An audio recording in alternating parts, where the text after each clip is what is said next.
Hello, everyone. I hope you can all hear me. I'm Margaret MacNamidhe. I'm thrilled to be here. I'm visiting from Chicago. Ike has just encouraged me to introduce myself as a distinguished visitor from Chicago, so that's where I am. That's what I'll present myself as. I teach at the School of the Art Institute of Chicago.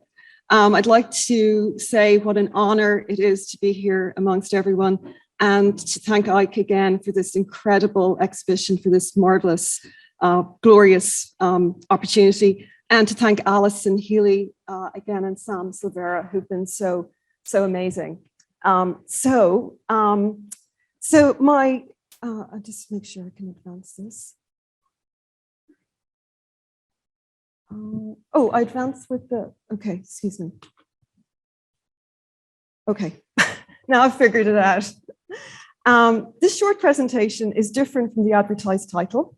It sticks more closely to the exhibition, with my remarks keyed overall to what Ike Kang calls the, quote, utopian inextricability of here and there, unquote, in the work of Van Gogh, as I've learned from Shajar, thank you very much, and to the theme of learning to draw, emphasized in the von Romberg and Emmons gallery.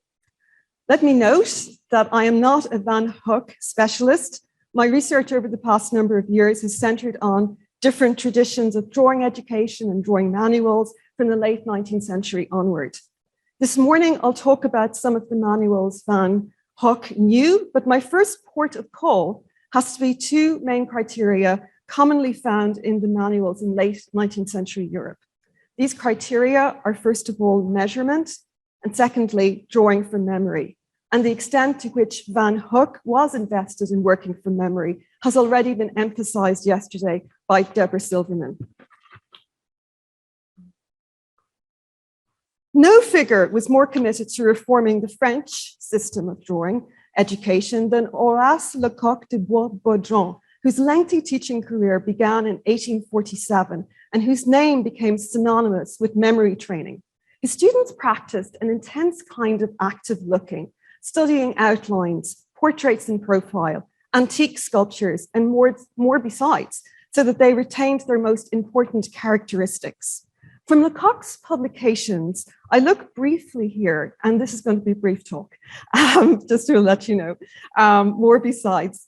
I look briefly here at an 1876 manual written in response to requests from the landscape painter Jean-Charles Cazin and translated as Letters to a Young Professor, Summary of a Method of Teaching, Painting, and Drawing. Cazin was trained in Lecoq's studio and was a later participant in the well-known movement of artists from France to England that included the artist Alphonse Legros, who would eventually lead the Slade School of Art. It was Cazin who asked Lecoq to provide an exposition of his method to guide his teaching, and Lecoq responded with 5 rigorously sequenced stages in the development of drawing skills.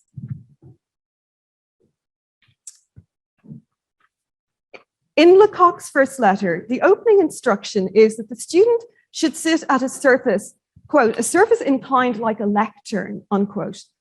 The illustration from which the student draws, called the model, should be positioned vertically, that is, not on the same inclination as the drawing surface. Here we see the Belgian artist Alfred Stevens in the years before those described by Marnin Young, when he would infuse sentimentality and spectacularization into his depictions of the bourgeois interior. He's drawing on an inclined surface, like a lectern.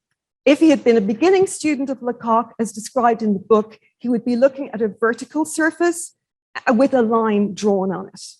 This first assignment, which is not illustrated in Lecoq's book, is to copy a straight line. In the foreground of his thinking is a concern that students learn to measure. They begin with a dot, considered as a point of departure.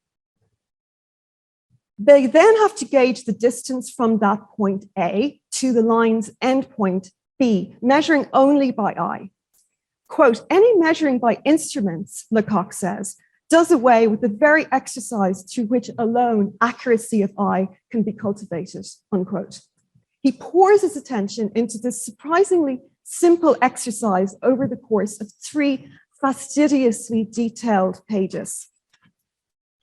By lesson number four, the students should have the ability to position imaginary horizontal and vertical lines, quote, by tracing them in the air, unquote, with the hand or pencil. In this image, the horizontal and vertical lines are used to measure and copy a curve, which is here the model. Two lines, one horizontal, one vertical, could then be placed in imagination in front of any subject whatsoever. Although these lessons are simple, they are essential to the student's ability to measure. Measurement assures accuracy, which enables stored observations. In other words, memory. Letters to a Young Professor emphasizes its author's investment in learning to measure in the course of copying to such an extent that the capacity becomes internalized.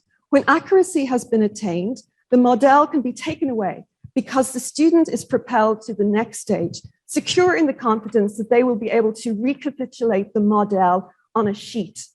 Lecoq reminds readers that he teaches stored observations, not memory. An undated edition of Lecoq's 1847 treatise, Training of the Pictorial Memory in Art and the Education of the Artist, contains a photograph of a copy that Alphonse Lecoq made from memory of Holbein's Louvre portrait of Erasmus. The copy is shown here in color on the right. It was the result of an advanced stage in Lecoq's teaching, during which students were sent to the Louvre. As Lecoq tells it, on the day that he arrived to copy Holbein's work, he couldn't set up his unwieldy drawing board, and so, quote, resolved to learn my subject by heart and see if I could not draw it on my return to the school, unquote. He describes his younger self fixing the, quote, characteristic traits firmly, unquote, in his mind, and doing so by calculating measurements, quote, the exact distances between the various points, unquote, in the profile view of Erasmus. After that, what Lecoq calls the secondary characteristics quickly arrived because the main points were committed to memory. And thus, he writes, I learned slowly to dissect and reconstruct this masterpiece. When I returned, Lecoq asked me for my drawing. I have not done it, I replied. And then seeing his perplexed look, I added quickly, but I'm going to do it now. The professor was incredulous and displeased, but I set myself patiently to the task, recalling and arranging my mental notes and conjuring up all the features of this great and moving picture, unquote.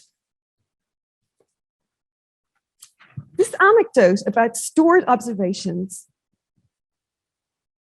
brings us to the hopes and the ambitions of the 27-year-old Van Gogh, who, to quote from Vincent yesterday, and this point was also made by Debbie and Deborah, absolutely threw himself into a largely self-taught training regimen.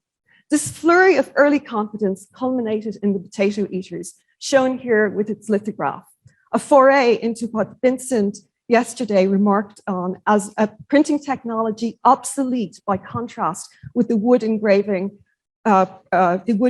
practiced by the graphic. Salient here is that the lithograph and painting were drawn from memory. I'm not suggesting that Van Gogh consulted Lecoq de Beaubardron's course, but the techniques of storing observations were prominent in drawing manuals and in studio instruction, so it's interesting to consider the project of the Potato Eaters in this context.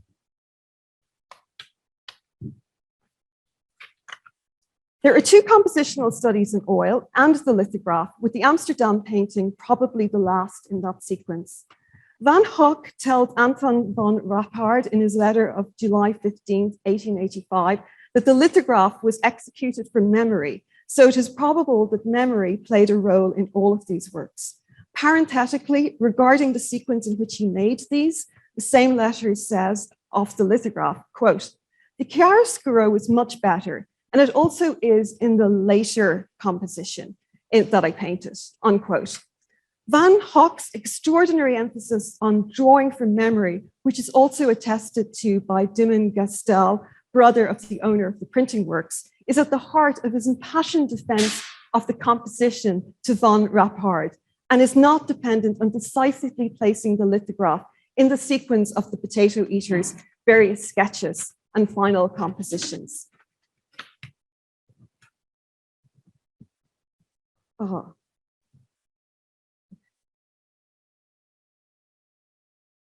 Okay, here is a reversed image of the lithograph to show how it would have looked to Van Gogh while he drew it.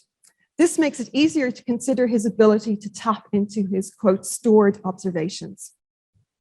There are a number of, quote, characteristic traits, unquote, in Delacroix's expression that are found throughout the iterations of the potato eaters, such as the two separate interactions on either side of the table. But there are copious, quote, secondary characteristics, unquote, that are not retained throughout the series. Perhaps the most obvious addition in the painting is the much more active role afforded the kettle.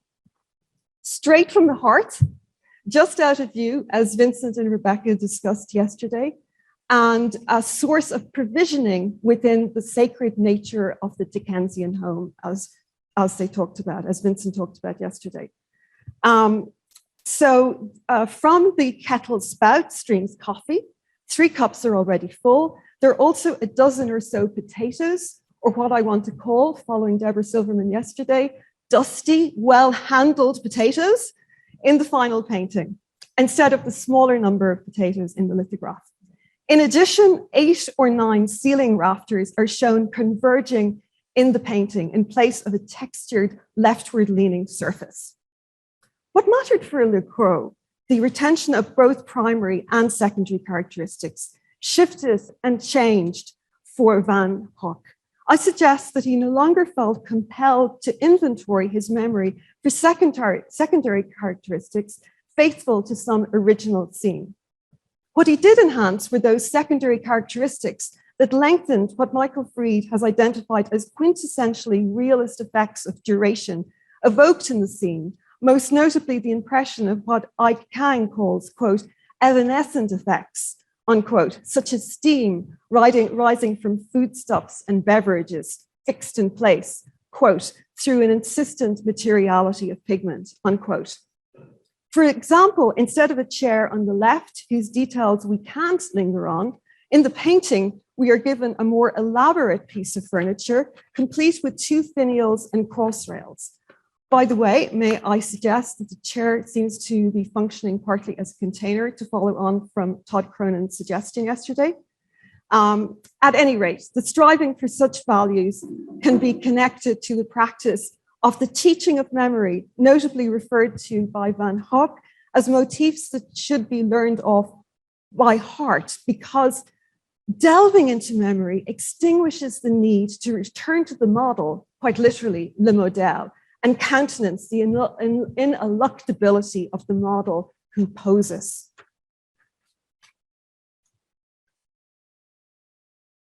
Particularly arresting is the fact that the gain of secondary characteristics through the use of memory includes the emotional tenor of the gazes between the figures on either side of the table.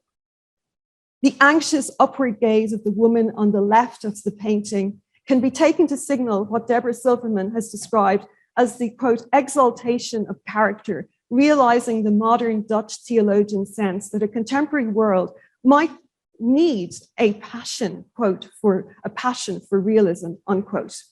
By contrast, the figure's face in the lithograph shows us a gaze cast off at some middle distance. And one of the stars of this exhibition is the remarkable portrait of the same figure at lower left. This gaze is nothing short of emphatic, yet it by no means directly solicits the beholder.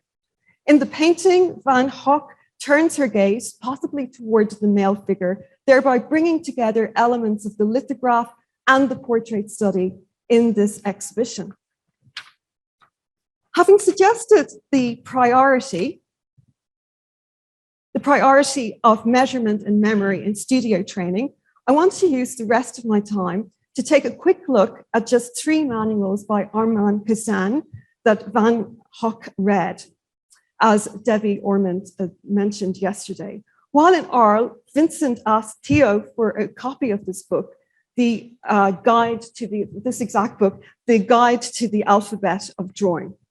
It includes example after example in which motifs from nature and architectural features, buckets, wells, the sides of houses, bird cages, woodlands, and so on, are carefully measured with the use of rectangles and squares, as shown here in dotted lines. So the student can instantly slice up the motif and see how it can be accurately depicted.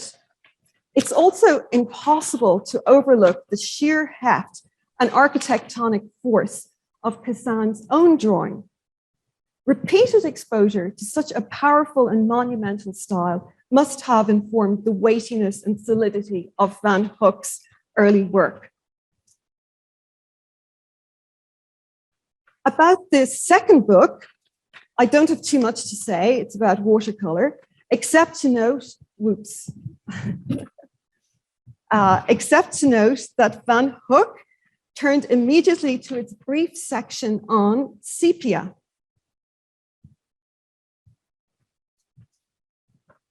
In letter 168 in 1881, he says, quote, "Even if I don't do anything with watercolor, I'll probably find a great deal as regards sepia and ink in Cassagn's watercolor book," unquote. But of the three manuals that we know Van Hoek consulted, the one on perspective had an almost talismanic importance for the artist. Debbie Ormond yesterday showed us the persistent use of the perspective frame, and in the view of Montmartre, she noted that the vanishing point could not be clearly located on that particular painting. And here again, Deborah Silverman's work on Van Hoek's devotion to the perspective frame contributes to the, quote, utopian inextricability of here and there, unquote. Along with his incredibly assertive use of thick paint, the perspective frame allowed Van Hoek to, quote, clamp that longed for belonging in the world in the diaphragm of the imaginary perspective frame, unquote. This is an illustration showing the frame itself in use in front of the motif. But because Van Hoek had one of these specially made and lugged it with him when he went out to paint, it did not need to be held up all the time, as I demonstrate. So this would need to be held up all the time, but Van Hoek's did not need to be held up all the time. It was provided with a stand. And it bears repeating that in the first instance is an instrument for measurement.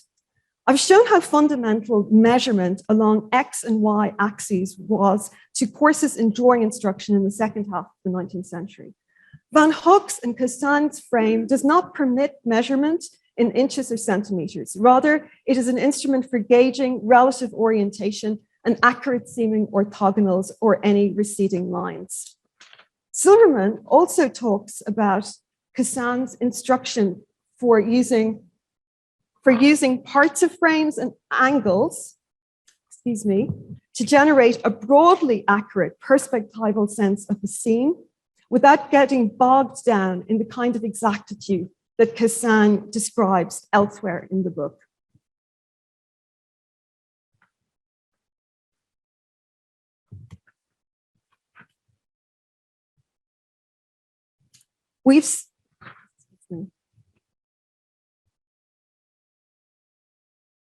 We've seen how Silverman points out that Cassagne's manuals include illustrations of how the framing device, quote, fitted over an open window could be used to position a faraway steeple, unquote.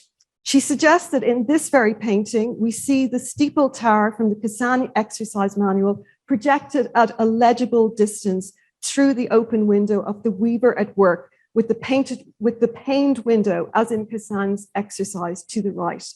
And she also points out that he's arranged part of the loom to highlight the steeple, and other framing devices are multiplied besides.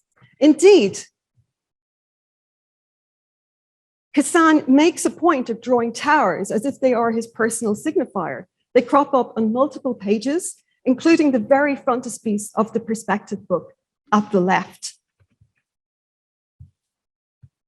Van Gogh was obsessed with his perspective frame, but he departed from the scrupulously aligned horizontals and verticals in Cassan, and for that matter, Lecoq. And by no means is he following Cassan's instructions for the use of the frame. It's a talismanic use of the text rather than a faithful compliance with the original purpose of the frame. It's illuminating to reflect, by way of conclusion, on other things in Cassan's instructions that Van Gogh overlooked. What we see in the topmost illustration on the right-hand page is an interestingly modified form of a perspectival grid in usage in guides to perspective ever since Piero della Francesca. The grid would have been part of the essential knowledge of any student who had mastered the rudiments. What Cassan has done is modify that grid so that it contains furniture. Those pieces of furniture have been, first of all, usefully set out in a plan, and a similar room has been rendered in perspective. And yet, these rudiments are in no way palpable in the potato eaters. Instead of trying to apply the basics from a book whose usefulness he proclaimed in his letters, Van Gogh gravitates instead toward an interior that looks like it has been sculpted out of soap. That longed for belonging in the world when it comes to the potato eaters did not demonstrate an assimilated and therefore intentionally abandoned knowledge of perspective. The curious alcove in which the kettle holding figure sits illustrates that the, quote, utopian inextricability of here and there, unquote, was deeply felt in the first place rather than cognitively apprehended and then applied after mastery of Cassan had been acquired. The image on the lower left in the next slide is a room constructed for the special exhibition of the potato eaters at the Van Gogh Museum, which ran from October 2021 to February 2022. I quote from the website, "In the setting of a life-size reconstruction, you will get to experience the famous painting differently. Step right into the Groot's family cottage and take a seat at their dinner table. Vincent spent hours with them capturing the family as the potato eaters," unquote. The exhibition builders concentrated on reconstructing the room in as rational a fashion as Cassan would have done, losing in the process the felt perspective and ungainliness that are so much a part of the lithograph and painting. Two notes about elements in Cassan that Van Gogh either didn't read or didn't use. First, there are two prominent objects on the left-hand wall. One shows us the imposition of clock time, the exact time of day, and the other is a copy of a crucifixion scene. Both function in Freudian terms as motifs of strikingness that face the viewer. Both swivel against their perspectively correct placements on the receding left wall. And one last remark about things Van Gogh was clearly not reading in Cassan's book. The lengthy chapters on Subjectivity, the science of projected shadows. This illustration shows with great clarity how two candles high on walls will cast shadows. Nothing of this clarity makes its way into the painting, where the individual coffee cups seem to sit on dark pillows whose shapes are not aligned with the light source at all. It's another example of a time-honored studio skill clearly set out in the book, which Van Gogh found less than useful, even as he continued to proclaim the talismanic importance of Cassan's guides. So what I've tried to do here is provide a few talking points about how Van Gogh learned to draw, taking my cues from Eyck's insights and paying attention to how Van Gogh's technique ultimately proves an intriguing and discomforting match for the thriving tradition of what were increasingly mainstream preoccupations with measurement and memory. Thank you very much.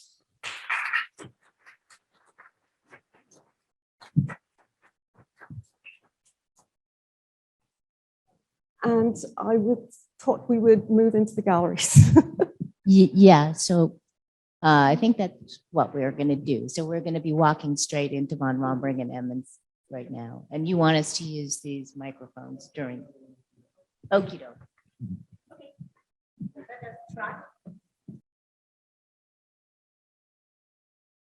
We're dependent on actually passing the mic back and forth. So we are hoping that we can have an open discussion here. But if you would be so kind as to actually pass the mic to the next speaker so that we can capture good audio quality. This is simulcast right now. So Margaret, you want to start? Yes, I thought we would come into this gallery and have a look at the lithograph. Think about the rounded corners of the lithograph, for example, as you know. So thinking about what has been said yesterday about framing. Davy Ormond talked about this yesterday, and thinking about the bolt of fabric from which he made his works, and was he compelled? You know, was he, in what way, how can we fit this lithograph into that compulsion to work towards the edges? I was, you know, throwing that out as a thought. I would also like to talk about these, to point your attention towards these heads from the graphic that came up yesterday with Vincent, and get Vincent's. Perhaps Vincent, you'd like to talk about this head by, I think it's Matthew White Ridley. Would you like to talk about the effect of these particular heads on the potato eaters in more detail? That's one of a series of about, I think there's 10 in the series known as Heads of the People that the graphic published over a series of time, which Van Gogh wrote about, aimed to reproduce. So when he was creating his drawings leading up to the potato eaters and even earlier, he was actually using the English phrase "heads of the people." So he's very cognizant that he was trying to develop something in the spirit of these works. So I think that the whole series of these is very important leading up to the potato eaters, because he's trying to emulate in his own series twice, once in The Hague and once in Newnan, a series that would sort of match what the graphic were doing. And of course, I think what's really interesting about the graphic series is these are not individuals, these are types. So, you know, there's a miner, there's an agricultural labourer, there's a street rough.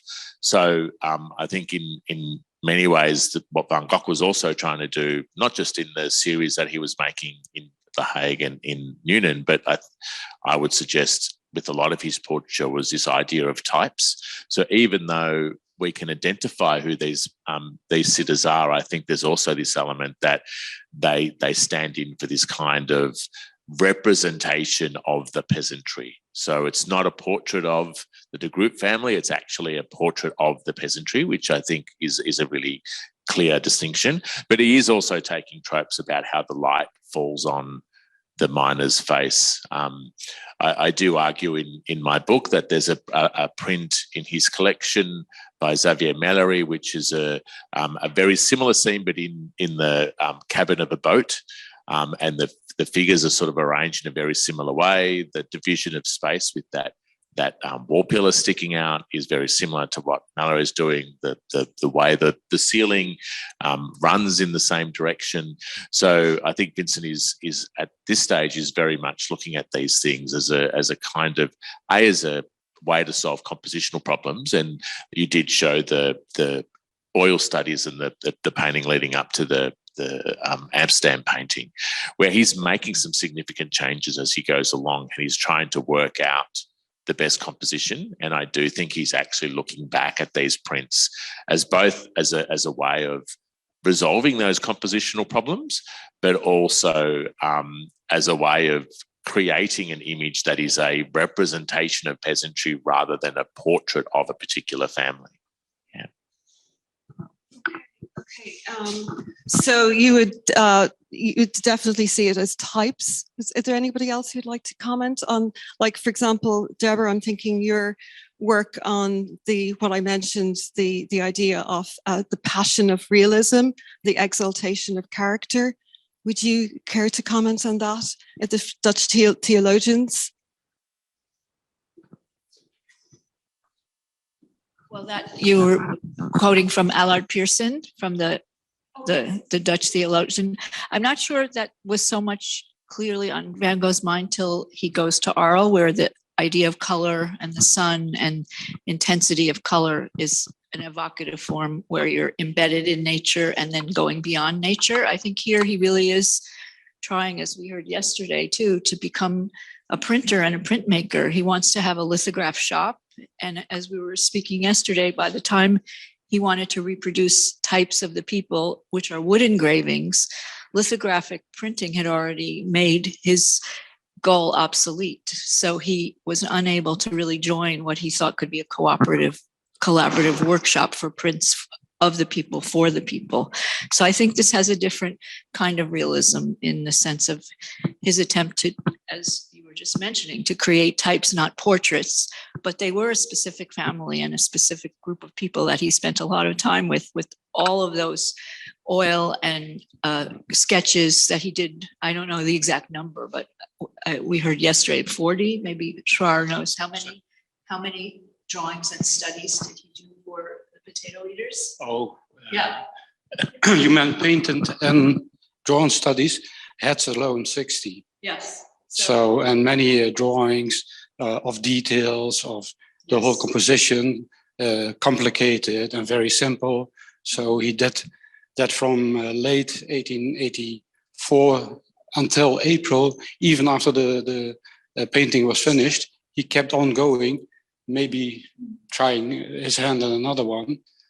So it's months and months of studies.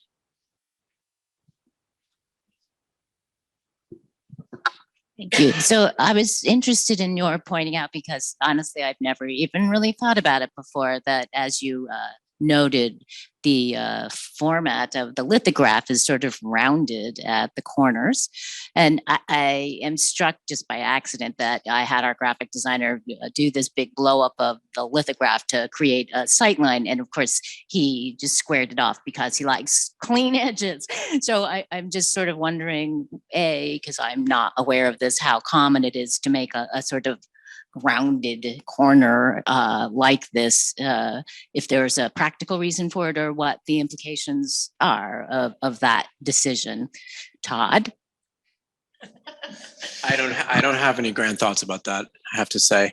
I mean, I think that what struck me about the presentation about the drawing manual, and I realized that kind of tonality, talking about tonality in works of art is difficult, but it struck me there's a different tonality between the drawing manuals and his works, like a purposeful, directed response in a way. So the furniture is so tidy and perfect in the drawing manual, and of course it's not here, and that the memory is always off slightly, and that each time it's got to be off slightly, as though there's a premium put on the kind of, that it's not by it's measurement, but it's personal measurement, as it were. Like the figures are arranged in terms of his valuation of the characters, but and also even the tower, right? So we saw the tower yesterday, the old tower at Neuenen, versus the crosses, right? For his sympathies are with the crosses and not with the tower, right? The tower is this, the kind of domination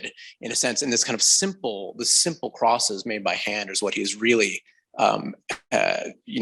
where his heart and mind is directed at. It's a kind of contrast. So it struck me that maybe even in the drawing manuals, there's a sense in which this, perfect order is being, ironized is too strong, but there's a kind of a different tone. That's my thought. I don't know if I think I over kind of bifurcated a little bit between, the perfection of the manuals and the, as you say, all the qualities of the potato eaters, are, absolutely.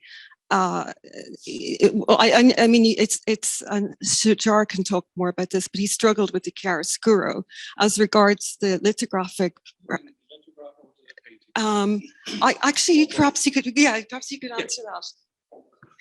Yeah, he certainly did, and I think mostly in the lithograph, because he was not experienced with lithography. He made 8 in all in The Hague, but those were all on transfer paper. So that was much easier. This one, he certainly did not have the painting handy. He went to Eindhoven to a print shop, and what you see is actually the size of the stone, and the rounded corners are the corners of the stone. Not a choice, but he did it from memory, and he worked in a way that the printers were disgusted by, because he started to draw with a lithographic chalk, scratching, which they had never seen, which he did in many drawings and sometimes in paintings. But the fact that, for example, the chair is to a lesser degree visible here is because he made a miscalculation with the edge of the stone. And it was a very spontaneous, quick process. And it was something merely meant to give his friends an impression of a kind of birth card, to give his friends and people in Paris an impression of his masterpiece. So quick and he was very convinced of himself at the time. It was his masterpiece, and he felt he had done it. So that's the reason behind this lithograph.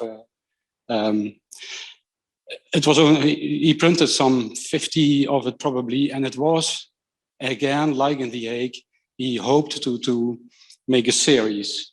He was quite satisfied with it.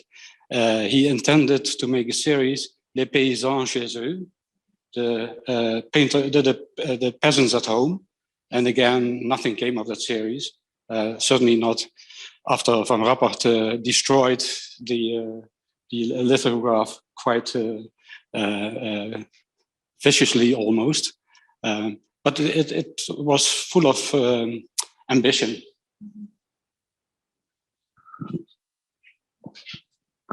Great, Liz. I just have a quick question. I was really struck by what you were saying in terms of the development from the painting of a sort of individual characteristic of the woman, for instance, with these sort of searching eyes. They have more individuality, whereas in the lithograph, there is this sort of vacancy or detachment, which you pointed out so well is also evident in the painted head study over there.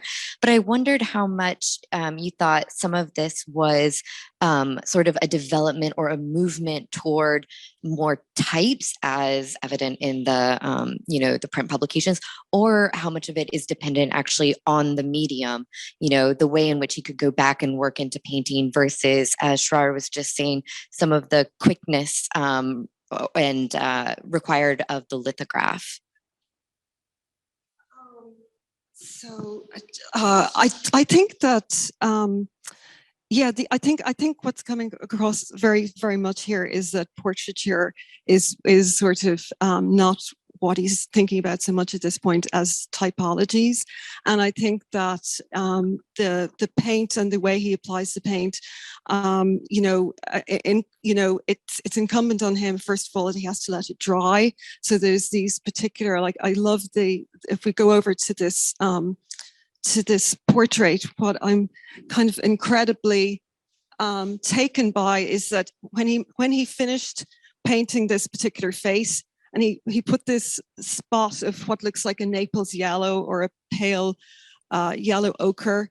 Like, I'm wondering, was this pale yellow ochre the last particular spot he made on that particular canvas? And it seems to me there's a lingering of facture there. There's that he had to step away from the easel at that point when he'd finished.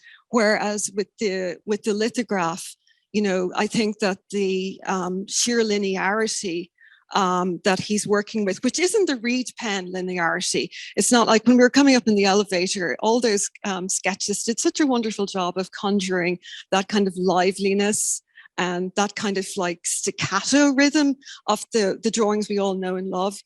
But when we look at the lithograph, there is so much scratching and there's so much kind of like, there's an over and overness in the particular quality of line that I'm wondering if there's a kind of the faces achieve more of a uniformity in the lithograph than they do, as you say, with paint, because oil paint, you're always racing against the clock.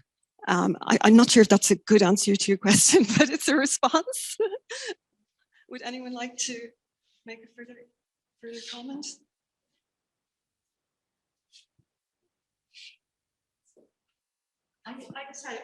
I don't know if I'm misremembering, but there was some comment about how the lithograph looked kind of soft and cottony, that it has this sort of very blanket-like surface, and it came out in a way that the scratching was different than the way the effect was once it was done. I think he describes it as soft and woolly, and I think by memory he also blames the printer. It's the printer's fault, which is a sort of a consistent argument at the time that Hubert Herkomer had made about the woodblock engravings, that the hand of the artist, once it went to the drawing, went to the engraver, that the engraver sort of would make these kind of artistic decisions, and their role was simply to reproduce and not to be creative. And so Van Gogh was very aware of that article, and I think had definitely bought into that argument that the technicians, what we would call technicians, were somehow having this creative input. But yeah, it's interesting that it's not his fault. But there is something really soft, I think. But it's also the medium. Lithography generally has that kind of softness to it in comparison to an etching or a woodblock engraving. So I don't know whether that is just a lack of understanding of what the medium actually produces when you print it, but most lithographs have that warmness about them because of the nature of the medium. Yeah. I'm just struck by the activity of scratching, because it's almost as though he was trying to accomplish the effect of a woodcut engraving in a lithographic mediums where it doesn't really make any sense. But then it just sort of leaps to mind when we think about his painting technique, which I really want to ask Debbie about, and the role of scratching, and whether or not he is using the end of his brush, I have no idea, to create these sort of trowels in the paint itself. So yeah, there was that. And there was one other thing that occurred to me while you were talking, Margaret, just about, again, issues of duration and all the little adjustments that Vincent makes in the various versions.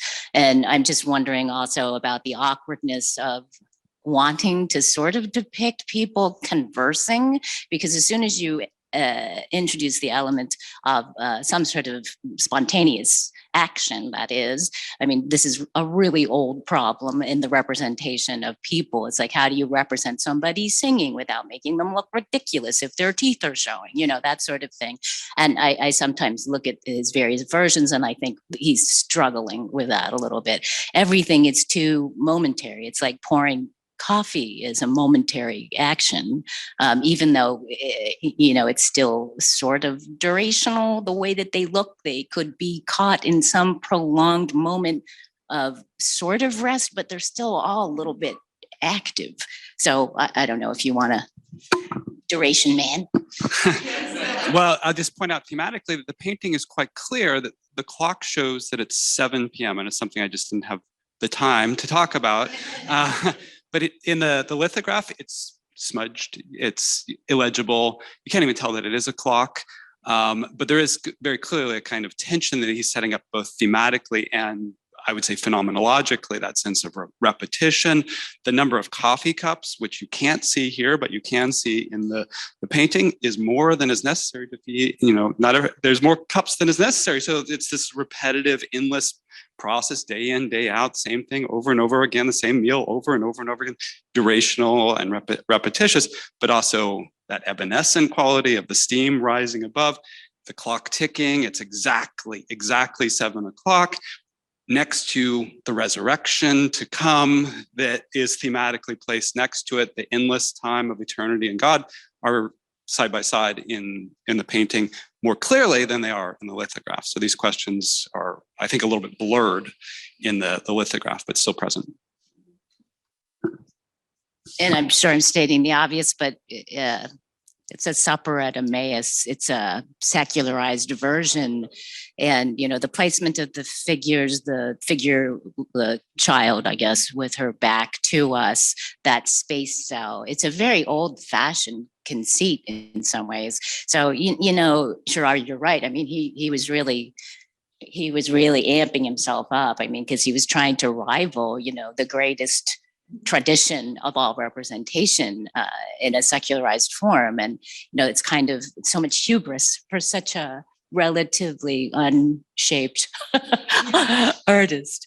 But just follow up on some of both of those. This is kind of getting back to the material reality of the thing. And the scraping, it also a bit puts me in mind of mezzotint and kind of going from dark and revealing the light, which is even more old fashioned than lithography and wood engraving at this point. So I wonder if there's something to think about there. And thinking about kind of the blurring of the clock face, I also wonder if things like that might have to do with the need to reverse the image and just like giving up on getting it wrong. Because it's, if you're sort of thinking about the overall impact of it and you get bogged down in those details, and I wonder if that accounts for some of the compositional details and even some of the kind of spatial relationships of the figures. Just something to think about.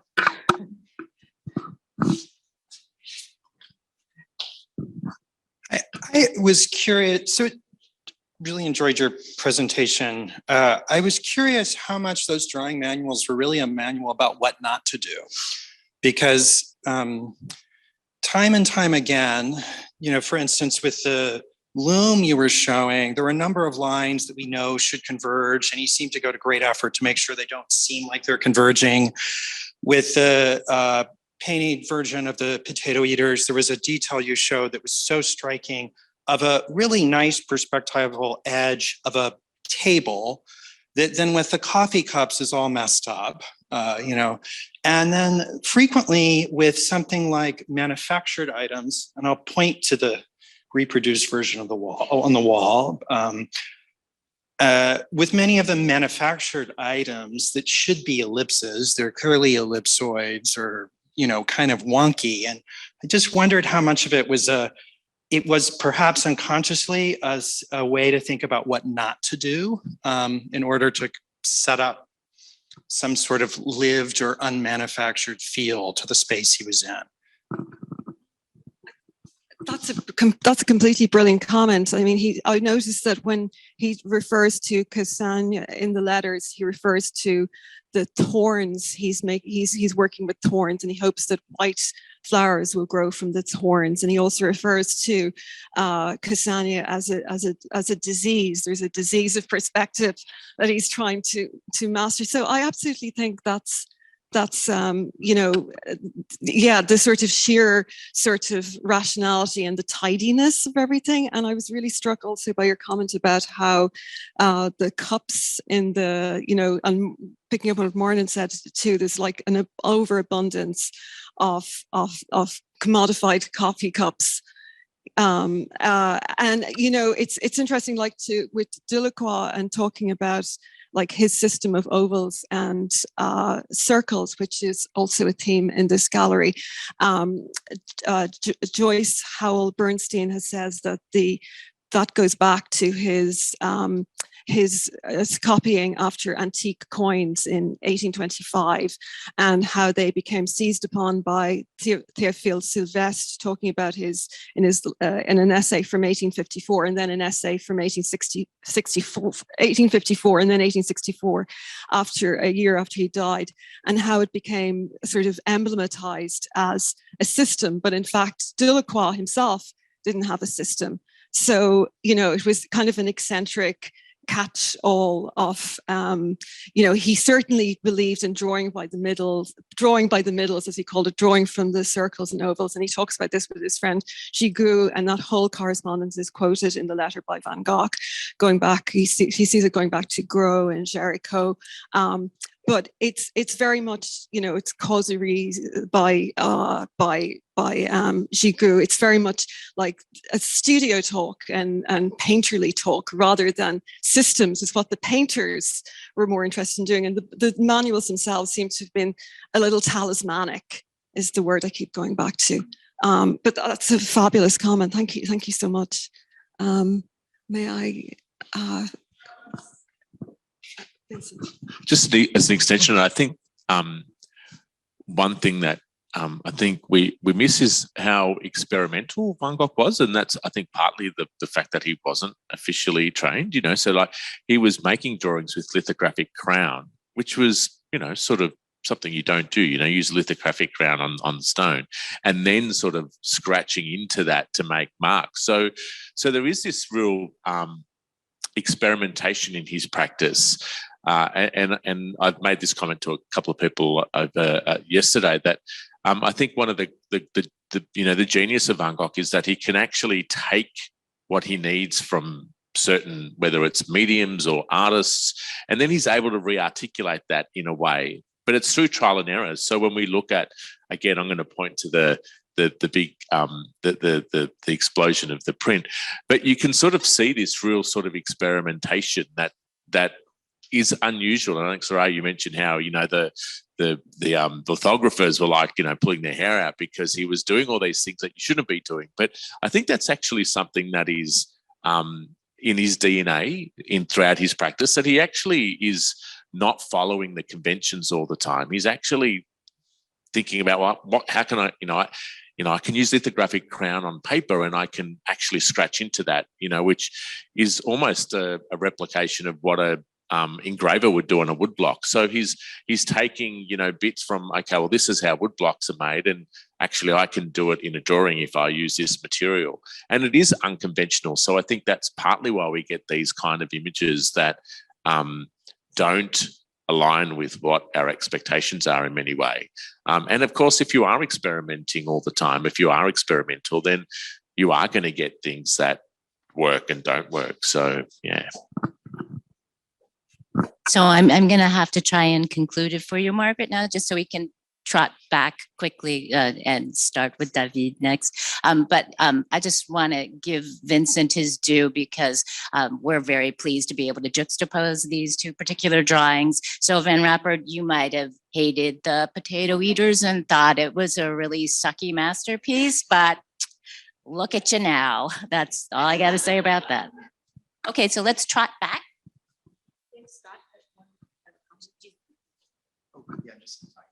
Sorry, not to belabor the scratching point, I think, which is sort of taken over a little bit. But I mean, just to push back a little bit on the experimental claim. I mean, if you think about artistic lithography in France in the 70s and beyond, it is something you see a lot of in Fantin-Latour lithographs, for instance. I mean, I think it was in a certain type of artistic lithography, one would encounter it. And then obviously he's also getting it from, you know, Rembrandt etchings and things too, and then kind of importing those kinds of associations too. And it's a minor point, but you'll find it a lot in Fantin-Latour lithographs. So they might not have been used to it in The Hague or wherever he was printing that, but you would see it. Well, that's a good question. I don't know the chronology of Fantin-Latour lithographs, but I imagine some of them must predate by 85. Yeah. Anyway. Thanks. So yeah, we'll try it back.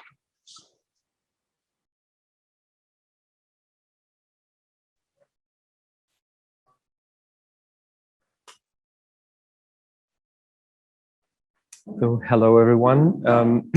My name is David Misteli. I'm a postdoctoral fellow at the University Universität der Künste, University of the Arts in Berlin, and I finished a PhD on Vincent van Gogh last summer, and I'm very happy to be here and talking. In giving you the talk, taking a position, topography and subjectivity in Van Gogh's painting.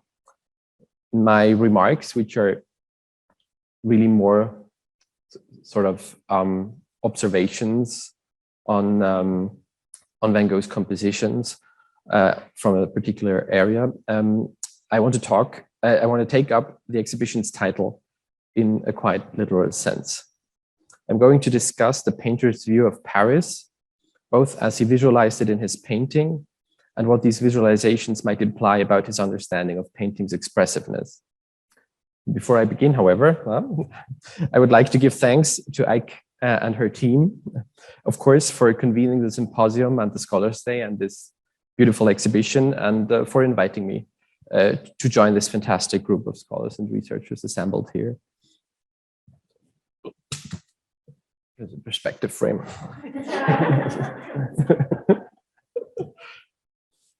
So the two central claims of my remarks today will be that Vincent van Gogh in his Paris years from 1886 to 1888 was deeply invested in exploring and almost mapping the topography of the northwestern slope of the Butte Montmartre, the hill of Montmartre. Here is one of the paintings in the show that are part of this investment, and I will come back to this later. In his mapping of the Montmartre, I suggest, Van Gogh not only engaged with the artistic project of literally taking different viewpoints of view towards a motif, but that in doing so, he in fact addressed the more fundamental issue of making visible the subjective condition of his view as a painter. Or to put it in another way, he insisted to not paint a landscape, but to shape the picture of the landscape through an emphasis of his physical position and orientation within the landscape. And I think there's lots of sort of points to attach that thought to the previous remarks and thoughts from yesterday and earlier today. The implicit questions of Van Gogh's paintings are, in my view, what does it mean to have a viewpoint? And how can the artist's subjectivity be made visible? As you all know, only a few months after he relocated to Paris in February of 1886, Van Gogh and his brother moved to 54 Rue Le Pic in the 18th arrondissement. This was and still is a street that branched off Boulevard de Clichy at the Place Blanche to the north, climbing Butte Montmartre at first in a straight line and subsequently in a long drawn curve before eventually petering out close to the crest of the hill. What has been less appreciated is the striking extent to which Van Gogh dealt with the surrounding area of his new home and the conclusions that can be drawn from this particular engagement about the key concerns of his painting in Paris and beyond. I would like to begin with the Moulin de la Galette, the best known instance of this aerial exploration, located just a little bit further up Rue Le Pic, only a stone throw away from Vincent and Theo's apartment. The venue was famously immortalized by Auguste Renoir's Un bal au Moulin de la Galette in 1876. It featured food and drinks, stands, and as a major attraction, the three decommissioned windmills, Le Radet, Le Plus Fin, and La Poivre. Due to its location on the hilltop, which marks the city's highest elevation, the Moulin also featured a large terrace with an observation deck for the view of Paris and its surroundings. Interestingly, Van Gogh's paintings do not reflect a particular concern for the jolly and gregarious goings-on at the Moulin de la Galette. While his contemporaries, such as Henri de Toulouse-Lautrec, captured the hustle and bustle of modern leisure in its moral ambiguities, Van Gogh's attention was instead focused on the observation decks and the topographical position of the Moulin on top of Montmartre Hill. Over the course of 2 years, he would paint several canvases that take into view the area from different viewpoints. He painted 3 versions of the street corner with the main entrance to the Moulin, and the street leading downhill is the Rue Le Pic. So if you see the mouse, this here, that's not easy to discern really, but there's a street going downhill, and that's the Rue Le Pic. In another canvas, he depicted the Impasse des Deux Frères, a small alleyway parallel to the Rue Le Pic on the rear side of the Moulin de la Galette. The lettering on the canopy reading Point de Vue serves as a plain indication of the existence and thematic importance of the observation deck. It's actually, I usually don't do that in PowerPoint presentations, but I just found I'm doing this one here that there's a lot of options in PowerPoint to do circles, and you'll get more of this as I go through the presentation. But I think it's useful in this instance because I'm going through a lot of pictures, and it's probably easier than for you sort of to just pick up the areas in the paintings that I want to draw attention to. Particularly interesting are the 3 paintings that Van Gogh painted on the site of the Moulin, itself: Le Bleu de Fin Mille, Le Moulin de la Galette, and Terrace and Observation Deck at the Moulin de Bleu de Fin. Rather than stepping onto the observation deck and showing the view itself, the painter gives an account of people standing at the edge of the terrace or on top of the deck, enjoying a view that is simultaneously implied and withheld from us, the viewer. The Chicago painting on the very right is the most elucidative in that regard. These pictures are complemented by a series of paintings in which the Moulin and its observation deck are seen from the opposite side. Le Moulin de la Galette, another Moulin de la Galette, down to the right, Montmartre windmills and allotments, and then up on the right, again, another Le Moulin de la Galette. The fact that Van Gogh rendered the site in this almost encircling manner suggests that more than anything else, the Bleu de Fin mill and the observation deck function as a hinge that connects different viewpoints to form something like an inverse panorama, an uneasy totality put together from viewpoints taken up by the painter. What is more, if viewed together, these paintings invite the viewer to compare and locate the different points of view that Van Gogh took up for them, with the fencing, the makeshift housing, the makeshift sheds, as well as the elevated Bleu de Fin mill and the deck as reference points. This idea is further accentuated by a small inconspicuous figure standing in front of an easel rendered in the Pittsburgh painting here to the left. It seems as if Van Gogh inserted himself in the sense of his conceivable and factual positioning in the landscape into this painting. In any case, the series of works done around the Moulin de la Galette suggests a keen concern on the part of Van Gogh for a site of stationary seeing, the observation deck, as both a reference point and topographical counterpart to his own positions in the surrounding landscape. The different views are strongly connected to the activity of viewing, taking up a position, and seeing from there. The interlocking perspectives and views of the Butte Montmartre suggest that Van Gogh did not trust his ability to communicate a sense of his situatedness in the landscape with just one painting. Instead, it is through a kind of multi-perspectivity that he attempted to create a visual web that could communicate a sense of a self-contained world with a painter at its center, or rather, in this instance, on its edges. Van Gogh's topographical investigation of the Bleu de Fin mill provides clues for another pair of pictures. In the summer of 1887, he painted 2 large landscapes, kitchen gardens on Montmartre and Montmartre behind the Moulin de la Galette, that they would later be shown at the Salon des Indépendants in 1888. They represent an expansion of Van Gogh's exploration and mark the high point of his engagement with a peculiar and dilapidated terrain vague on the northwestern slope of the Butte Montmartre, made up of vegetable gardens, green space, makeshift housing, and unpaved paths. In these 2 landscapes, Van Gogh again decided to depict an area from nearly opposite sides. Montmartre behind the Moulin de Galette, as the title suggests, opens up a view from behind the Moulin. We can see the northwestern plain at the periphery of Paris and its banlieue of Clichy, Saint-Ouen, and Saint-Denis that spread out behind the paths, sheds, and the fenced-in gardens in the fore and middle ground that take up more than half of the canvas. Kitchen gardens, in turn, relates to the view given in its counterpart. It brings into view the Butte Montmartre itself from the foot of the hill.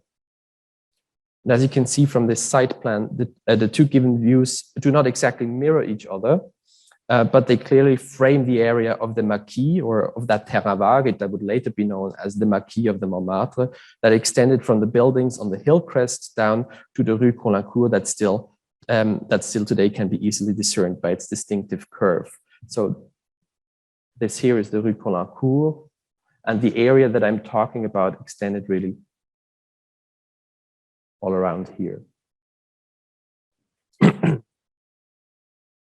Already in the spring of 1886, Van Gogh had painted the small La Butte Montmartre, which in terms of its prospect and composition is clearly a preparation of the much larger kitchen gardens.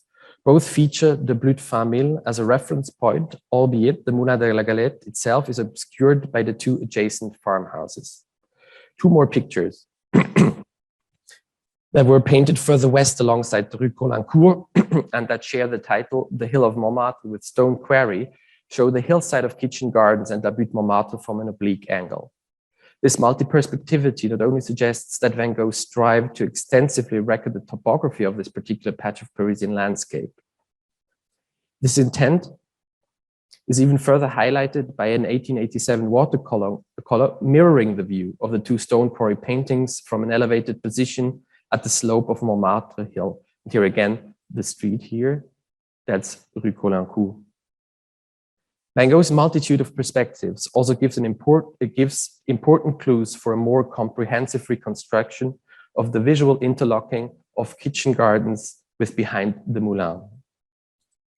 The version with the more close-up view of the hill reveals specific details about the interior building, the chimney and the bow front that allows us to identify the house at the very right of the behind the Moulin as the farmhouse visible from below in kitchen gardens, and the other paintings made from the Rue Caulaincourt. Another of Van Gogh's works gives a frontal view of the building and indicates an additional path that branches off to the right further down the hill if seen in relation to behind the Moulin. So that the path here is a path that must be down here. The terrace distinct and ubiquitous fencing further helps to establish interconnections between the pictures. Hence, the fence that proceeds along the hilltop from the perspective of kitchen gardens and La Butte Montmartre is the same fence that marks the upper limits of the green space in the two stone quarry paintings, and also the same fence that features at the distant edge of the enclosure in behind the Moulin, seen from the opposite side. Van Gogh appears to have been so interested in this fence that he even painted a close-up of this distinctive topographical feature. This leads me to the distinction I'd like to propose with regard to several paintings in the show. If we think of the dilapidated fence in the outskirts of Paris, it appears, as T.J. Clarke, I think, was right to suggest, to belong to an iconography of the paysage suburbain, strongly associated with Jean-François Raffaëlli. The Raffaëlli in the show is an excellent example to demonstrate that point, and I hope you forgive me for sort of putting them together in a sort of suggestive way. The Raffaëlli, these paintings differ, though, from Van Gogh's topographical ones in the way they represent the terrain. The fence appears here as a symbol of the Parisian banlieue, dilapidated, dysfunctional, perhaps romanticized. The majority of fences in Van Gogh's painting, however, does not primarily function as a cliché of the banlieue, but as a topographical and visual reference point. There is a wider implication for this distinction that again reverts back to Clarke's interpretation of the outskirts of Paris. Van Gogh's modernism, according to Clarke, at least with regard to this work, was to capture in painting, both in motif and in form, the sense of dissolution of boundaries and norms that modernity brought upon the city of Paris and its inhabitants. Clarke contrasts the painting with another of Van Gogh's works, painted in the summer of 1888 in Arles, and I quote, "How different it is from Van Gogh's sense of town and country a year later or so, at the edge of Paris, at the edge of Arles. The factories and railway line beside the old city are drawn as a single bounded line," quote end. Precisely the picket fences, as topographical feature of the Montmartre paintings, however, reveal a somewhat different position towards the terrain vague. Rather than the affirmation and reflection of the dissolution of boundaries, Van Gogh happened to be more interested in the fences as devices that created effective demarcations and boundaries, even within the territorial indeterminacy of the terrain vague. If Clarke's account suggested to read Van Gogh's painting as a socio-historical reflection in painting, I argue that it amounts to a reflection on painting, with the fences not just giving structure to the terrain vague, but also to Van Gogh's efforts to picture it in painting. My point is that in the pictures I have shown, Van Gogh uses the topographic features of the Montmartre in two distinct ways: to shape and interconnect the different viewpoints and to reflect on the painter's position, meaning where he is standing when painting and how he translates his field of vision into a painting that conveys a sense of situatedness in the painted landscape.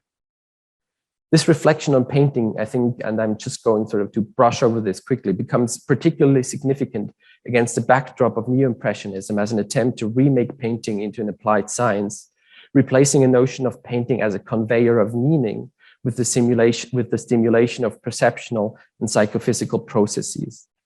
It is in that avant-garde context that the motif of the terrain vague acquires, as I think in Van Gogh, a metaphorical and even metonymical meaning for an alternative vision of painting not grounded in scientific precision and efficiency.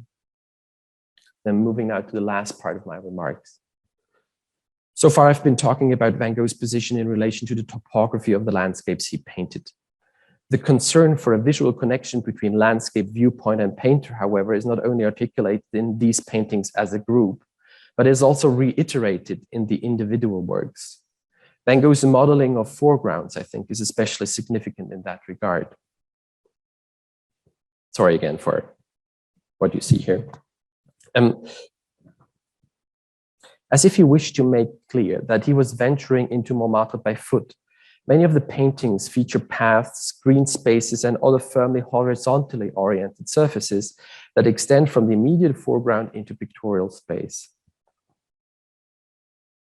Furthermore, the visual angle onto the foreground paths, for instance, in Kitchen Garden on the upper right or Impasse des Frères on the upper left, has been dramatically widened. In some paintings, such as Moulin de la Galette or again Kitchen Gardens, with, this Moulin Galette here, this holds not only true for the lateral, but also for the vertical visual angle. The expansive foregrounds, oftentimes furnished with flowers and other flora, or with salient brushwork, as here in the Chicago painting, descriptive of surface textures, invite the viewer to an attentive close-up immersion into the foreground. Almost in opposition to the horizontal opening of the pictorial space, there are pointedly vertical landmarks, such as the Bleu de Fin Mill or the high horizons, that provide the picture with a remarkable shift of perspective from a downwards view to an outlook into the distance. There are two terms I found particularly insightful for this distinctive way in which Van Gogh constructed his paintings. The Austrian art historian Fritz Nowotny makes a distinction between what he calls Raumausschnitt and Bildausschnitt. The term Raumausschnitt, literally meaning a section of space, denotes as the segment of a landscape that a painting refers to. Bildausschnitt, on the other hand, is the particular way in which that piece of landscape is transformed in its spatial layout in the depiction. Nowotny considered the painter's Standard, his standpoint, his position, to function as a hinge between landscape and painting.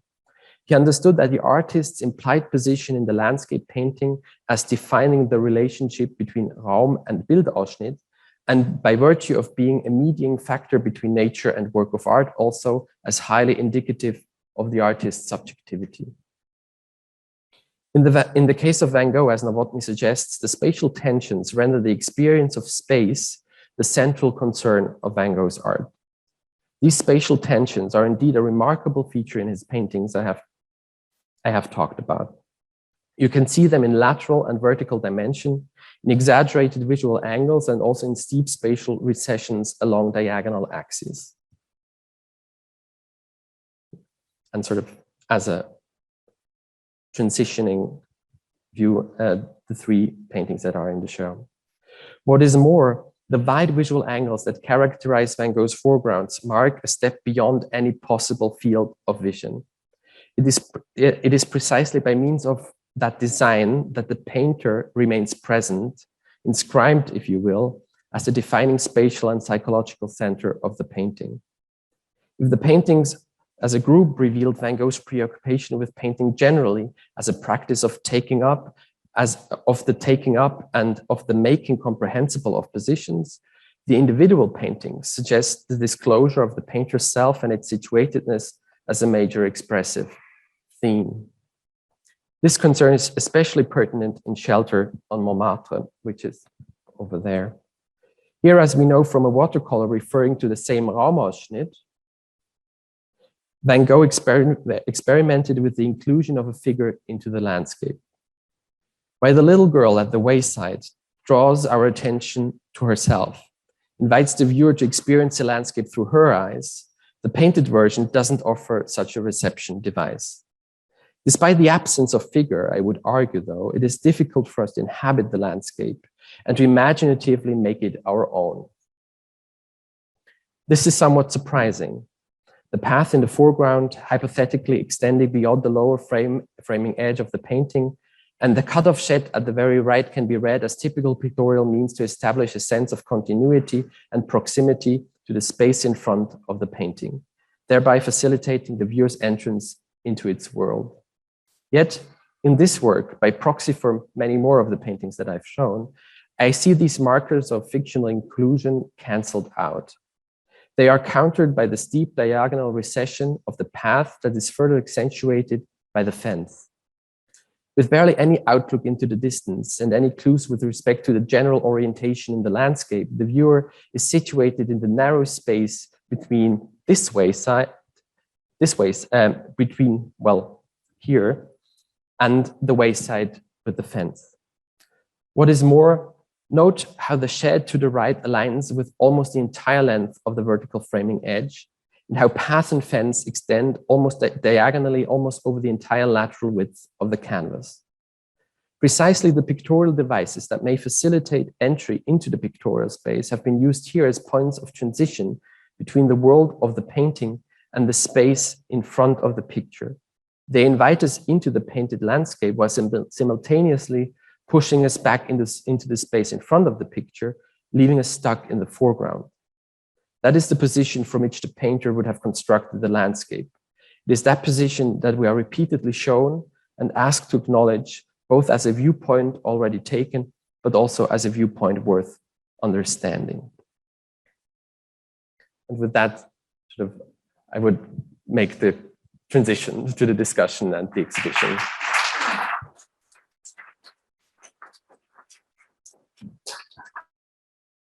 The only thing is I only have this small sort of picture of the neo-impressionist attempt by Van Gogh. So if that sort of would come up in the discussion, that would be sort of the thing that I thought that might be interesting to look at in the gallery. But otherwise, I would be fine with discussing here.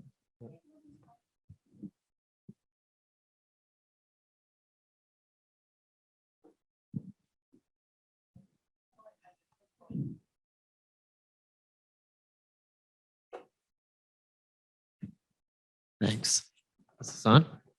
I want to dispute something you said in a way that I think bolsters your argument, which is about the horizontal plane of the foregrounds.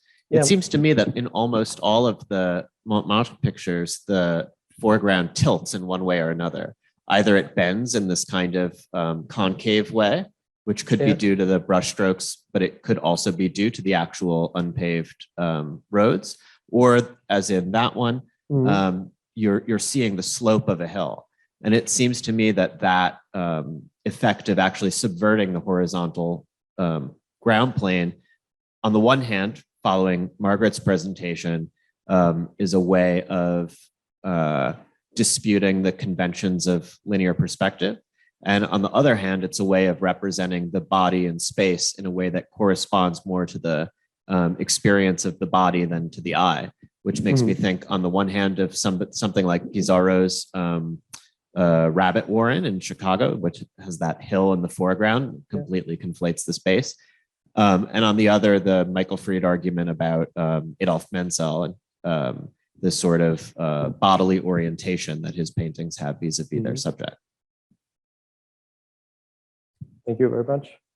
I want to just I think that the point about sort of the bending is very useful, and also sort of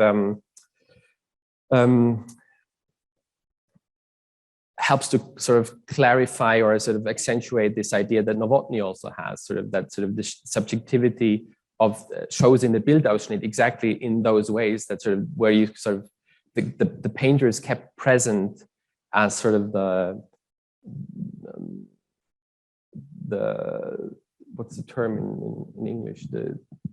In Deutsch it's the geistiges Zentrum, sort of the not the ghostly center, but the imaginative center of the painting, because there's sort of course all these bends and curves. There's sort of they are on the one hand side a sign sort of for the subjectivity, but on the other hand they are also a sign of the embodiedness of the sort of the painter's viewpoint, sort of because the sort of the viewpoints that he takes, oftentimes you would have to imagine that it's not possible to take them standing at one point looking in one direction. It's not that stationary. He must have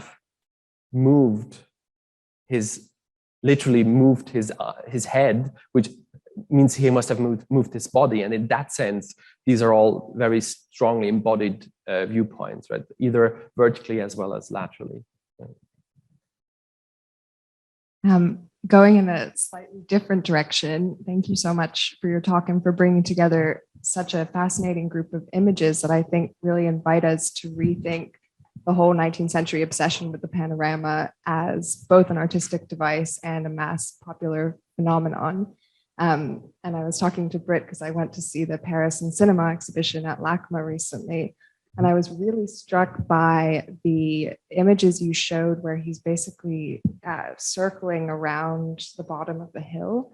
And that really struck me as similar to, is it the zoetrope, where you have this 19th century invention where these still images are rotated to create the illusion of motion. And I know this might be totally outside the scope of what you were thinking about here, but that sort of cinematic quality, these stills that become that have the sense of rotation, at least in the images you've shown. And I don't know if, you know, the viewer would ever have been intended to experience them in this serial way, but Van Gogh, at least himself, did when he was making them.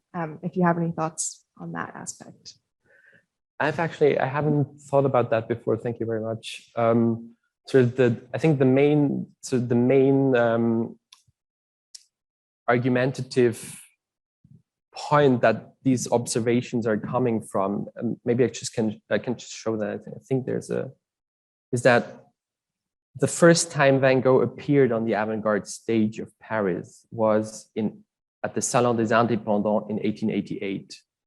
And he showed these two landscapes that I've showed together with that still life. And sort of that still life sort of speaks to sort of a totally different, if you want to use that term, subjectivity that is also at play in the landscapes, of course. How did he come up with the idea to go and paint these paintings in the first place? I think it's because he read a lot about the terrain vague of the Montmartre in the novels that he read both prior to his coming to Paris and also during precisely the time that he was in fact coming to Paris.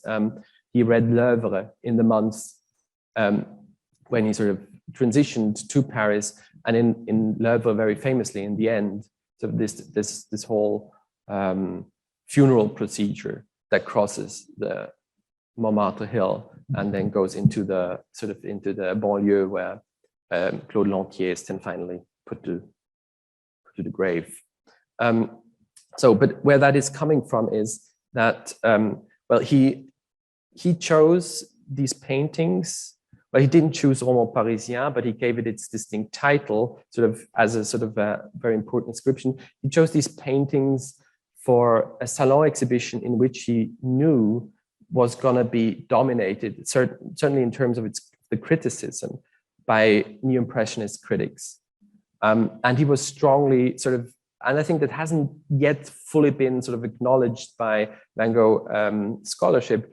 He got kind of, how do you say, blasted at least by three people, not in super strong words, but Gustave Kahn, for example, said, il brosse vigoureusement, he brushes vigorously with no sense of exactitude at all, either not for the color tones nor for anything else. Gustave Kahn, not Gustave Kahn, Gustave Geoffroy writes in a similar fashion. Jules Christophe, another critic, and at that time also sort of a defender of Neo-Impressionism, wrote that his paintings are basically full of incertitude.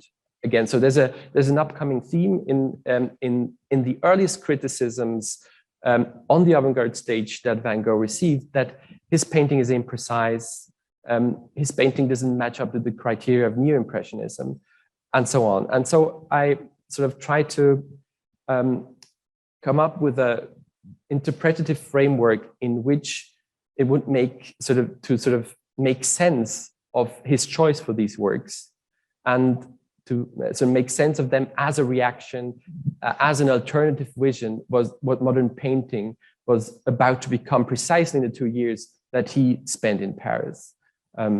So that's more sort of the thing that I was coming from, as opposed to sort of the broader media and visual culture of the 19th century. But it's certainly a thing that I would look into.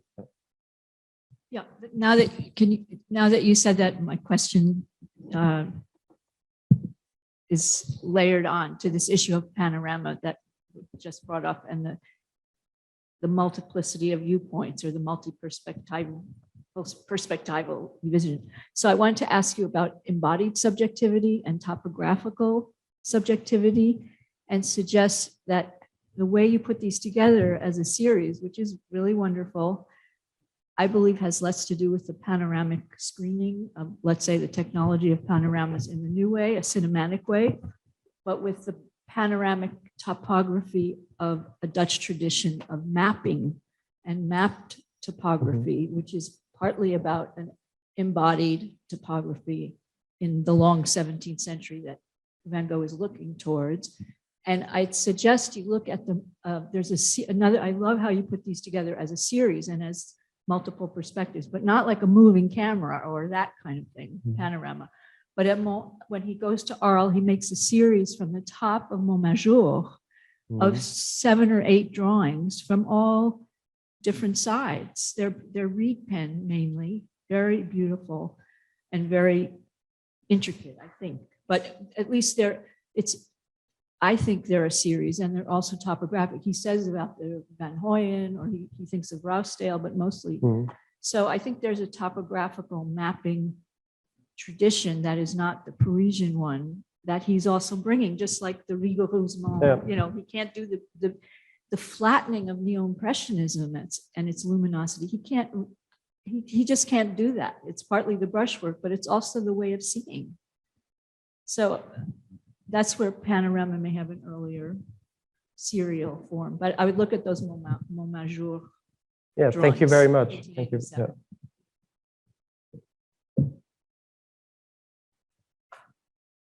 Yeah, kind of just building on what Deborah was saying. I enjoyed your talk, David. Thank you.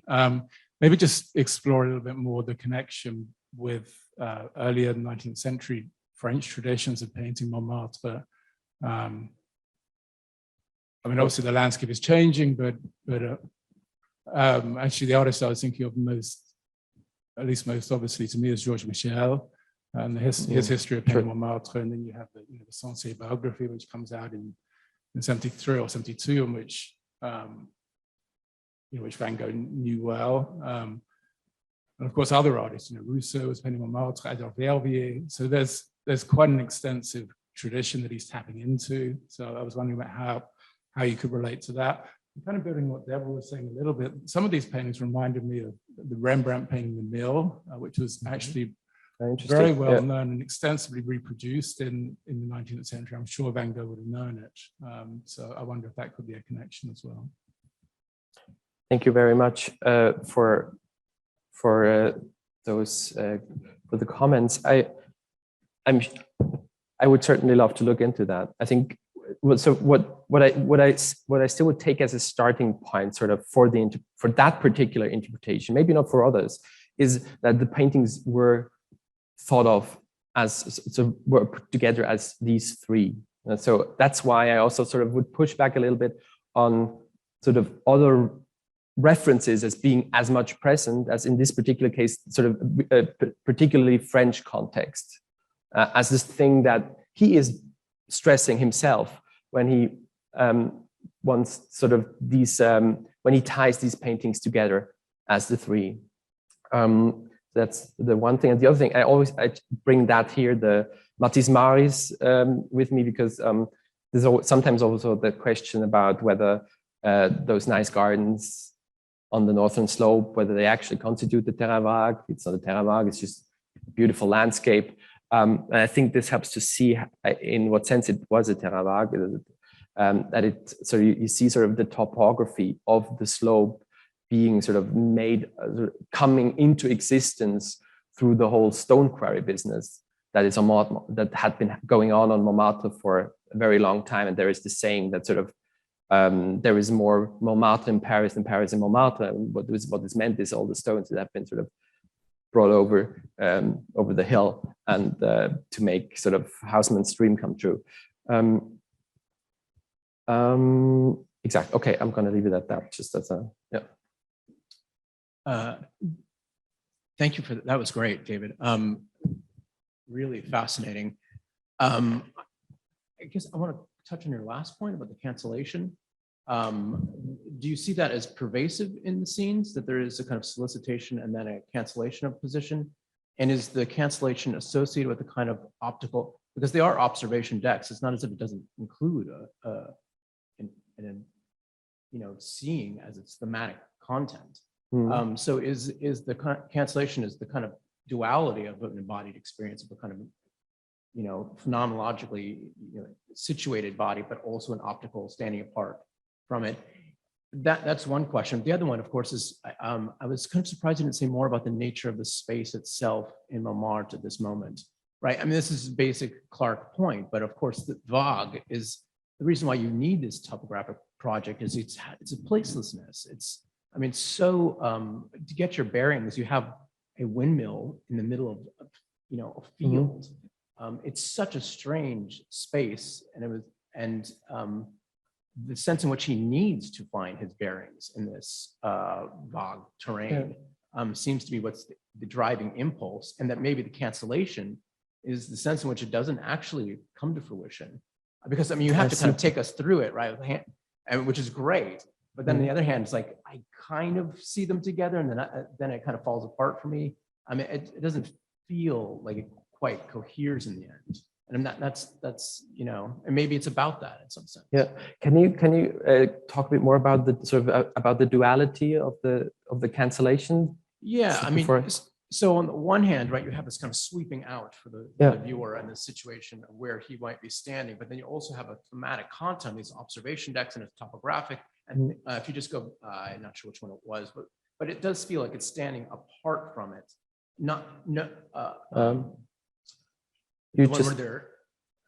Sorry, that one, the top left, for instance. Okay. Yeah. He's here, they're there, and it's moving out there. So it is a kind of panoramic dimension to it, which is a visual experience, right?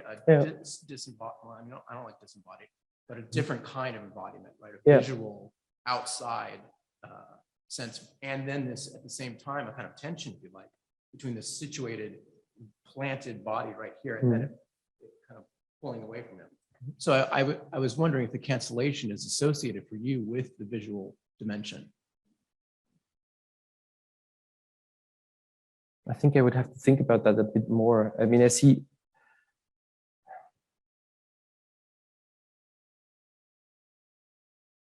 I'm not sure. I have to think about it. Yeah.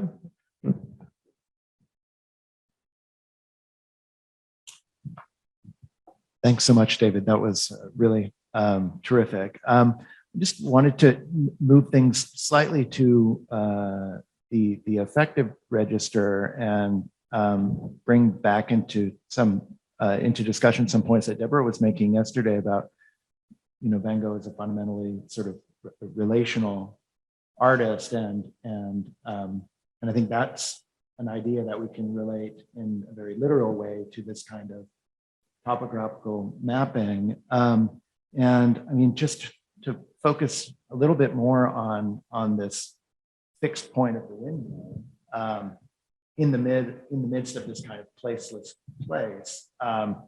That's obviously a sort of cliched marker of home for Van Gogh. And, you know, this is Montmartre is an area he's making his new home, however temporary, and this impulse to sort of do this ambulatory mapping around the windmill and get a sense of the space, as inchoate as it might be, may be wrapped up in this project of, you know, defining a sense of place and home for himself. And I'm just wondering how we can differentiate this kind of mapping project from what the sort of first generation of Impressionists are doing, because that language of topographical mapping often gets applied to, you know, what Pissarro is doing in Pontoise or what Sisley is doing, you know, in the suburban, you know, outskirts of Paris as they transplant, you know, into a new environment and make it their home and also the subject of their landscape practice. And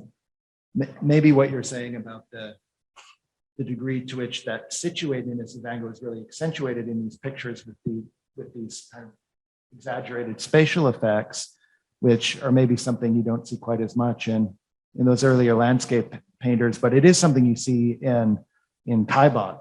And it's interesting to think of Van Gogh as a kind of Caillebotte of Montmartre in a way, in some of these pictures, and doing something that's more in line with that project. And I think what Rachel was saying about this sort of proto-cinematic quality of these pictures. Anyway, just a few other things to throw into the mix. Yeah, thank you very much. Yeah.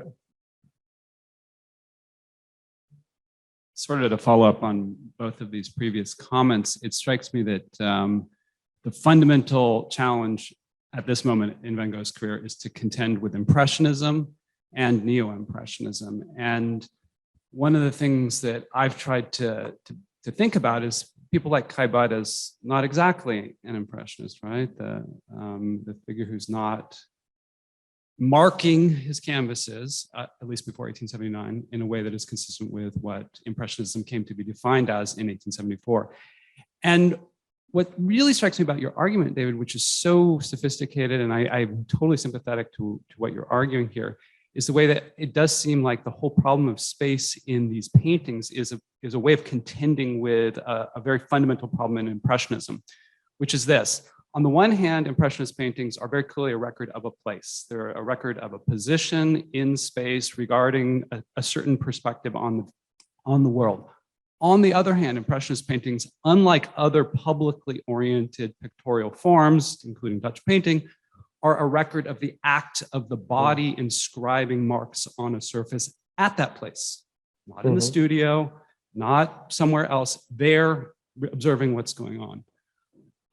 For me, that is consistent with the way that certain kinds of philosophies of phenomenology contend with our embodied view of the world. Merleau-Ponty argues that the body has both a spatiality of position. We know that we're right here at this place here, and we can measure it.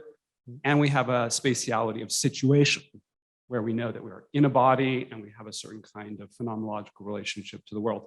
And those things are always in a certain kind of tension for us as lived beings alive. And in a certain sense, that's exactly what you're talking about, that Van Gogh is grappling with that fundamental human condition, which is brought to the surface pictorially in practices of Impressionism that he encounters for the first time in 1886. That was, I just want to follow up by saying that I completely agree with what you just said. And I think your argument is very subtle and very compelling. And the only reason that I wish we were actually looking at the paintings instead of the immaterial images is because the insistent aspect of the here-ness, the address of the body in terms of what you were describing, the path where you feel the feet beneath you, that expanse in the foreground is what recalls through the application of pigment, his presence and the dislocation between the optical and the view. So I think that is precisely the kind of, it's not cancellation necessarily, it's sort of more constant referral to this essential discomfort we have when we're conscious of the divide between where we are here, which is always escaping there in noting what we see. That was a very complicated sentence. But I do think that you're absolutely right. And it's I think something that's very consistent in his work, even from the very beginning, as you noted about the marsh drawing that we have on view, which has something of that same effect, even that early, right? With this expanded foreground where the visual field seems to be with his face in the water almost, and yet there's this leaping expansive space as soon as you lift your head and you see that distant horizon line. Anybody else want to?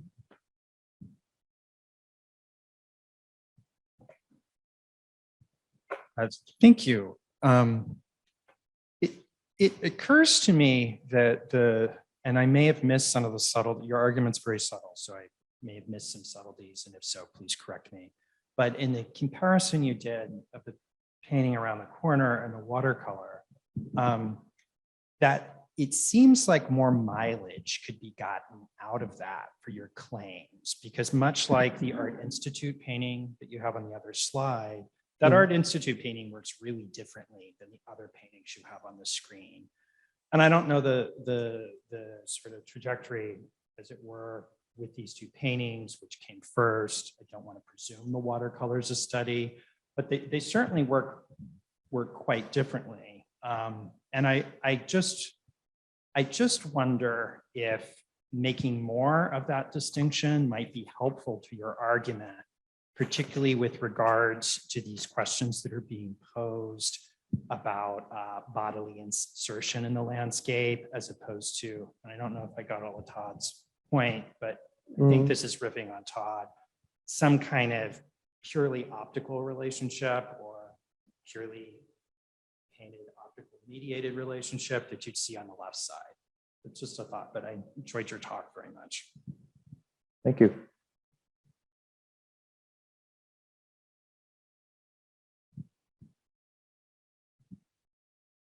I also wonder about the relation to Japanese prints, with the way the windmill is the central figure in each.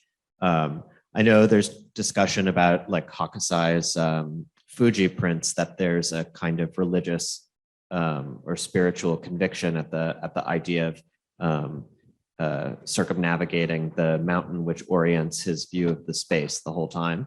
And there's a kind of Japanese phenomenological tradition. I think Karatani Kojin writes about the rise of a conception of coherent space in 19th century Japan as a kind of philosophical revolution. Oh, I didn't know that. That's interesting. Well, if we are finished, are we finished? Yeah. Yeah. Okay. Well, thank you so much, David. Go back to looking at some art and talking together. The post-lunch slot is always one of the toughest, so I'm gonna try to, and this is a little bit different from what we've heard before. It's sort of evolved in real time. During our days together, I sort of took a leap not to prepare an outline and slides. So we'll see where it goes. Anyone who is seated near me in the auditorium, I'm sorry for all the shuffling of papers. That's what this is the outcome of all that paper shuffling. First, I think I know some of you here know, but maybe not all of you, my background and experience with Van Gogh scholarship is not extensive and not so recent. I worked at the Art Institute with Douglas Druick and Peter Zegers on their Studio of the South exhibition, and that's how I first met Schrar. And that was a very formative immersion in ways of thinking about the late 19th century and ways of thinking about the place, biography, et cetera, et cetera. But what's also resonating is not just that, I'm sorry to say 20 years ago experience, but a show that I just opened at LACMA called City of Cinema, Paris, 1850 to 1907, which has some shared methodological concerns, which make me super happy to be here and discuss that.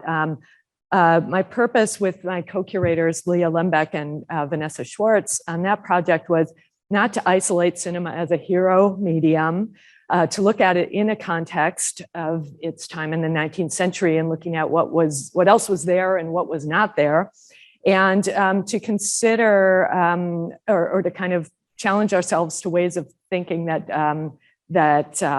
no longer reinforce canons or myths of genius, progress, novelty. And I see a lot of that thinking here too. I'm maybe linking the two projects, broadly speaking, or among the things that link them are a belief that vision could be trained, deployed skillfully, paying attention to the culture of replication and reproduction, and that's a bit of what I'll talk about more today.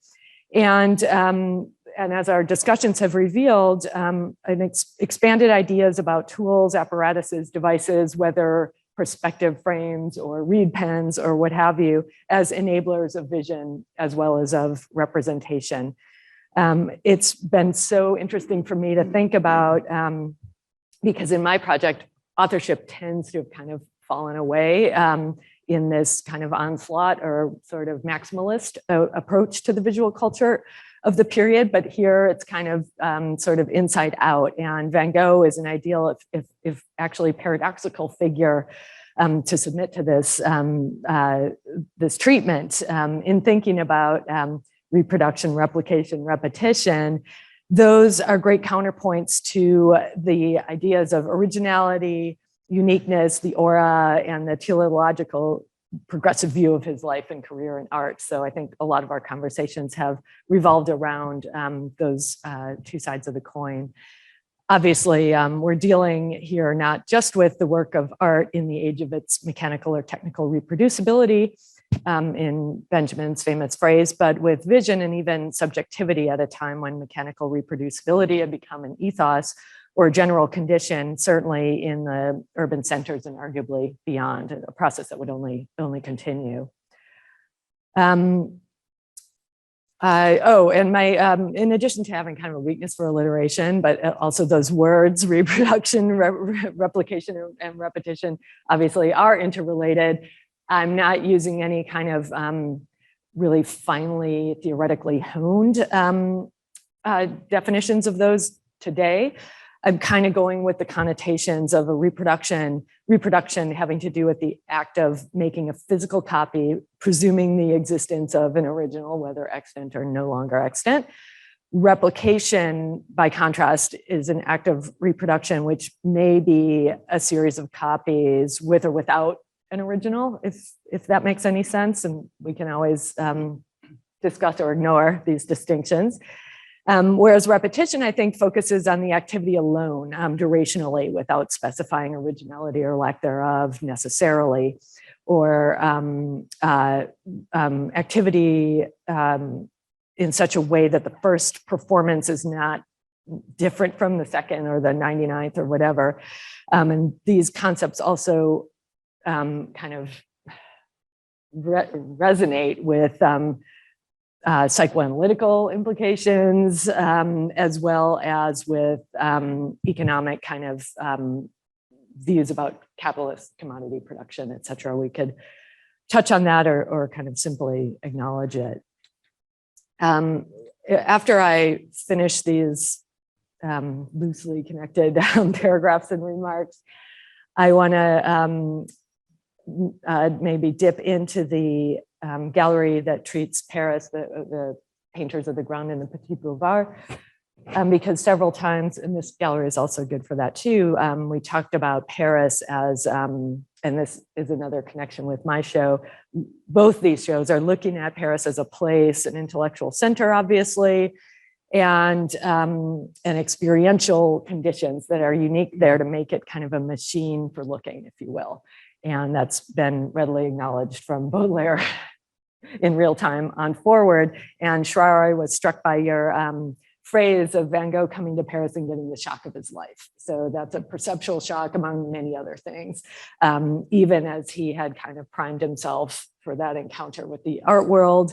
I think these exhibitions and seeing the panoply of perspectives, of styles, of slices of the city help us get at that visual culture abounding with copies, whether they're prints in illustrated media,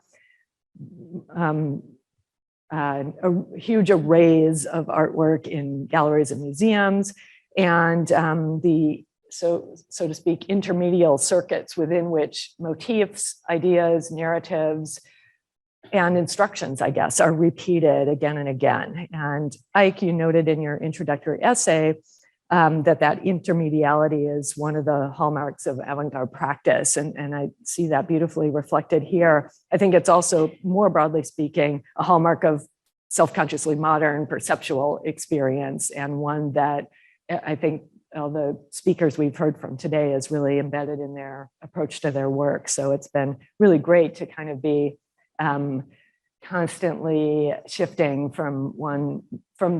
among different media and materials in a much more synthetic way than kind of creating interpretive categories and frameworks that are restrictive in either of those ways. So if Paris was kind of a stress test for looking, I think, perceptually, that Van Gogh, I suppose, had to reconcile with the more traditional ways he had learned to work around drawing, around theology, around literature. So there's, it is a really fruitful moment.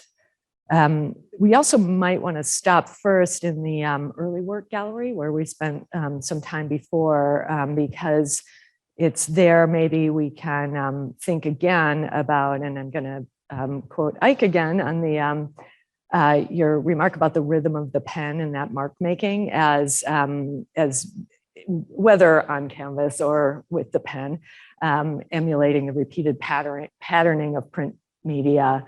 And I thought that also, just your language made me think of the kind of ticking of clock time, or the kind of noise of the loom, the shuttle, you know, so repetition kind of leads to rhythm, and or it can.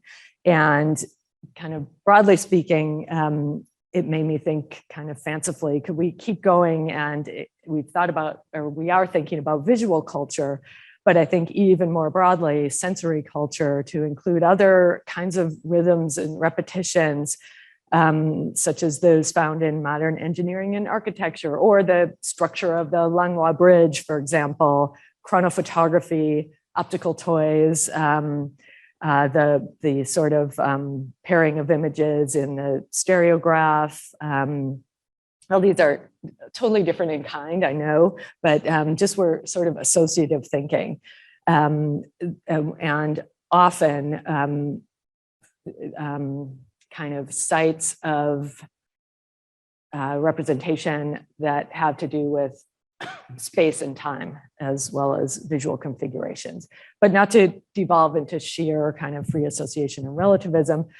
I think there's obviously, and I've enjoyed thinking and hearing about the specificity of, noted by many of you, about the movement of the artist's eye and hand, which would be different when he's copying versus creating in front of the motif or from the imagination. It would be different whether looking at a painting or a print. And the idea, and this is a bit of a Jonathan Crary argument, or kind of chronological hook, that those studies of eye movement, saccade, really began in 1879-ish. You know, so this is very much of the period. Whether, you know, I'm not necessarily expecting that Van Gogh read that kind of literature, but who knows? But it that I think is another layer here as we try to be as specific as possible, even though I know I was just super general. But in pulling back from that, I started to think that it's really interesting to think about, with how minutely different it could be to be, looking at one's own canvas and creating another canvas in echo of it, to be looking at someone else's print of someone else's painting on a flat surface and making a drawing of it. All of these things, the hand and the eye are operating, following different pathways, despite a manual or because of a manual. There would be a lot of different ways of working, whether codified methods or kind of just as interestingly, workarounds. I was thinking a lot both days about working and workarounds. And Van Gogh is a great artist to think about that with, because as has come up in a few different contexts, being, in large part self-taught or taught through a melange of influences and activities and sort of exercises that there's, even in the way he reads, you can say has method and workaround methods. I also then, but clearly it's not only about the eye and the hand. We're also dealing with mental habits and frameworks that themselves have cultural bases. And I think this has come through in several talks, whether a kind of basis such as clock time given to all and arguably accepted by all, or a specific kind of schools of religious thought, which are kind of maybe self-selecting in a way. And I've also been thinking, and I think we all are, because I think almost every one of us has used different kinds of analogies of Van Gogh's, which are so incredibly wide-ranging, whether he's linking one person to another, one place to another, or one activity to another. So l'ermite is Millet to Provence is Japan, painting is harvesting, Dickens's chair is Gauguin's chair. Are those reproductions in a way, or are those equivalences? Do they have something to do with replication? Perhaps. Also his beautiful descriptions of artworks and letters, whether his own or those of others, is that and more than a description, neutrally speaking, or a critique, is that also a form of reproduction, an evocation or transposition of not just one medium to another, but kind of one communicative form to another. He seems very at ease in all of that. And as a person who spoke many languages and read favorite texts in multiple languages, read and reread, I mean, even without the visual, those are kind of mental exercises in replication. So I have also been jotting down questions for each of you as you have spoken. So, it's I'm going to have to call on you if our conversation doesn't flow. But there's one kind of, before we get up, while we're sitting in this room, like this is an easy one. I just wanted to ask you about reasons for your decisions to use reproductions in the galleries, and how, now that you're kind of living with the whole thing spatially, how that feels to you and what it accomplishes. Well, I think Martin was just commenting. Oh, here, thank you. I think it was Martin. Somebody was just commenting when they first saw the installation. Oh, it's all the rage. Everybody's got these giant monumental vinyl reproductions. And I guess it may be just because technologically it's possible, and it really didn't used to be. And they really are fantastic as sightlines. And, to be perfectly transparent, this one corner in this gallery is just hellish to install because it's got these awful exit signs everywhere. And so I hate to put anything near this part, and people don't tend to see it very well. So I was trying to make good use of the space that I had, but it was a wonderfully easy way of summarizing visually the whole theme of the cataloging of social types. And so dramatically so, you can take this tiny little print and blow it up to this proportion, and I think get the idea across almost instantaneously. So having the actual source right in front of it is also great. Just a reminder again of our ability in this day and age to distort the image to no end.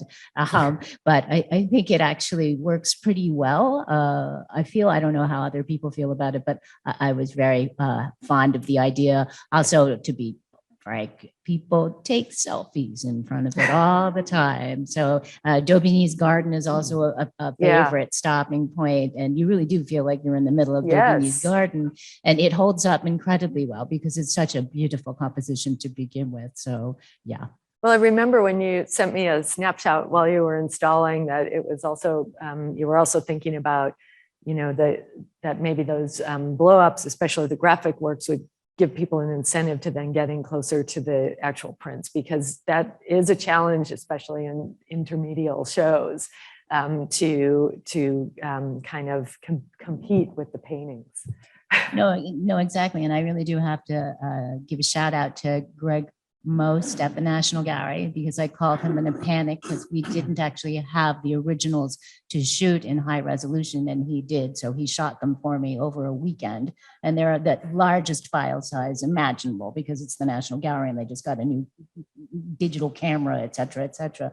But yeah, exactly. I think they're so compelling, and they automatically do interest you in the image and all the incredible detail of these things. And again, that's a phenomenon of looking that is a part of the experience of consuming these prints. And I think again of the physical proximity when you have an illustrated novel, and I just have this image of Vincent with his entire face in the image because it's so compelling, and he wants to capture in his mind the words that describe the image and the pleasure, which is such a fundamental pleasure that we all have in representation, of seeing it come to life physically on the page. Yeah, I also got a bit of that sense looking at the video, the touch screen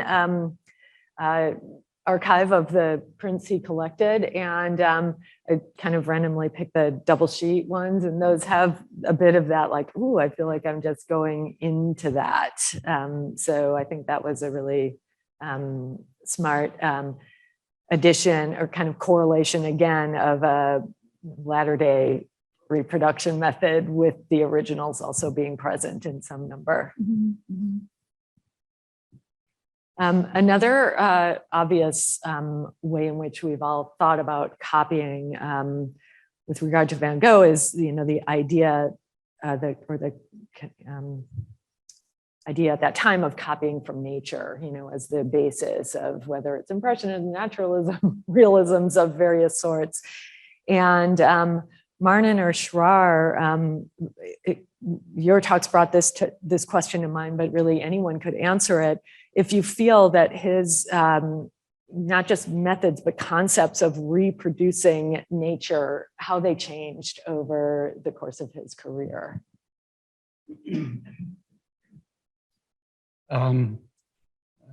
In one way, tremendously, in another way, hardly. Because one of the special things about Van Gogh in many respects is that what he does at the beginning, he does at the end.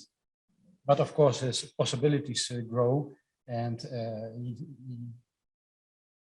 he's also as a dark artist, he is an expressive artist, but with the possibilities of his command of color, he can do much more. And of course, in his avant-garde circles, he learns a lot about other ways of using the brush, peinture, l'essence, and that gives him so much more possibilities that out comes this expressive painter that we now admire so much. That would not have happened with his older art. So, but in terms of subject matter, he stays much the same. in terms of color theory. What he does at the beginning, he does at the end.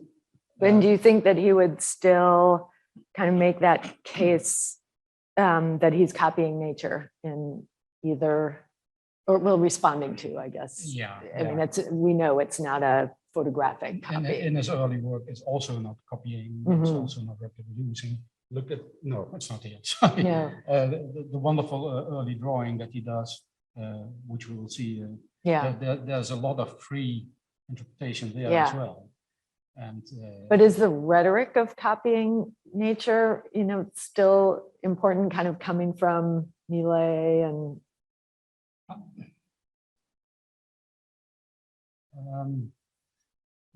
Maybe it's when he is copying the Millet prints, he himself calls it translating into color.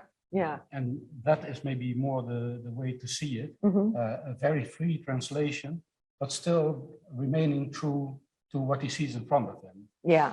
In that sense, he remains a kind of a realist. He doesn't transform motives completely, but he adds his imagination, his expression, his structure, his need for consolation. That's always in any of his nature paintings. That is important, and if that's not completely there in what you see, then it has to be put in it. Yeah.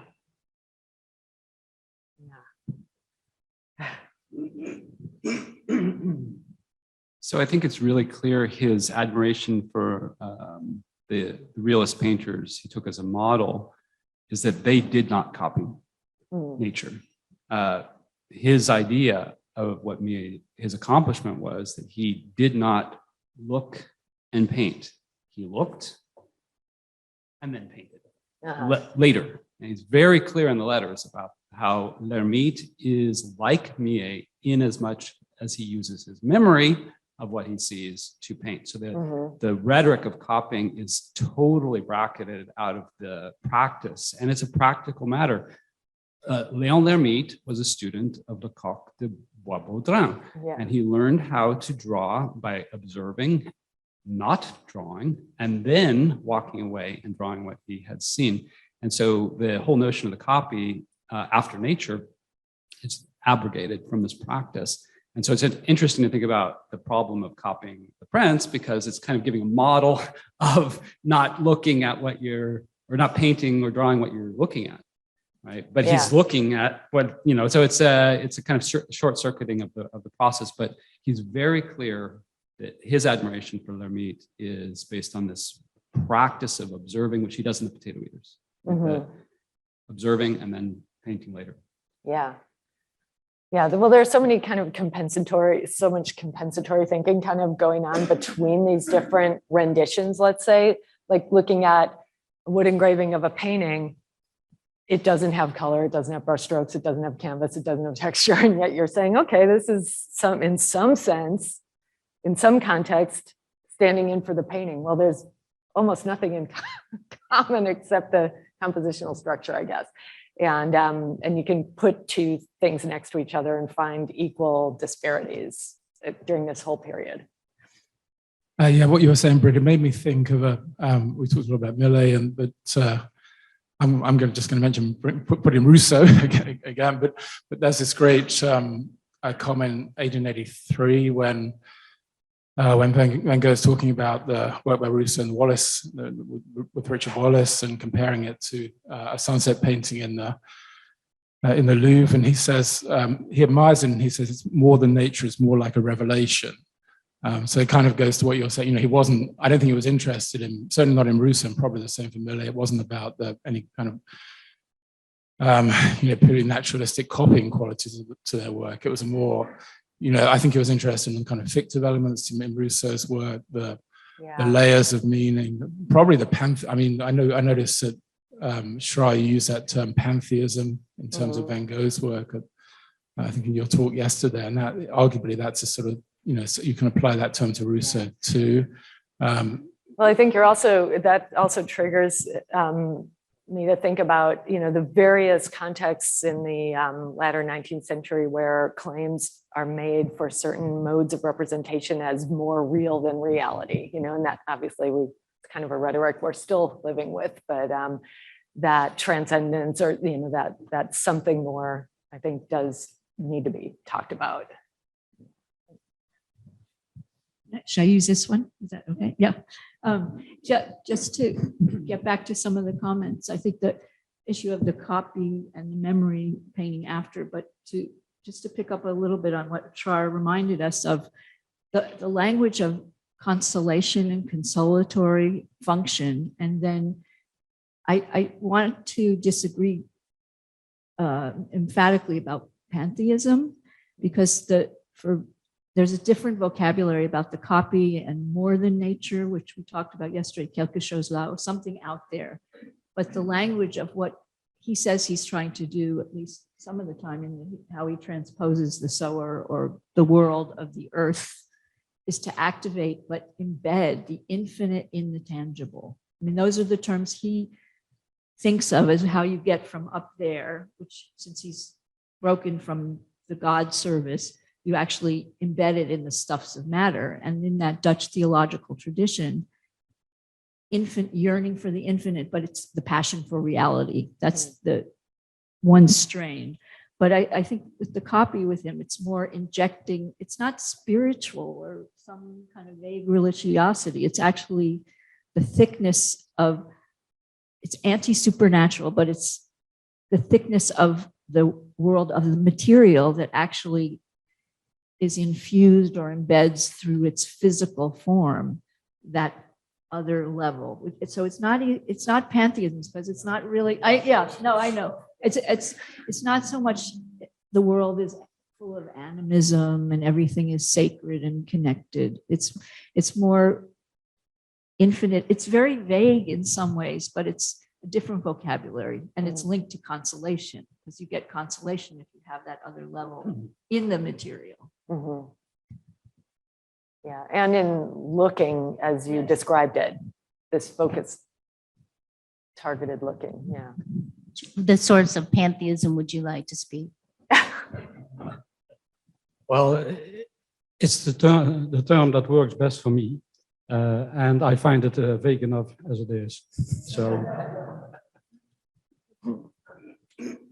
I just wanted to ask you one question, because you were bringing up so many very broad concepts of copying in all of its nuance. And in the 19th century, it's very multi-directional. It's a kind of project that I explored a long time ago at the Walters, and the repeating image brings back memories. But it just struck me all of a sudden, we're talking so much about how Vincent, during the Paris period especially, is consuming so much material so rapidly and assimilating so much visual information. And it never really struck me before, but speaking of memory and painting from memory, that is what he would have to do. It's not like Sisley is going to give him one of his seascapes so he can sit there and try and figure out how he layered the pigment, right? So there must be a good deal of guessing and misapprehension of technique, and some of the paintings in this gallery are pretty good examples of that. And I thought it was really instructive to look at, for example, you can't see it from here, but the bridge over the Seine at Asnières, and to see how he's sort of understanding Sisley's technique, but not really. I mean, there are certain passages that look like he's doing Monet. But it's kind of a jumble almost. And I guess, unless you know, I wouldn't know if he had such good relations with some of these artists that they would, or that Theo would, lend him a Monet so he could do a really close examination, something like that. Theo sold Impressionists, so he had plenty of possibilities to see things. And versions of favorite scenes by those painters. Yeah, Monet, for example. He never met Monet, as far as known.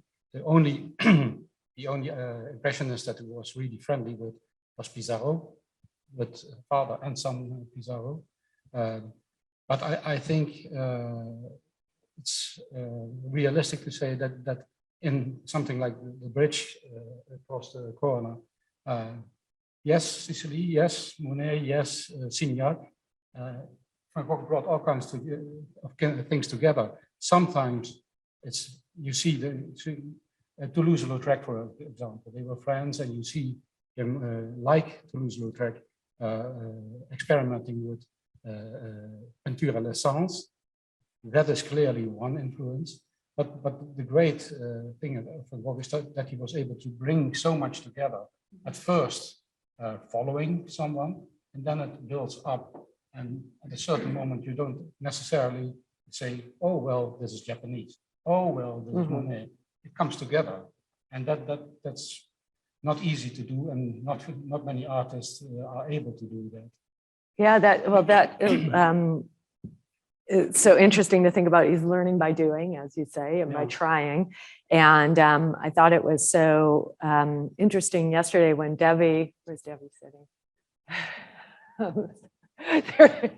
When Debbie said about her students learning or trying to reproduce the effects of peinture à l'essence and kind of understanding how difficult it is, and that I think, you know, was a methodology for an artist, an obvious one, but it can also be for historians. You know, I mean, I think I've seen some recent exhibition projects where, you know, the techniques are recreated, and in doing that, you kind of understand how difficult or hard it was. And I also found it interesting to hear a little bit about the life-size reproduction of the yellow house or the potato eater's room. A couple of yellow houses have been made over the years, I think. And something about reproducing, replicating that space, and what do you understand by doing that, you know, by having a physical sense of where the artist was during the making, or what kind of space was the artist trying to describe in 2 dimensions. Those are more kind of exhibition or research methodologies than Van Gogh's, but just things that came up in the course of our discussion. And Todd, if you have a comment, that's great. We could also go around the corner and look at the bridge if we're still talking about that one. I can be super brief, I think. Just thinking about Margaret's presentation, what Martin was just saying about memory and all these. I guess my question is about the whole conceptual schema of an original and a repetition or reproduction that relies on a picture of origin that I find strange. I mean, Emerson by 1830 is calling it original citation. Kierkegaard has repetition. Nietzsche has original representation. It saturates, in terms of Van Gogh, right? He looks out the window and he sees a sunset. It says it reminds him of Corot. Representation saturates seeing, right? So the notion of an origin which is foreign in a certain sense. The idea that there's some, I don't know what it would be, some kind of pure idea, pure creation out of nothing. Yeah, aura. Not exactly, but you know, it's the kind of return of the repressed, right? Yeah, I mean, but Benjamin's is wrong about that, because the assertion of this idea is just a kind of, it's an assertion. The notion that you work within representation is a given, I think, for most of these artists. It's only until a much later period where we start fantasizing some notion of purity, that creation out of nothing. But if you look, I mean, talking about his relationship to literature and all these things, he's completely literate and saturated with everything that he does in a culture.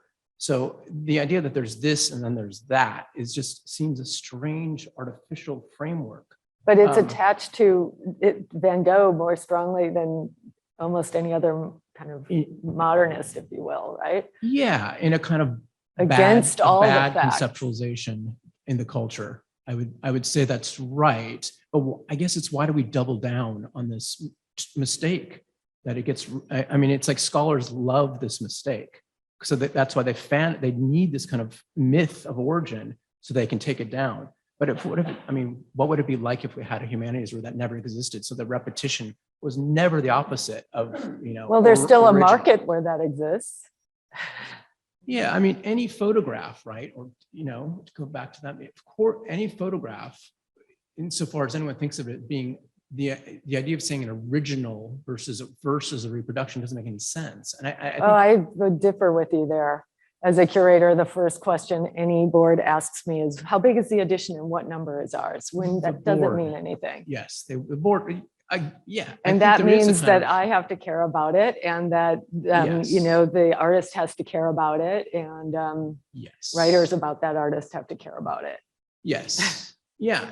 Nonetheless, it seems strange that we are so emphatic about retaining this concept that I don't think, you know, in practice has much mileage, because we have to kind of imagine this moment of ex nihilo production as the artist as something out there, when in practice, if we look at any of these artists, it just breaks down into nothing. Even Gauguin was like probably the most extreme, the furnace and even there, you know, you put any pressure on it, it dissolves, and you can see he's relational. So that's just my kind of my nervousness with, you know, holding on to this dichotomy, which assumes the existence of this other term. And Well, then- yeah, I mean, I also find the idea of copies without originals much more interesting and generative. But I think, as opposed to dichotomies, there are hierarchies. You know, you can't. I mean, they're artificial. You know, they're created by various structures and authorities and economies, but they're there. Yeah. Yeah. Just to maybe disagree with you, Todd, a little bit about the problem of the 19th century and the copy. It's clear that it saturates artistic production throughout the early 19th century. Sketches, esquisse, ébauche, tableau, the whole like mechanism of artistic production in the early to mid 19th century is built around the repetition from an original that no one fetishizes at the time. Why does it become the case that those sorts of origin moments, Corot's view of the bridge at Narni, why is that in the Louvre? Because of Impressionism. And Impressionism is that moment which does introduce that kind of fetishization of the ideation of an origin point, so that Castagnery is very clear. Impressionism is what the brain of the artist perceives transmitted into canvas. And so that's the origin moment, is the transmission of the idea of the landscape translated into a canvas. So the cultural origins of this fetishization, I think, is very much tied up with this moment of Van Gogh trying to figure out how do you make an Impressionist painting or do something with Impressionism. Just to build on Marnin's point, and another key ingredient to that discourse around Impressionism is actually this notion of forgetting, right? It's not simply just a pure origin, it's an active unlearning and forgetting to achieve this notion, this fictive notion of the innocent eye. And it strikes me that Vincent as this kind of second generation Impressionist who's just got this heavy multi-layered filter of representations, literary and artistic, that, you know, for him, it's always about learning and teaching and accumulating that knowledge, you know, and it's that density of accumulation that we're kind of, that is behind the concept of the show in some ways. So I think bringing that notion of forgetting and unlearning into play, and to set Vincent in opposition to that, you know, because that's a key part of, you know, Monet and this idea of the innocent eye, but also, you know, it comes up in Pissarro and Cézanne, and that's clearly not part of Vincent's discourse, right? Thank you. And thank you, Britt, for introducing the 3 R's of reproduction, replication, and repetition, because I often think in terms of 3 T's in terms of print culture, with transposition, transformation, and translation. And I think these are all words that are coming up with everyone here. And one thing I've been thinking about in particular that's come up in so many of these discussions is the visual and the verbal.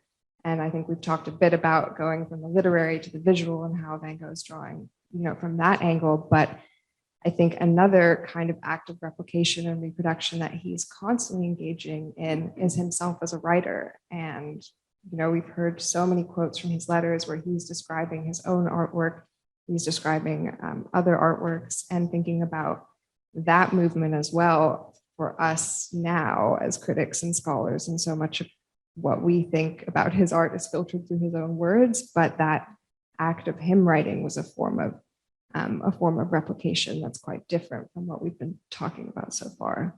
Yeah, and that he definitely believed writing could do that. I was noting the what he said about Dickens being a great artist, both in black and white and in color, which is so fascinating. Like that, both that he's talking about words being able to kind of parse between a black and white picture and a color picture. You know, there are a lot of really interesting ways to think about that, literal and otherwise.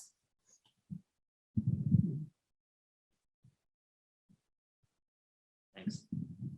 I want to try and split the difference between Todd and Scott about the originality issue, because I think it's true that it was historically important for artists to think of themselves as original.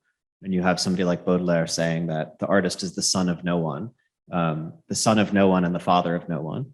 But then you also have the view already contemporaneously that is an analytical mistake. So you have Balzac in Lost Illusion saying that when Lucian meets his first real life teacher, Daniel says that Lucian can't get anywhere as long as he's just copying Scott, that the copy is too literal in the copying Scott, and that Lucian needs to be Lucian.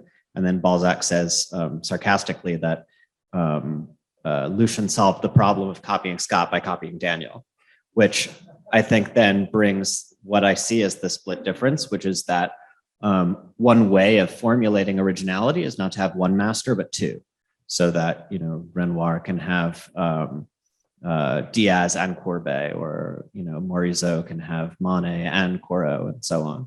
That there's a kind of originality as the triangulation of multiple influences. We have time to go down through to where the Delacroix and the Monets are, maybe, since it kind of relates to that multiple masters. In the area of kind of Van Gogh's many masters, I guess, to pick up on what we were just saying, and a few different kinds of repetition, reproduction. Delacroix, a reduced version of one of his own works. Monet with a motif that he painted many times. Monticelli also with kind of favored motifs in variations on a theme. So I don't know if anyone who's spent time thinking about or writing about these particular relationships wants to chime in or comment or. Well, I guess I can, well, so even more literally, right, we were talking about the literary image and as a source of constant material for Vincent, and we illustrate this really pretty literally by having the edition by Alphonse Daudet, this novel that's the point of inspiration. Purportedly in a letter he writes that it's this particular image from this book that I see in Arles. So that kind of doubling of fiction and reality. And literally there's a little tiny illustration of a carriage. Of course, it's not like he's using that literally as his model, and the distortions and David, this painting really does seem to me to have that quality of this enlarged expanse of a foreground where you do feel just viscerally his legs and the heaviness of his feet. And there's sort of a disjunction between that broad expanse and then looking up and seeing this almost phantasm of color and this sudden perspectival plunge that happens that, of course, isn't quite right. So again, taking that idea of the imperfect digestion, or maybe the deliberate imperfection of these mechanisms by which to copy the world. But, you know, you could go on and on in this particular gallery because, yeah, there's the Delacroix and the autograph replica of a monumental history painting. There's the notion of painting in series, which we don't have literalized, but Monet embodies over here. So this is definitely rife with all these different conceptions of what a copy can mean. I mean, copying is such a dangerous term to introduce because its legacy is so long and complicated in the history of art, and in particular in this part of the 19th century, and again, as you're saying, because of the translation into so many other media, including photogravure now, for example, which we know he's looking at too. But the one thing that seems to be true for Vincent for sure is that he's either understanding or misunderstanding in a nutritious way, let's say, other people's work, often through graphical means, whether it's a print or a photogravure, and it's taking the black and white and then vivifying it again, that turns into necessarily a creative act. So, I mean, that seems to be kind of the heart of his practice, as I guess we were saying. Anybody else want to take this from me? I know you mentioned that you were sorry you couldn't get the painted version. It's exactly what you just said about moving from a black and white to color, but of the rising of the Lazarus or the Pietà, I mean the Dolorosa, that you had, because you have the print and the explanation, and just thinking about it in that way, and the Millet ones too, the translation from Millet prints to color that he did late, that I think Martin was talking about.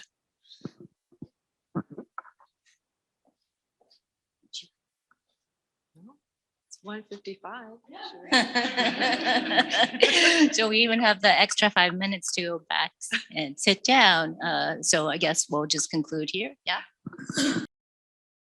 In the meantime, I will introduce myself. My name is Carmen Rosenberg-Miller. I'm a PhD candidate at Princeton.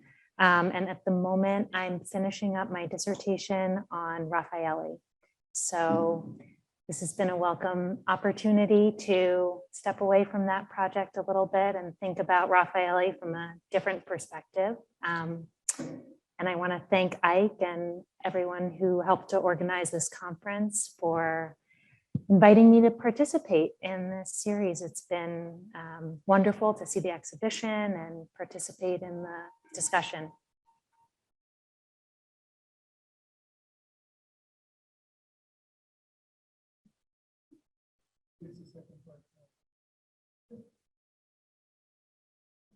Yeah. Well, I also actually, I wanted to thank Martin because really the kind of jumping off point for this presentation originated with a conversation that we had 2 years ago in Paris, where he really drew my attention to Raffaëlli's appreciation for, Van Gogh's appreciation for Raffaëlli's writing, and especially the mistakes in Raffaëlli's writing, as he saw. Yeah.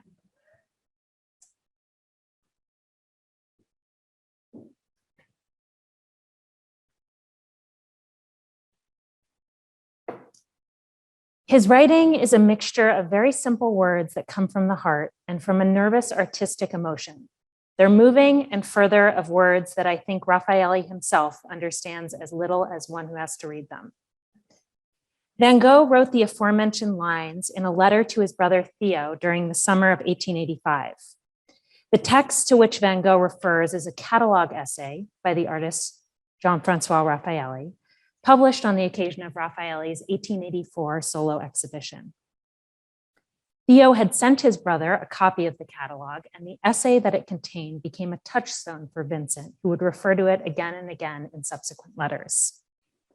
During the summer of 1885, Van Gogh was living in Noonan and had just finished The Potato Eaters, his first attempt at an ambitious multi-figure painting. His appreciation of Raffaëlli, whom he discusses in 8 letters between June and December of 1885, helps to illuminate the objectives of Van Gogh's own work during this period. This presentation is divided into 3 parts. I planned first to discuss Raffaëlli's philosophy of art, which is outlined in the catalog essay that so intrigued Van Gogh. In the next section, I will examine Raffaëlli's prose, which critics excoriated, but Van Gogh admired for the very same qualities. And finally, in relation to the formal problems of Raffaëlli's writing, I will, in the last section, consider both artists' resistance to academic convention and system. In 1884, following the example of Courbet and Manet, Raffaelli organized and financed his own retrospective of over 155 works in an unoccupied shop on the Avenue de l'Opéra. To accompany the show, Raffaelli published an exhibition catalog, which included a lengthy essay titled A Study of the Movements of Modern Art and the Beautiful Characterist. Raffaelli intended the essay as the fourth chapter of a book on the philosophy of modern art. The book, however, would never be published, and the manuscript now resides at the Getty. Thus, the essay stands alone as the only published section. It is also the clearest and most complete statement of Raffaelli's philosophy of art, which he termed characterisme. Characterisme dictates that the function of art is to materialize character, an individual's essential defining trait. In the essay, Raffaelli writes, I emphasize this word character. I believe it to be chosen to define our modern individual idea. Character, in effect, is that which constitutes the moral physiognomy in its constant and complete expression. Character is the physiological and psychological constitution of man. Intellectual character is nothing other than the reflexive possession of oneself by free will. This word character applies admirably in an era of free thought where beauty is in liberty, pride, and will. Character is the salient trait. Because character embodies, in Raffaelli's words, the physiological and psychological constitution of its subject, it cannot readily be apprehended through outward appearances alone. Rather, characterisme calls on the artist to distill character through personal experience rather than merely copying what he sees. No painting evinces this philosophy more vividly than Raffaelli's own artist painting, which might even be considered a visual manifesto of Raffaelli's philosophy of art. The work demonstrates both the purpose of art and the role of the artist, according to Raffaelli. If the fundamental function of art was to reveal the essential character of its subjects, the artist's task was to access that truth through a radical performative empathy that compelled the artist to reenact the lives of his subjects in order to understand them.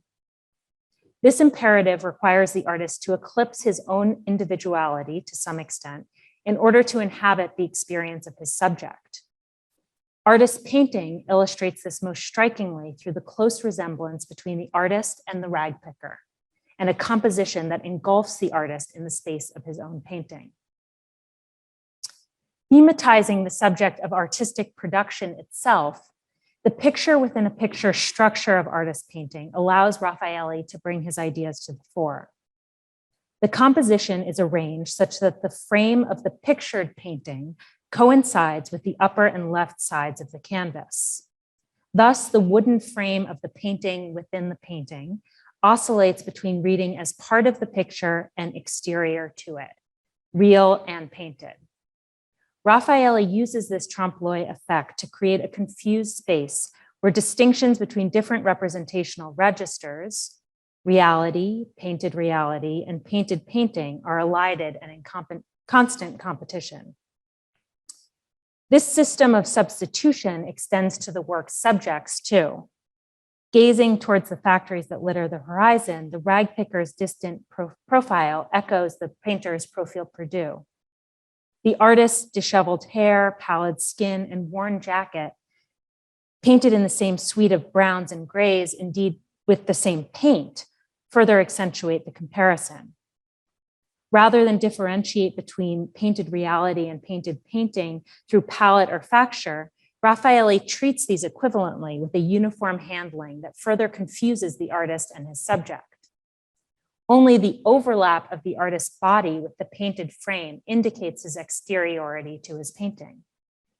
Moreover, the artist's proximity to the viewer invites a second identification of the beholder with the pictured painter, allowing the viewer to enter this game of reality and fiction. Raffaelli materializes art's inherent mediation and suggests that to behold a realist representation is to perform a double identification with the artist and through him, the subject. In artist painting, the representation of the real entails an almost corporeal merger between artist and subject. The idea that the artist would inhabit his subject as a means to portray him is a remarkably performative conception of representation that must be seen in relationship to Raffaelli's ties to the world of theater. Before deciding to pursue a career in art, Raffaëlli worked for several years as a singer and an actor. He trained at the conservatory and was cast in a number of operas, usually as the old fool.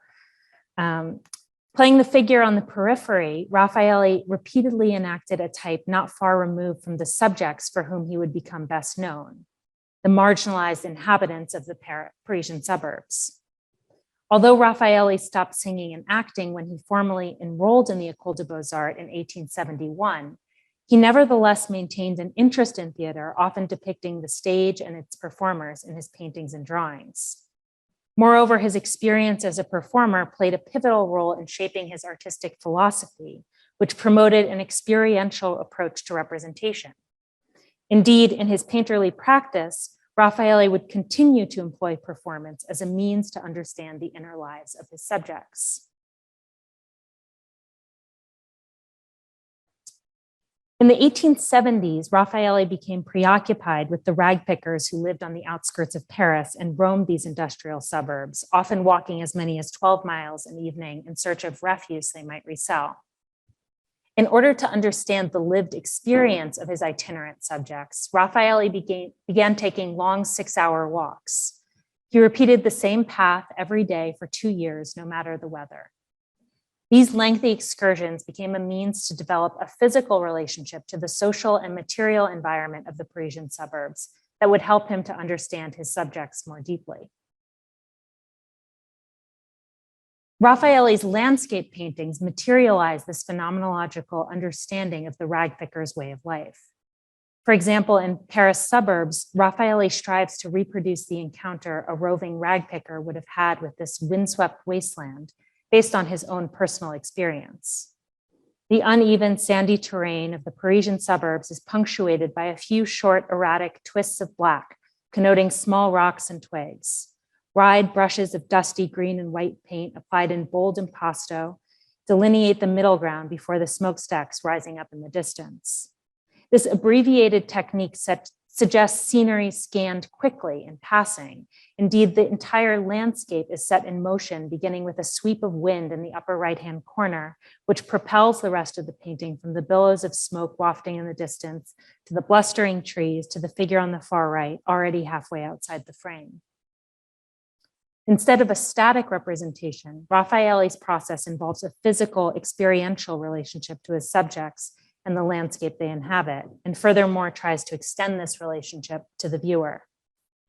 Rather than simply represent the suburbs, Raffaëlli tries to show us these spaces through the experience of a ragpicker who traverses them continually, scanning the ground for refuse he might collect. Performance was also fundamental to Raffaëlli's research for the absinthe drinkers. As Marnin has detailed in his writing on the painting, Raffaëlli visited bars where absinthe was served and even experimented with absinthe himself. He wrote, when I painted the absinthe drinkers, I studied the subject of alcoholism in depth. I went to the worst neighborhoods to observe the effect of absinthe on the regulars of the bars where the terrible liquor was sold. I studied in the hospital for alcoholics, and 2 or 3 times I observed the effect that 1, 2, 3 absinthes had on me. The effect was dizzying. I was able to understand the dark experiences to which these unfortunate people devote themselves. It is the furious madness and frenetic excitation which seizes the drinker. As Marnin remarked yesterday in his lecture, Theo van Gogh singled out the painting for praise in a letter to his brother.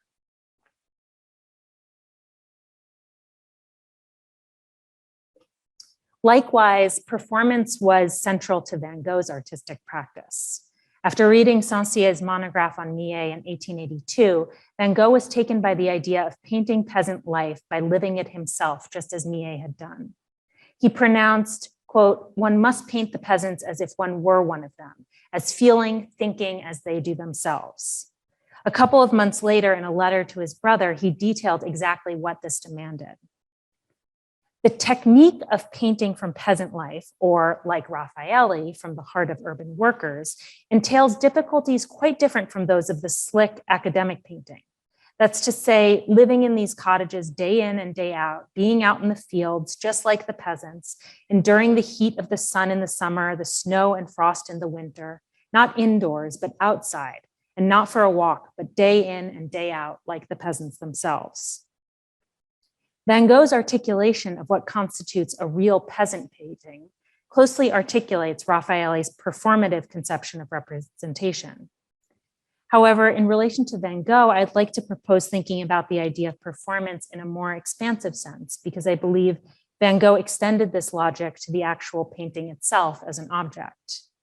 That is to say, Van Gogh not only enacted the roles of his subjects in order to understand them better, but moreover subjected his materials to this same process. In the same letter to his brother, written in mid-July 1885, Van Gogh rebuked much of the painting exhibited at the Salon that year.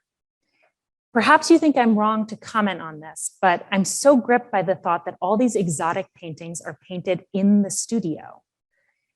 But just go and sit outdoors, painting on the spot itself. Then all sorts of things like the following happen. I must have picked a good 100 flies and more off the 4 canvases that you'll be getting. Not to mention dust and sand, etc. Not to mention that when one carries them across the heath and through hedgerows for a few hours, the odd branch or two scrapes across them, etc. Not to mention that when one arrives on the heath after a couple of hours walk in this weather, one is tired and hot. And I was excited to hear from Devi yesterday about the leaves and sand trapped in Van Gogh's paint, which really speak to this claim. Van Gogh prized the idea that his work would be exposed to the environment that it purported to represent. The flies, dust, sand, and scrapes sustained as results of walks through the heath and hedgerows. Van Gogh enumerated these with pride as evidence of the painting's authenticity. He suggested the physical encounter sustained by the canvas as an extension of his own experience. Just as Van Gogh exposed himself to the same heat and physical demands as his subjects, so too would his canvases endure these conditions. Despite this stated commitment to paint from life and in plein air, Van Gogh nevertheless painted the potato eaters and interior scene largely from memory. However, he did produce a number of studies for the work, focusing primarily on heads and hands, as he put it in a letter to Theo. That he spent relatively little time studying the rest of his subject's anatomy did not escape his critics, like his friend, the artist Van Rappard, who lambasted, "And why may that man on the right not have a knee or a belly or lungs? Or are they in his back? And why must his arm be a meter too short?" Defending his work against Van Rappard's criticisms, Van Gogh maintained that the faces and hands were the most important elements. Indeed, Van Gogh's sketches attest to the close attention that he paid to the appearance and gestures of his subjects' hands. How did the members of the de Groot family cup a bowl, grip a kettle, position a fork? As Van Gogh explained in a letter to Theo, the manual labor endured by his subjects was key to understanding them. You see, I really have wanted to make it so that people get the idea of these folk who are eating their potatoes by the light of their little lamp, have tilled the earth themselves with these hands that they are putting in the dish. And so it speaks of manual labor and that they have thus honestly earned their food. I wanted it to give the idea of a wholly different way of life from ours, civilized people. So I certainly don't want everyone just to admire it or approve of it without knowing why. So drawing on Deborah's argument about Van Gogh's weavers, I suggest that Van Gogh's investment in his subjects' hands extend beyond merely capturing their gestures in paint, but to enacting those himself. The coarse paint handling in the potato eaters is striking. Van Gogh emphasized that he hadn't smoothed out the brushstroke, allowing it to remain rough and raised, almost as if applied by the very hands of his subjects. What would a work painted by the potato eaters look like? What would happen if one replaced their forks and knives with brushes? Here, the idea of performance is pushed to its furthest expression, bound up even in the paint handling itself. Returning to the letter that I quoted at the start of my presentation, alongside Van Gogh's praise for Raffaelli's writing, he confessed that it could be at times perplexing. Critics remarked on the same.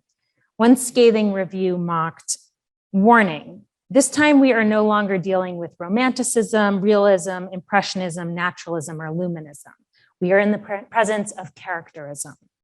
While you slept soundly, a profound revolution was shaking the artistic edifice. Monsieur Raffaëlli will tell you with a clarity of expression that I do not hesitate to declare crystalline. The beautiful characterist is a mode of judicial action of all manifestations of freedom." Is that clear? No? Well, read the 4th chapter of the book of the philosophy of modern art, which Monsieur Raffaëlli is about to publish. Be careful and patient. Do not go back. Courage. The vast panorama of modern art will unfold before your eyes. The secret will be revealed to you. You will finally learn what up to this day no one had suspected, that there is no true work of art without character. The critique was not unfounded. Raffaelli's writing is sprawling, prone to generalities and internal contradictions. Inspired by positivism, Raffaëlli sought to ground his claims about art's agency in science. However, he leaned on the pivotal term characterisme to tie together scientific evidence with the more elusive moral and aesthetic potential he claimed for art, without ever really providing a satisfying explanation of how characterisme would do so. Raffaelli's definition of character as moral physiognomy illustrates this strained attempt to marry crystalline scientific positivism with murkier philosophical ideas. Raffaelli's critics incisively identified this fundamental flaw at the crux of his philosophy, mocking with relish the immense potential that he invested in the term characterisme and how short it fell of this promise. However, what Raffaelli's critics regarded as flaws, Van Gogh considered among the essay's chief merits. In another letter to his brother, Van Gogh reiterated his admiration for the text. Thus, it is writing full of very fine things and full of mistakes. I would rather read than anything else, for what he's talking about is mightily complicated. It seems to me, though, that the totality of what he says satisfies when one has read it, and with all his strange outbursts, he nonetheless says something sound and true. For Van Gogh, the mistakes and strange outbursts were only further evidence of Raffaelli's sincerity and the text's truth. In Van Gogh's eyes, Raffaelli's mistakes own up to the shortcomings of language, the impossibility of explaining a picture with words. Van Gogh often cited a line written by Gautier and reprinted in Saint-Cier's monograph that Millet's peasants seem to be painted with the soil they sow. He repeated this line no less than 5 times in his correspondence. And Van Gogh explained his interest in the characterization as such. How accurate and true that is, and how much it comes down to knowing how to make on the palette those colors that one cannot name, and of which everything fundamentally actually consists.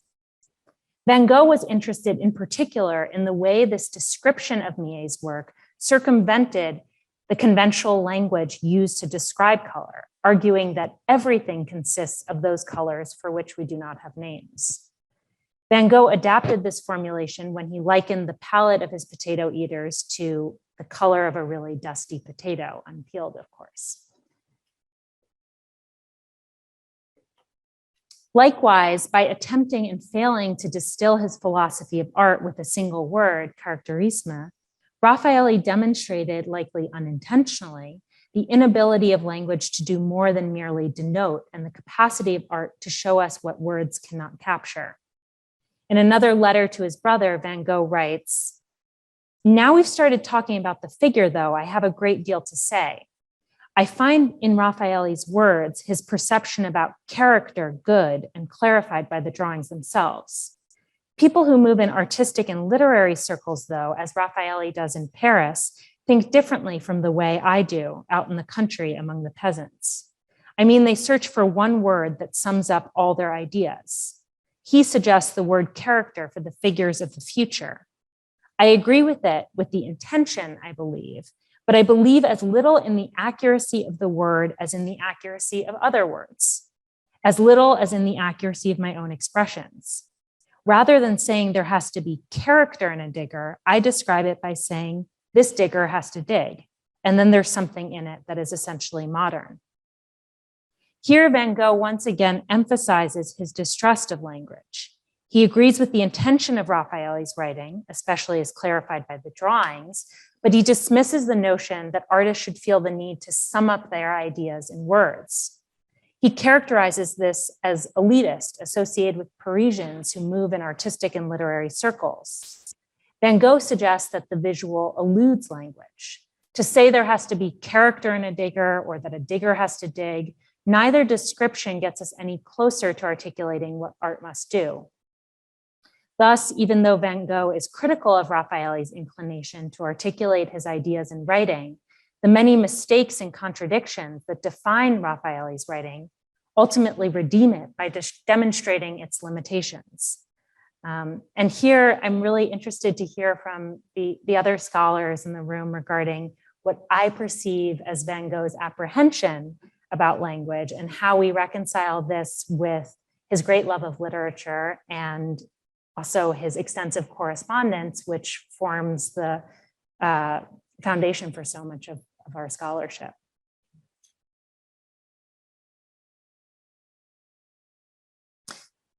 Later in life, Raffaelli too criticized his early attempts to formulate a philosophy of art. As I advance in age and in reason, I realize its absurdity. I do, however, like the faith in which I dictated it. My friends will like it too. The second volume that I dictate will be the refutation of this one. There is no theory of art. There are only men more or less noble in their feelings and passionate in their heart and soul. Despite deeming it absurd, Raffaelli still saw value in characterisme and the faith with which he had formulated it.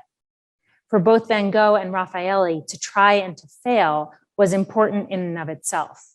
For this failure demonstrated painting's singular capacity to describe its subjects. Van Gogh's suspicion of language was matched by his contempt for academic formula. In this regard, he once again valued mistakes as evidence of artistic honesty and authenticity. He argued, drawing a figure academically correctly has little to do with the needs, the urgent needs of the present day in the field of painting. For both Van Gogh and Raffaelli, present-day painting demanded above all that the artist attend to the individuality of his or her subjects. In a letter to Paul Mance, Raffaelli propounded, I despise knowledge that is only a means, rules and methods that are only obstacles. Knowing the skill of all the arts, I will practice them all, not for variety or vainglory, but to prove that skill and craft mean nothing, that inspiration is everything. According to Raffaelli, knowledge, rules, and methods amounted to no more than mere craft and could only ever produce cold, calculated clinical representations. Truly inspired art would draw on every available technique in order to communicate as effectively as possible. When Mance noted the inconsistencies in Raffaelli's work, Raffaelli protested, I'm very sensitive to this word systematically. I deny with every fiber of my being any system. I would like people to see in my work only the effect of art pursued, namely the search for ways to assert as forcefully as possible these violently loved grand silhouettes. This resistance to system is evident in the range of styles and techniques that Raffaelli employed in his paintings of ragpickers. The individuality of his subjects is often matched by the particularity of the style in which the figure is painted. Compare, for instance, 4 paintings of ragpickers, all most likely dating within a couple of years of one another. These works demonstrate a vast range in palette, facture, composition, and technique, despite the narrow scope of subject matter and the limited time frame in which Raffaelli executed them. For instance, Raffaelli renders Le Chiffonnier in a restricted palette of black, white, gray, and brown. While he describes his subject in detail, he dedicates little attention to the background, which he leaves white, save for a few vague red smudges indicating a smokestack on the horizon. The contrast between the careful consideration of the subject and the relative neglect of the landscape heightens the sense of introspection, the subject's detachment from the outside world. By contrast, in The Vagabond, Raffaelli elaborates on the landscape with a more expansive palette of green and beige and includes a small white canine companion who gazes up expectantly at his guardian. The increased focus on the background underscores the mistrustful expression on his subject's face, as though we see his surroundings through his scrutinizing gaze. This slide suggests a third stylistic avenue. Here, Raffaelli has forsaken the sharp lines and contours that delineate the previous two works. Instead, the figure and the wintry landscape are described through a rougher application of paint that seems almost to vibrate at the edges. Raffaelli achieves this effect by applying paint in thick swaths, which leaves evident the directionality of his brushstroke. Furthermore, he allows the brown paint, which describes the ragpicker's clothing and sack, to bleed into the white of the snow. As a result, the figure appears to shiver. Raffaelli articulates few details of the man's face. His expression is difficult to make out. Instead, our connection with the subject is physical. Raffaelli gives us a visceral grasp of the obliterating, bone-chilling cold. Finally, the ragpicker included in the present exhibition demonstrates yet another approach. Here, Raffaelli uses a brighter palette that includes vibrant pinks, greens, and yellows, applied far less naturalistically than the previous three examples. For instance, a broad swath of white paint laid on roughly is used to designate the sky. Moreover, Raffaelli leaves much of the support exposed, especially in the figure of the ragpicker, who is defined almost entirely by thin, precise lines and shading. Raffaelli seems to revel in this collision of techniques. The careful graphic precision with which he describes the figure of the ragpicker offsets the loose, colorful application of paint that represents the refuse he gathered. As these different approaches to the ragpicker show, Raffaelli was less concerned with creating a stylistically cohesive body of work than adapting his technique to the demands of his subjects. And I'd be interested to discuss this further vis-a-vis the question of the type that's come up in so many of our conversations. Like Raffaelli, Van Gogh associated academic training with a loss of individual expression. Although Van Gogh's beliefs predate his encounter with Raffaelli, this was certainly a commonality that attracted him to Raffaelli. Van Gogh considered academically correct painting to be dull and spiritless. He regarded mistakes as evidence that he had attended closely to his subject, not just mechanically reproduced their likeness. And here again, I would welcome discussion because so many of the speakers over the last 2 days have demonstrated how Van Gogh really did systematically study prints and color theory. So perhaps we have to take the following quote that I'm about to read with a grain of salt and ask to what extent he's just trying to style himself as a subject who's working intuitively or spontaneously. Responding to the painter Charles Sauret's criticisms of the potato eaters, Van Gogh retorted, "Tell Sauret that I would be desperate if my figures were good. Tell him that I don't want them academically correct. Tell him that I mean that if one photographs a digger, then he would certainly not be digging. Tell him that I think Michelangelo's figures magnificent, even though the legs are definitely too long, the hips and buttocks too broad. Tell him that in my view, Millet and L'Hermite are consequently the true painters because they don't paint things as they are, examined dryly and analytically, but as they, Millet, L'Hermite, Michelangelo, feel them. Tell him that my great desire is to learn to make such inaccuracies, such variations, reworkings, alterations of the reality, that it might become very well lies, if you will, but truer than the literal truth." According to Van Gogh, technical ability was inversely related to veracity. The more academically correct, the falser the representation.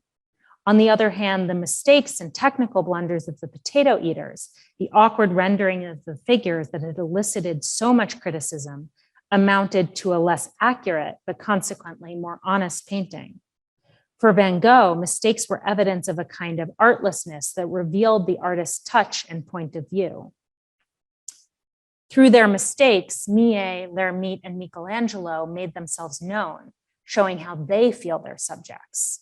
In some ways, this idea of truthfulness is at odds with Raffaëlli and Van Gogh's embrace of performance. As discussed at the beginning of my presentation, both Van Gogh and Raffaëlli believed truth could be ascertained through performance by pretending to be someone else. However, while Van Gogh believed performance to be truthful because it concealed the identity of the artist under the guise of his subjects, he believed mistakes and inaccuracies to be truthful for the opposite reason, because they revealed the artist behind the canvas. In any case, both modes involved a degree of deception. As Van Gogh says, one sometimes has to lie in order to tell the truth.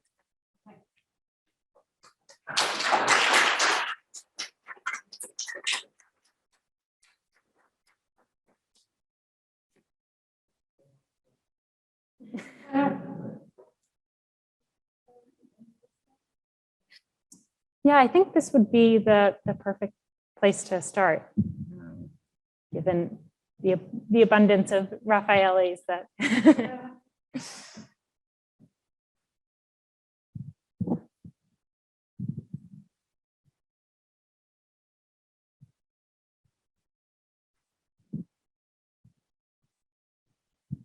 Thank you, Carmen. That was wonderful. And I'm very excited just because I'm also going to be talking about technique and perception of technique and style, how to style oneself in the manner of others. So I think that will bring up a lot of interesting discussion. But I had a question about actually the painting on the far wall / the series of the four. Could you bring those up? Yeah. And, I am a Raffaelli amateur. How are there? I was just wondering, because we had been talking previously about Van Gogh's representations of seasons, and possibly because you have four of them here and they sort of evoke a seasonality. I wondered if, you just had room on the PowerPoint for four, or if these were sort of conceived as a set.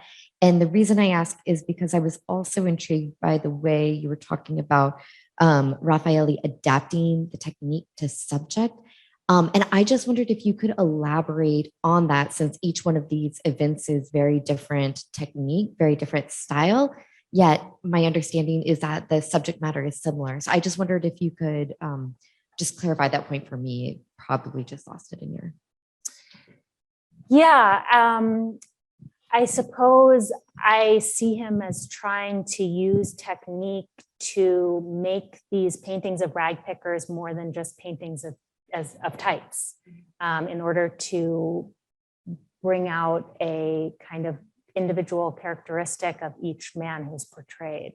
And I also see him as a challenging type through just the sheer number of rag picker paintings that he produces, which kind of seems like it explodes the idea of type rather than reducing a group down to a single individual. He explodes it into dozens of rag picker paintings over the course of a couple of years. Does that answer your question? Yes. Yes. Yeah. And to answer your first question, these are not a set. These were just four that I chose. But I mean, Raffaelli is often described as a kind of uneven artist, and that's seen as a bad thing because his work doesn't look consistent.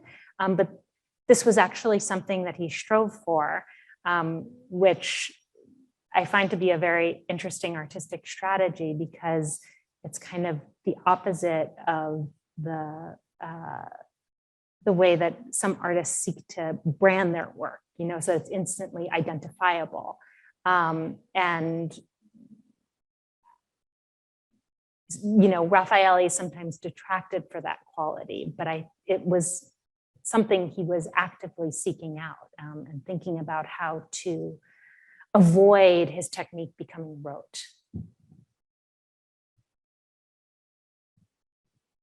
So it's really, really rich material. I mean, it completely transformed my sense of what Raphael is up to. So very persuasive. I wonder about the kind of conclusion and the notion of performance, and that there's some deceptive element here.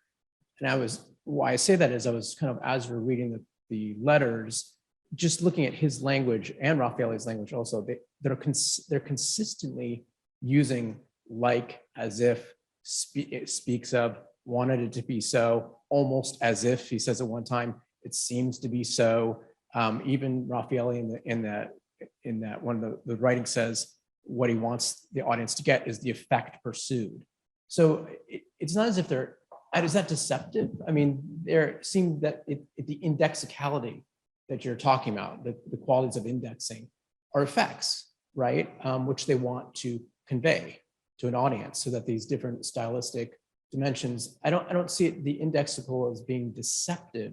It's more like an effect. So it's like, your experience in the peasant. But I wasn't sure that they're being literalist about this, that your, representation falls away and here's the peasant, right? I mean, it seems like it's even a cultural thing where people can accept the fact of effects that are lifelike, without it being life. I agree. You've convinced me.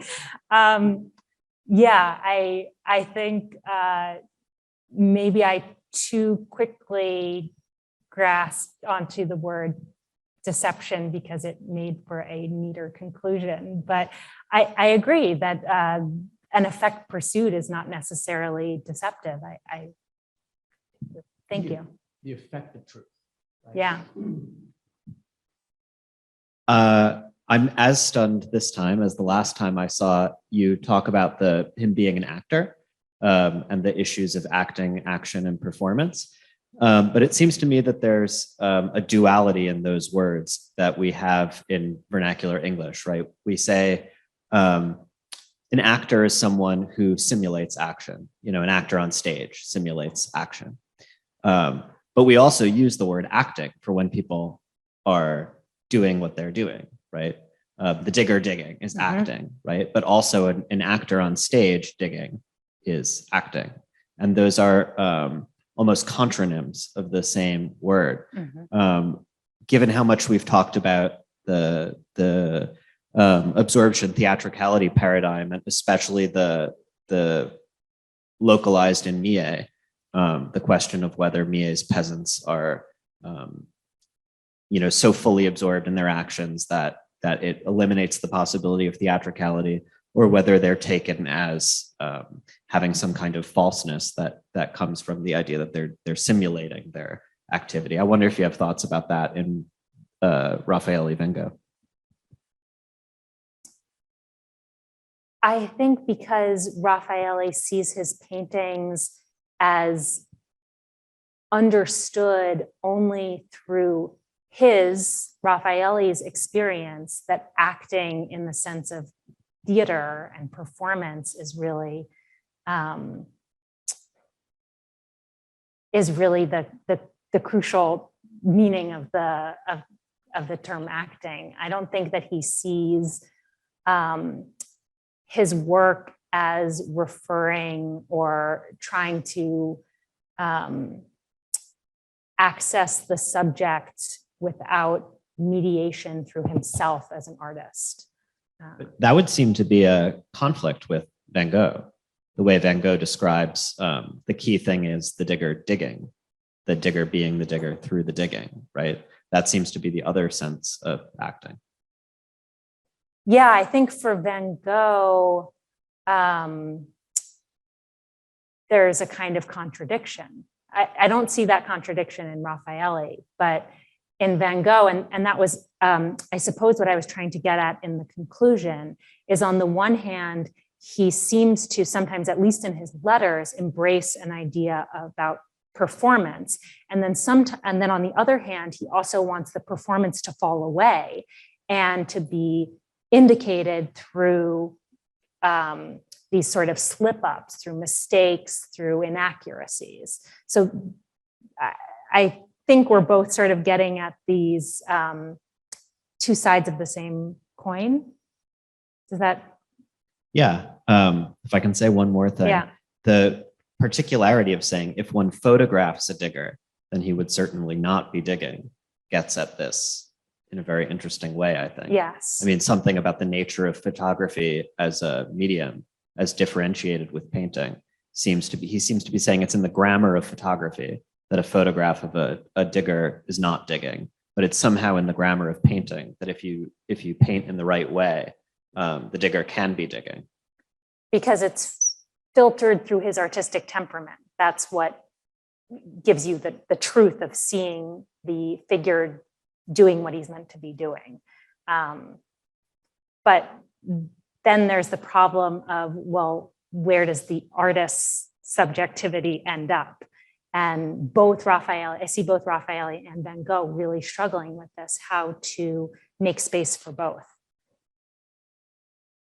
I was wondering also, I think following up a little bit in terms of the literary analogy that Rebecca made in her essay about agency through fictional characters and Dickens' approach to this. You can articulate this so much better than I can, but it sort of relates to the issue of repetition in general and the establishment of a type.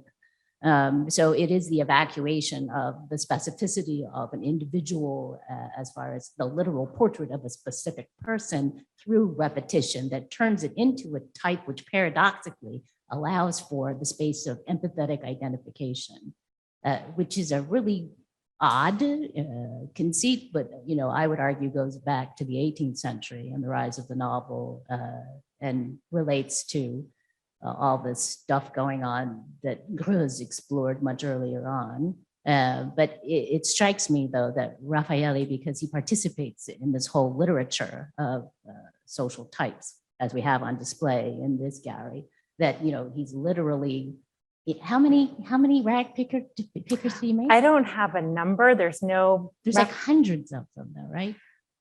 There is at least 100, I would say.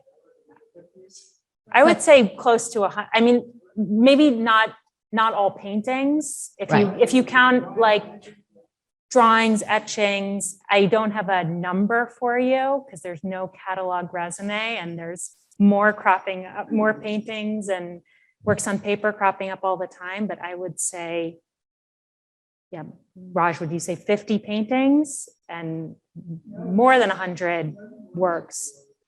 Yeah.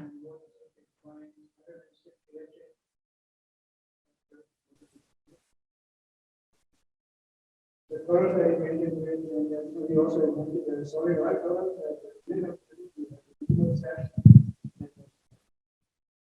The works that he did with Bertone Raffaelli. And we're still discovering as long, there's no catalog resume. Brehm and Lawrence, who have been documenting this for 100 years, seems like it, but and it's an electronic catalog and they keep updating it. And every now and then we discover a work that had been in a private collection and never seen. So there's still some to be uncovered. We recently discovered one, which we're in the process of getting it tomorrow. So yes, it's very difficult to put a number on these. Yeah. Just to what Ike was saying about the literary qualities as well, it's very important to keep in mind that he was collaborating very closely with real literary productions. He collaborates with Joris Karl Huysman in the illustrations for Croquis Parisien, and then he does this whole book, the Type de Paris, which is every major French artist, Stéphane Mallarmé, and so on and so forth, are collaborating back and forth, writing letters. This illustration will go with this short story.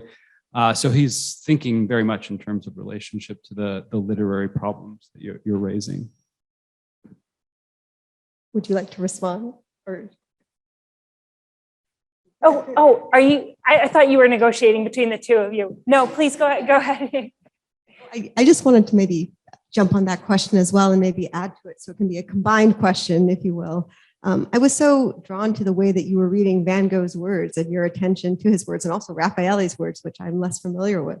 And I wanted to think a little bit about types, like I did in my essay, and about the tension between the individual and the type, and how maybe Van Gogh and many 19th century figures are receiving this from writers like Charles Dickens, who was the great caricature artist. This is something that Vince could also talk about as well.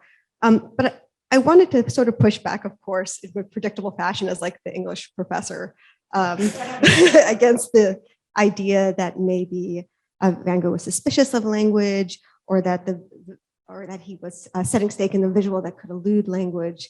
And I wonder if maybe some of the quotes that you were reading sort of paralleled a certain resistance to academic language that was very much in line with the resistance to academic painting. In fact, there's many letters, maybe in some of the letters that you read, where he talks about he wants to have a technique that doesn't stink of sapience, that a stable should smell like cow manure, and he would like to capture that quality as well. And how he really turned to George Eliot as being the source for this kind of writing, and for this kind of treatment of technique as being a technique that sort of is subservient to the subject rather than that dominates the subject, or that makes a performance of it, to go to what I want to say Carmen was maybe talking about acting and performance, like this idea that she has in the Natural History of German Life of the stage peasant versus as a type, versus actually the real peasant, and how technique had to be subservient to the subject to really capture that. And so to sort of ask this as a question in terms of the images that we're looking at and repetition, I'm really curious too about the rag picker as a figure, and just what it is about the rag picker. Like in looking at Van Gogh's art, I think everyone is familiar with like the repetition of various figures from different angles and different letters and different paintings, the digger. And what is it about the rag picker, and what variations do you see in the 100 or 50 rag picker images that you've looked at? Well, I think there is no type that is more iconic in the 19th century than the rag picker. So I think that's almost part of Raffaelli's attraction to it, is kind of trying to subvert all of these different iconographies of the rag picker, and to try to use the rag picker as a vehicle to demonstrate characterism, how he can really bring to the fore the character of each individual man that he represents. Whether or not he's always successful in doing that, I'm not sure. And even, as I touched on, his own philosophy as to how to draw out the individuality of each man is kind of confused, because on the one hand, he's trying to draw on this kind of scientific positivist framework. And on the other hand, he's saying, well, individuality is really the subversion of all that. It's seizing free will. So I think you kind of see that struggle and maybe failure manifest in his paintings of rag pickers. Sometimes I think he really does draw out an individual and it becomes a portrait. And sometimes I think he fails to do so, and it really appears more as a type. I mean, he also struggles with this in the way that he discusses the rag pickers. Sometimes he characterizes them as in his catalogs, he lists them as types sometimes. But then other times in his writings, he's really insistent about the unique character of each individual who he represents.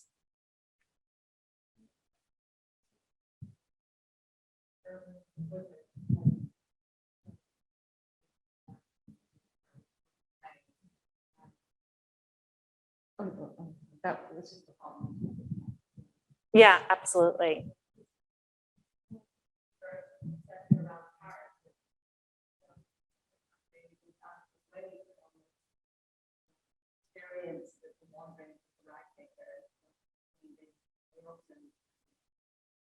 populated around prison.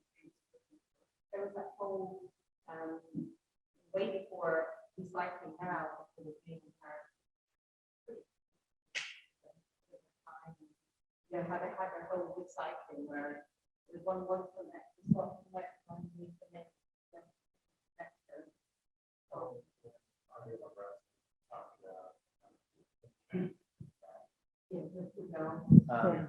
Yeah, where, you know, with, yeah, La Poubelle, who was, you know, one of the prefect of the center, some, you know, some administrator who instituted this law in 1883 where buildings had to have receptacles, and it sort of was the beginning of modern garbage collection, and that resulted in the sort of further marginalization and deprofessionalization of the rag pickers as this kind of, which was a, you know, its own kind of industry in Paris, informal industry in Paris prior to that. And so there is this moment, I think, in the mid 1880s, particularly where there would be an interest and a sort of an increased romanticization of the type of the rag picker given those circumstances. So I think Andre was talking about that.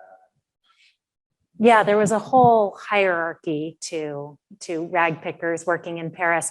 Raffaelli's paintings predate Poubelle by just a couple years, but then really once Poubelle starts putting out garbage cans, it puts the rag pickers out of business, and Raffaelli stops painting rag pickers around 1884. Yeah. So this is kind of the moment right before. Yeah, I just wanted to, I think this also goes back to what Harmon was saying, this idea of performance. And we started right before we had to sit back down having this lovely conversation about the artist performance on the canvas that you also brought out, not only in the way in which Raffaelli differentiates different types of paintings on the canvases we see here, but also the one you showed at the very beginning about the scenery as being passed quickly and set in motion. And this is, I think, the first, maybe the only time I'm going to be in a room with Raffaellis and a Raffaelli expert. And I wondered if we could like look at a painting together and just talk about the sort of artistic performance of Raffaelli, because it's so distinct from what Van Gogh's doing also stylistically and technically as well. Sure, of course. Yeah.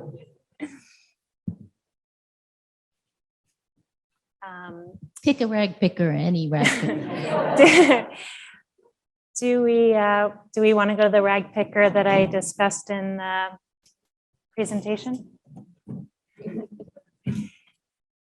Yeah, so the discussion that Liz and I were having just before I started my presentation was the way that I saw, I alluded to this in the presentation, that I felt that both Raffaelli and Van Gogh are kind of struggling with how to make space for their subjects and also for themselves in their work. And they both quote Zola, this idea of a corner seen through an artistic temperament, or, you know, how to make space for the man behind the canvas too.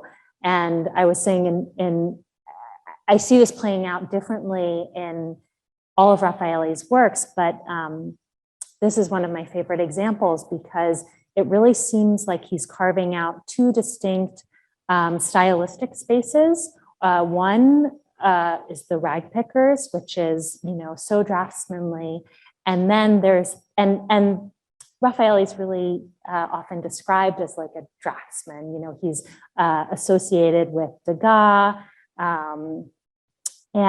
but he can be incredibly painterly, and this seems to be the most kind of vivid description or contrast of these two techniques. On the one hand, this kind of draftsmanly description of the rag picker, and then this explosion of paint in the corner, which seems almost like a kind of metonymic inscription of Raffaelli, almost like a self-portrait. And this seems like a way to portray two subjectivities side by side in a single work. Also, that that tension in style between the linear and potentially also Oh, sorry. that stylistic duality of this picture also mimics the actual subject, which is about the kind of the containing and binding up of garbage in a sack and its sort of dispersal across the landscape as well. So there's this tension between kind of collecting and binding up and dispersal, and it's really dramatized.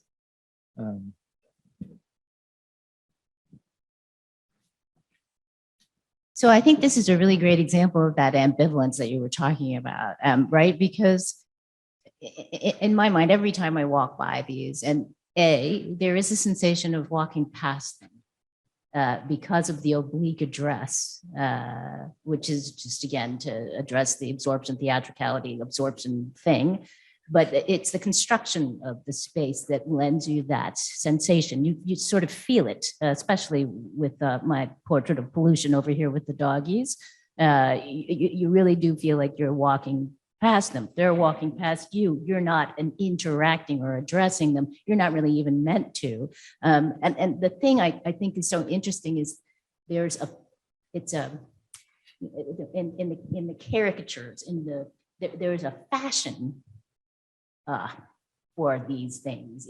They're obviously collectible, which is an odd, sort of tension. On the one hand, he's got this commitment to representing the downtrodden, these people who are living so close to poverty. But on the other hand, there's some sort of strange glamorization that's occurring because they're being consumed as a form of entertainment to a certain extent. So that does have a theatrical component to it, because if they were actually rag pickers and you had that attitude towards them where you wanted to collect images of them because they're decorative, then that would be kind of almost unseemly. But somehow he manages to straddle that fine line between being really sympathetic to them and then also making them attractive. I think that's sort of the heart of the contradiction there. And that's the same contradiction you have in Vincent too, and just it's expressed differently, I would say. But yeah, Martin, what do you think? Well, just a note on that, not to be cynical, but these figures are a model of freedom in a period when there's this massive sort of spectacularization of the city, the transformation of the city into a space of bourgeois leisure and the working class being pushed out. And the rag pickers, as I've argued extensively, are undisciplined. They do whatever they want. Like Diogenes, they live like dogs, but they're free. And that's part of the appeal. So it's not about being pretty or being decorative, but about being a certain model of another way of life, which is akin to Van Gogh's notion of the peasantry. It's a fantasy, but it's a model. I don't disagree with you at all, and Diogenes, because I lived with that painting at the Walters and Gérôme and all of that. But viscerally though, just in terms of the way that they're painted, and you're pointing to this stylistic variety, which is really a sign of his virtuosity. There is an element of performance, as you're saying, and entertainment value, and just as there's a certain charm to the type. The type is such a weird thing. I'll put it this way, it's sort of akin to the fashion for water boys in, 17th century Spanish painting, in thinking about like casta painting, right? So those kinds of types, and the interesting choice to make them so monumental, these are actually lower class positions. So what is your relationship? It's an ambivalence again. Are you asked to be, pitiful for this person? I don't think so. You're not really describing them because you want people to feel sorry for them. So I mean that's sort of what the heart of. It's an old problem, right? It's like part of Manet doing the same sort of thing too. But the attention that the paint is calling to itself and the technique is an interesting, sort of. You can't get away from Raffaëlli. When you see a Raffaëlli, you know it's a Raffaëlli, right? For the most part. I mean, maybe Raj can speak to this, because there have been many instances where we've looked at a painting and wondered, is it a Raffaëlli? Because there's... we have spotted, quite a few fake Raffaellis. As it took us, of course, many years of collecting and all that for us to be able to recognize. And we can spot a Raffaelli when we see one, but we can also detect the ones that are not Raffaelli. And it's surprising to see that some of these are shown up in kind of major auction houses. For example, the Dorotheum, there was a painting coming up on auction about 12 years ago, and all the art experts were saying, you've got to buy it. It's a beautiful painting. It's a fantastic painting. It had not been authenticated by Browne and Lawrence, so we made a condition with the auction house that we'll bid on it, and if we win, they'll have to send it to Browne and Lawrence for authentication, and if for whatever reason it's not authenticated, then sale will be canceled. And the auction house said, this painting has been in the family for 80 years. They had it analyzed. It's 19th century. It was done around in the 19th century and all that. All true, but make a long story short, we bid, and a lot of bidders, and it went for pretty high, and we won it. And when they did send it to Browne and Lawrence, it was not authentic. Although it was produced during his lifetime. I mean, he was so successful that people are copying his work. So that does happen. Yeah. What is the history of this particular painting? Was it shown at the Impressionist exhibition?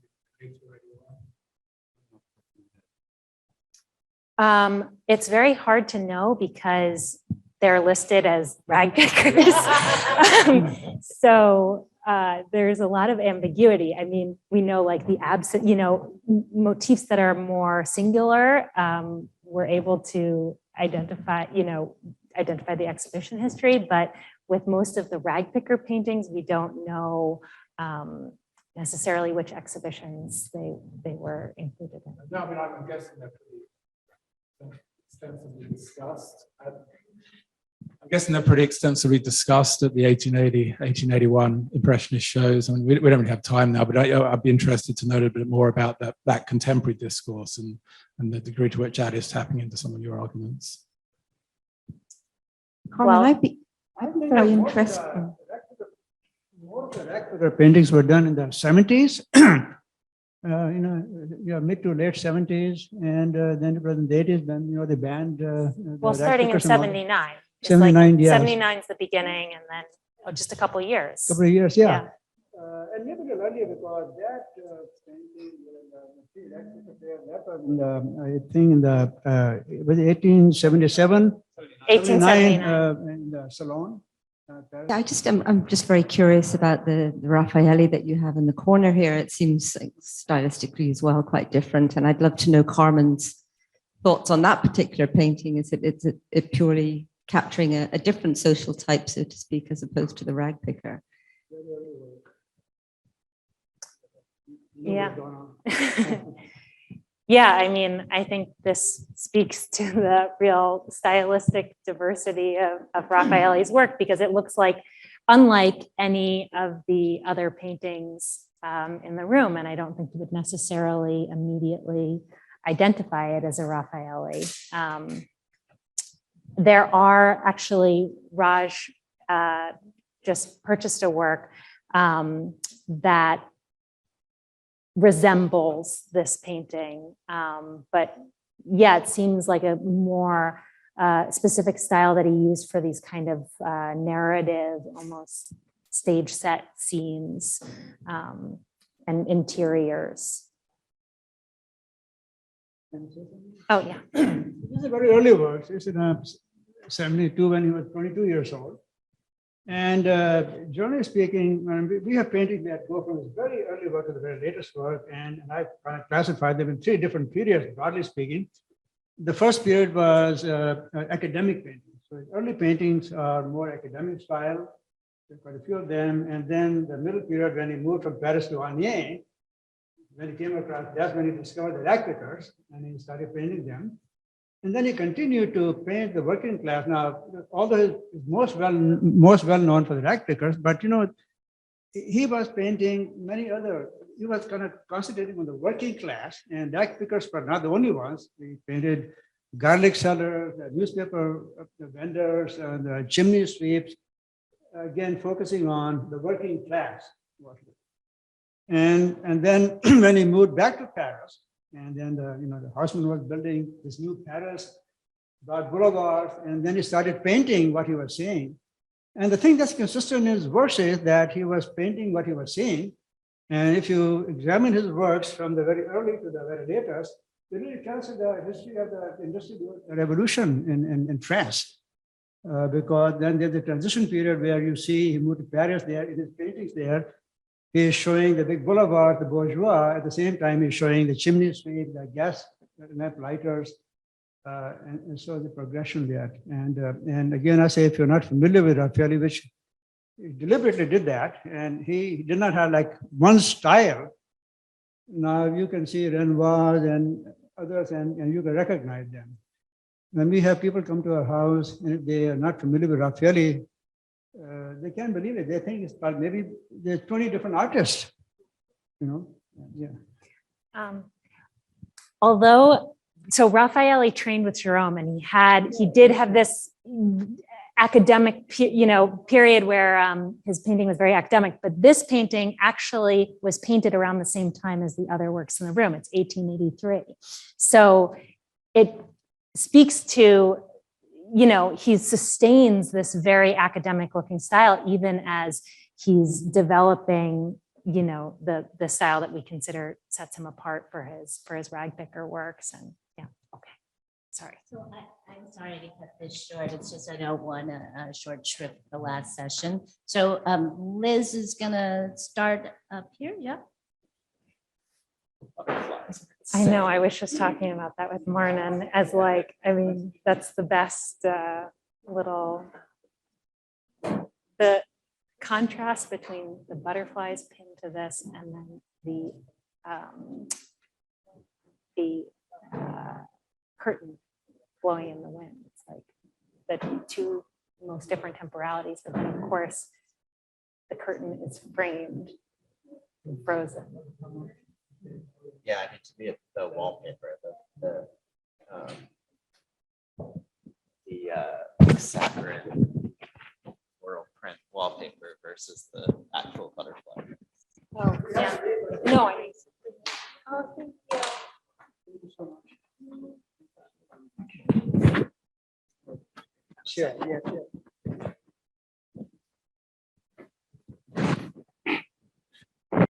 Okay, I guess for the last time today, I'd like to reiterate thanks to Ike for bringing us all together. It's been such an incredible weekend.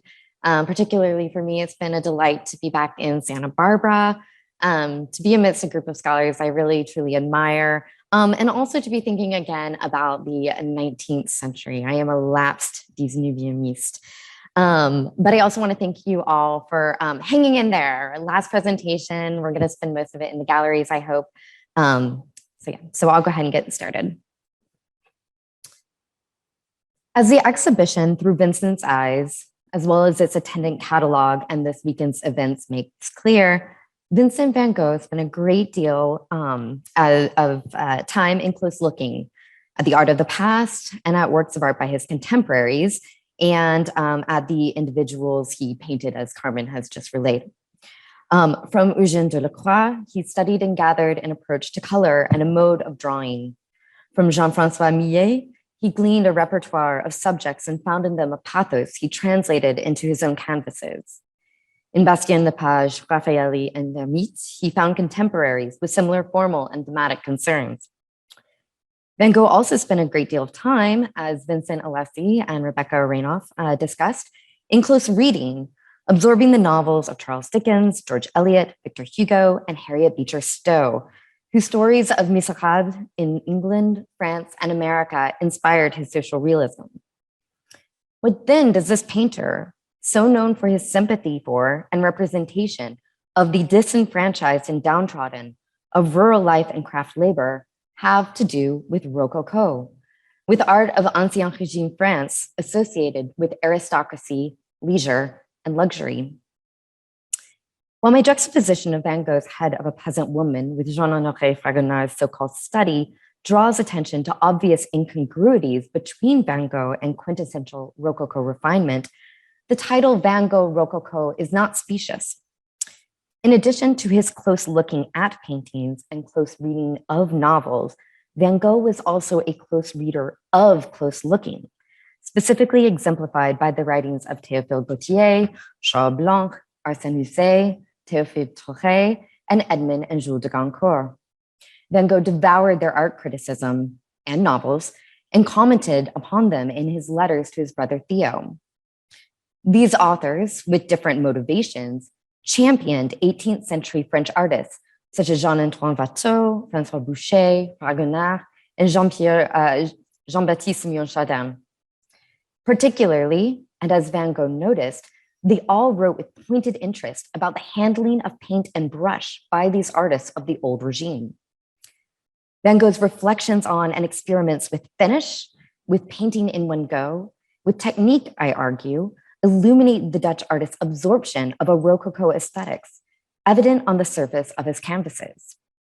As with modernism and realism, Rococo too then must be considered as part of the, in quoting Ike, visual complexity of the larger art world of the 19th century, with which he engaged and with which this exhibition is concerned.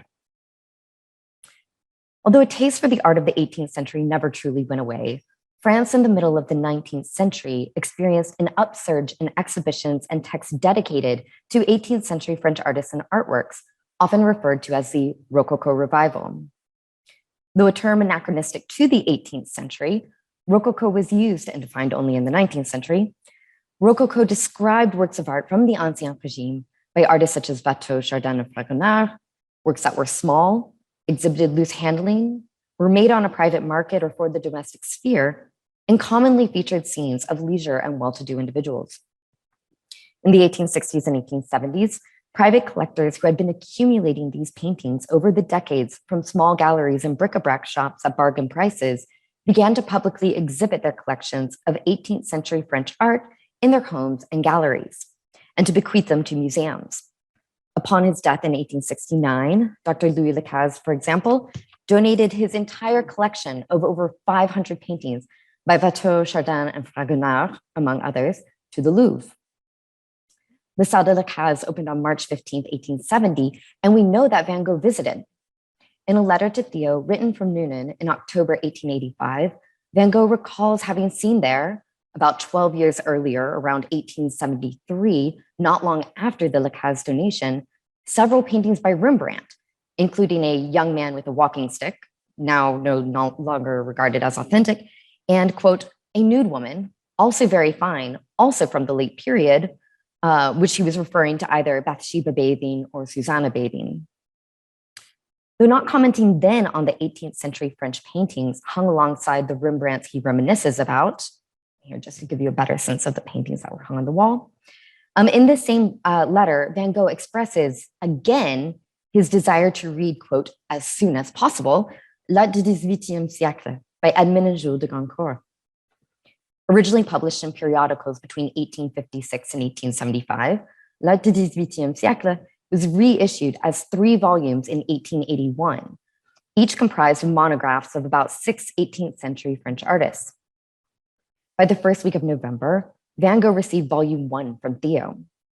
After reading it in a single night, Van Gogh wrote an enthusiastic letter the next day about the brothers' account of Watteau, Boucher, Chardin, and Maurice Quentin de la Tour, as well as his plan already to reread the volume.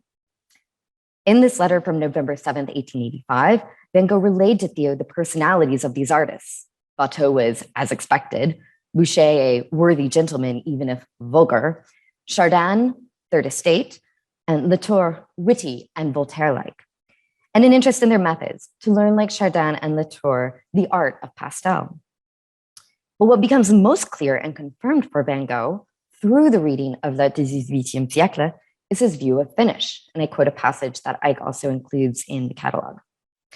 I'm more and more convinced that the true painters didn't finish in the sense in which people all too often use finish.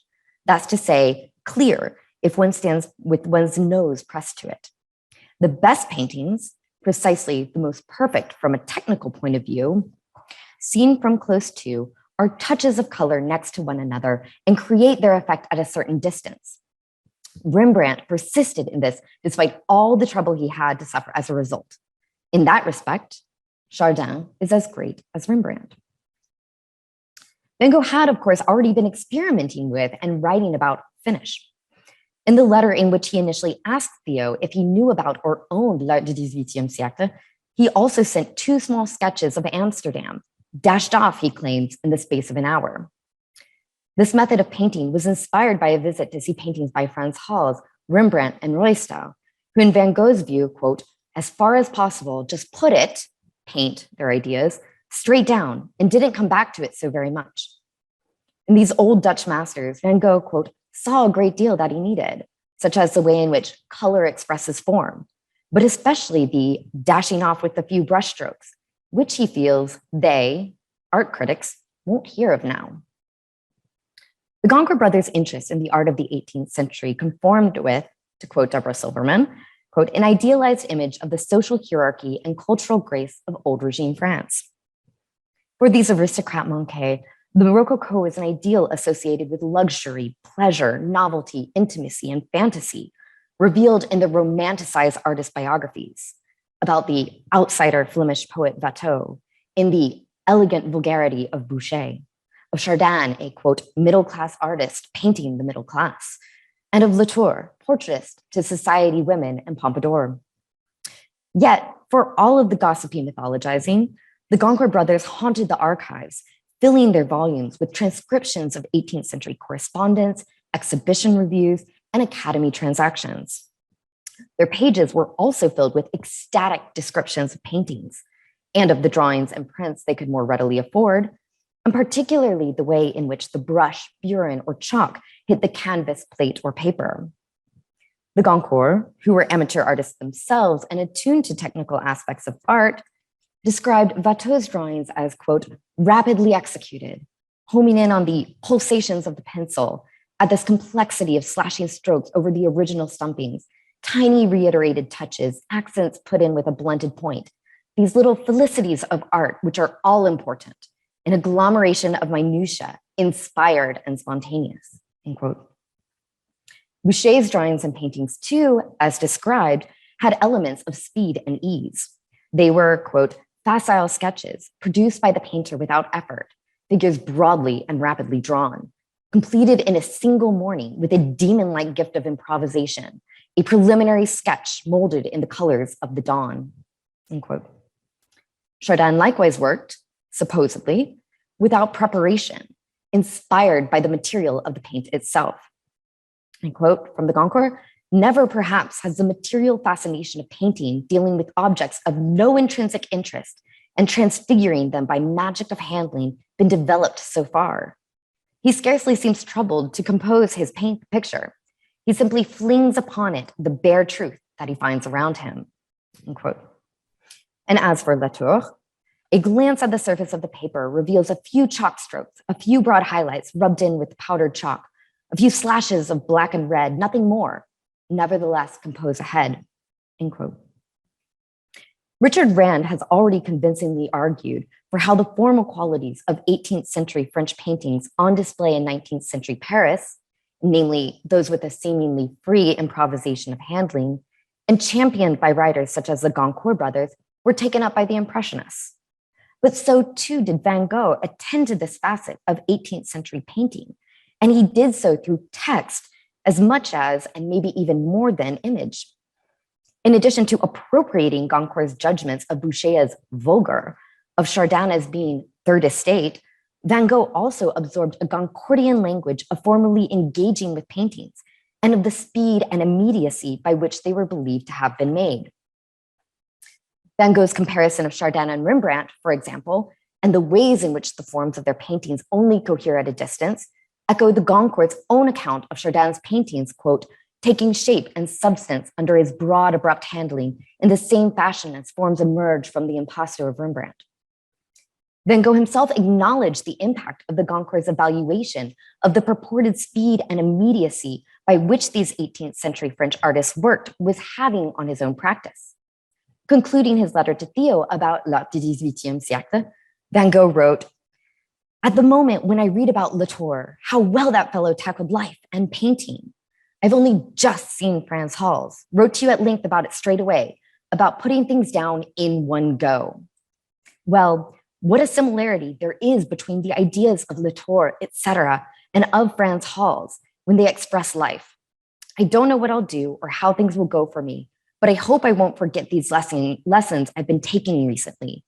In one go, quickly, but with absolute, total exertion of everything one may have in the way of spirit and attention.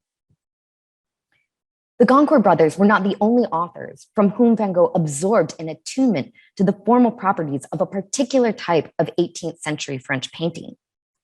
Van Gogh was also an avid reader of the French poet and journalist Théophile Gautier, whose works, as Margaret Knowles has analyzed, are noted for their appeal to the imagination, sensuousness, wit, and direct reference to the Ancien Régime. The Bohemian author of works such as On parle, Histoire Rococo, Gautier also wrote art criticism. In an essay of the newly opened French galleries of the Louvre in 1851, Gautier wrote of the touch, the firmness of impasto of Chardin's ray, about its finesse of the halftone and the lightness of the brush, qualities which, quote, make us strongly desire that the Louvre be enriched with some new productions of this master, who is, according to us, one of the most serious and charming glories of our school, end quote. Of Fragonard, Gautier likewise emphasized qualities of brushwork about, quote, the passion of his brush, the frankness of the tones laid down with a rare brilliance, and the transparency of the nervously rubbed shadows. Van Gogh also read a great deal by Théophile Touré, who wrote under the pseudonym W. Berger, and who likewise lauded the 18th century French paintings on view in Paris and England in the 19th century. In his three-part critical review of the Exposition de tableaux de l'époque française ancienne at the Parisian Galerie Martinet in 1860, Touré-Berger wrote of Fragonard, and quote, it seems that the images flowed from the end of his fingers onto canvas or paper, and that they succeeded so spontaneously that after a stroke, he never had the time to touch it again. A lively impression and the certainty of experience conquered swiftness and overcame time, end quote. As Francis Sussman Jowl has pointed out, Touré-Berger advocated painterly chiaroscuro and colorism as artistically and socially progressive. Painterliness represented for Touré-Berger a naturalism and embrace of contemporary life. Loose brushwork was a signifier of liberty and enlightenment, and contrasted with linear style and smooth finish as being, quote, restricted, exclusive, and reactionary. As with Edmond and Jules de Goncourt, Van Gogh's letters attest to his interest in the writings of Touré-Berger and Gautier, and particularly their descriptions of facture and painterly technique.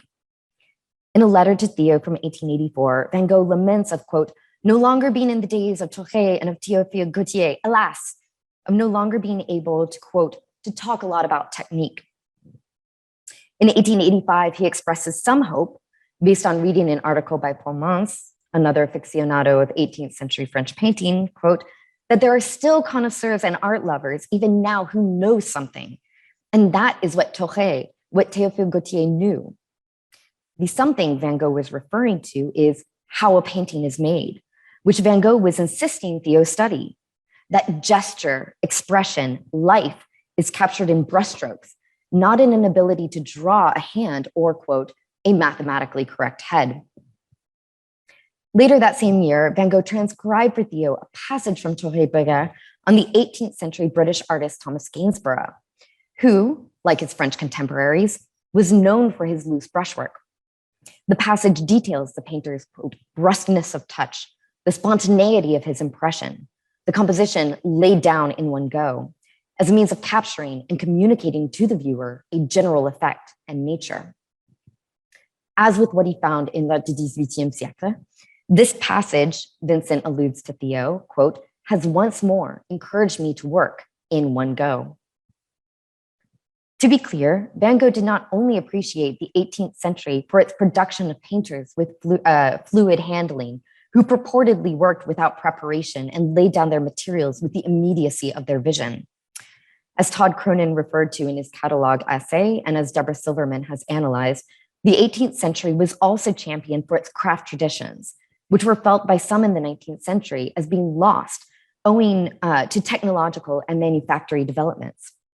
Van Gogh's interest in métiers such as weaving and on looms dating from 1730 suggests that Van Gogh's appreciation of the period might have been tinged with similar nostalgia for lost manual craft practices.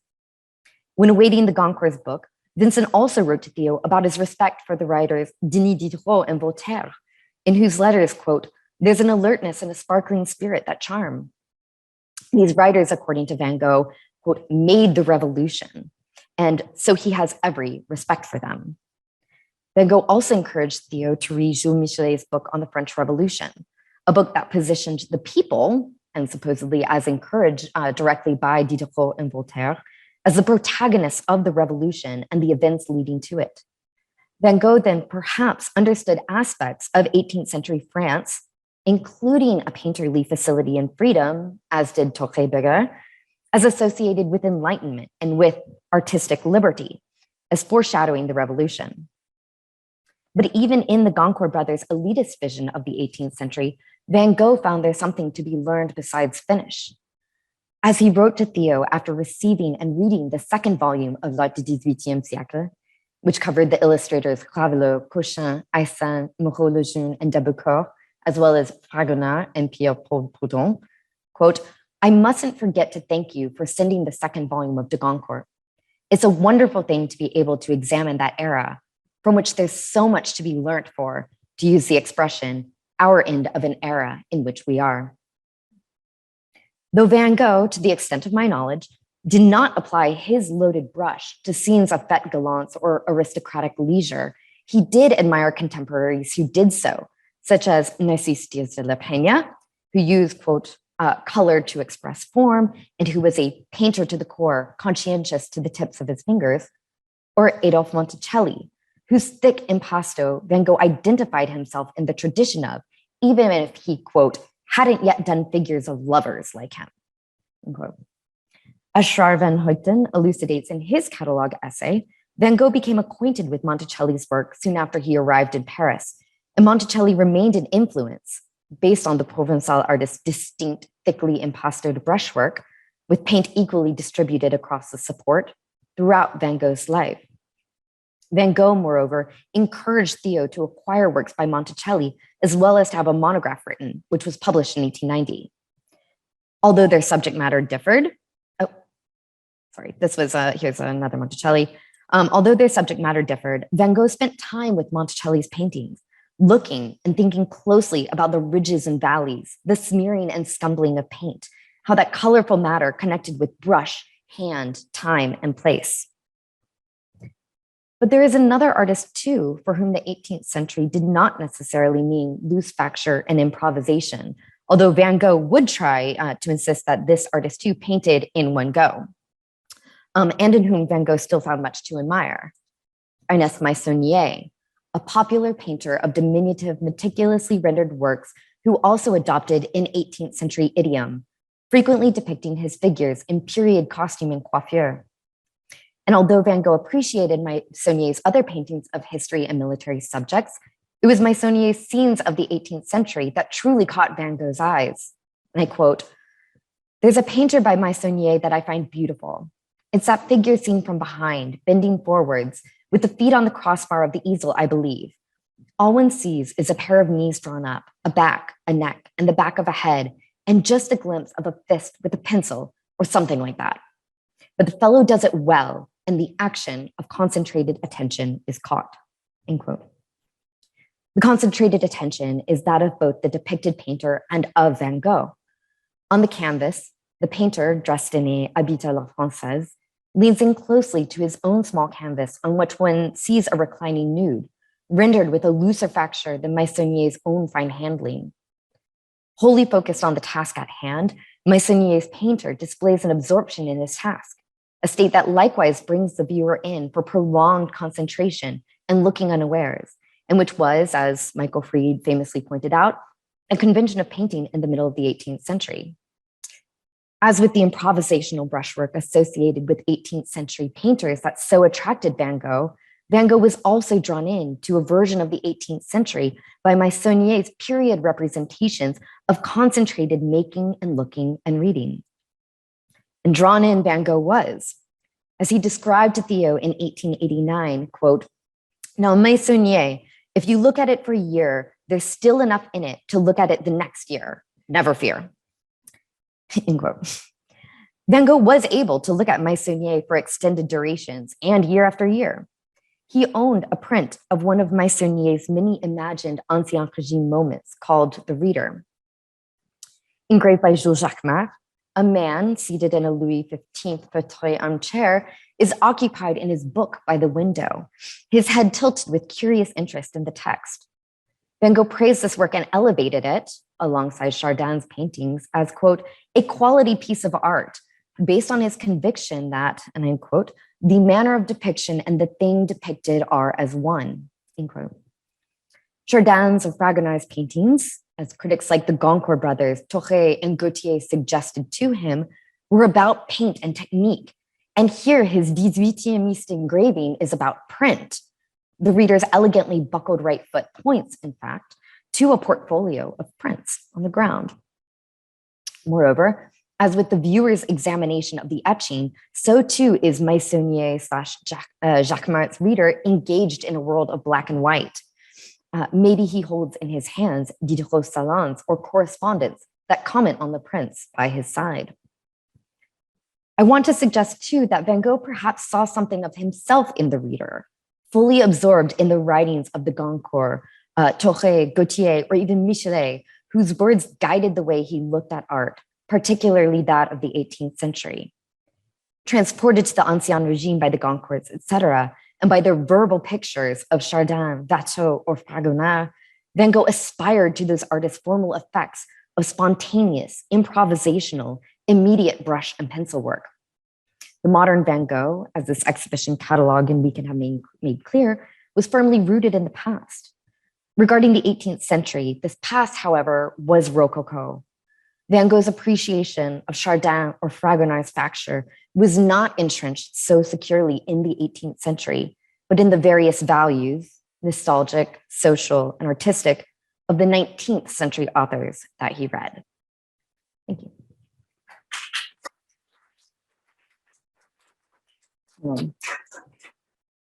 And I would be delighted to have questions, but I think it would be really great if we could have them in McCormick Gallery, since these are some of the paintings that demonstrate his interest in the 18th century and facture so well.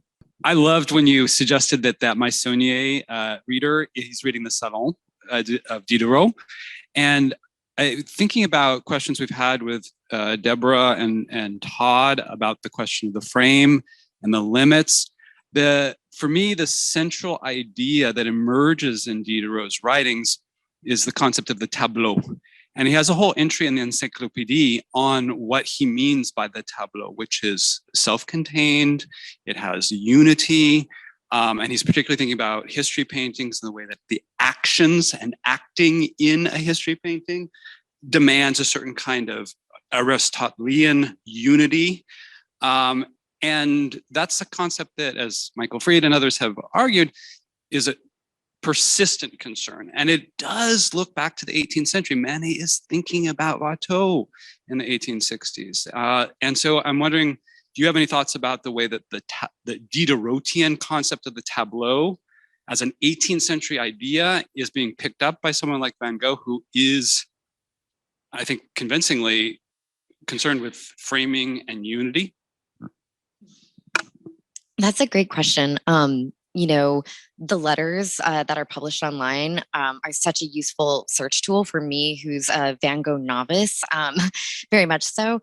I have to say that in his letters, at least, I didn't find, you know, at least to make an explicit direct link or connection, too many references to Diderot. They were always combined with someone like Voltaire, who, of course, is writing in a manner and also about art in a very different way than Diderot.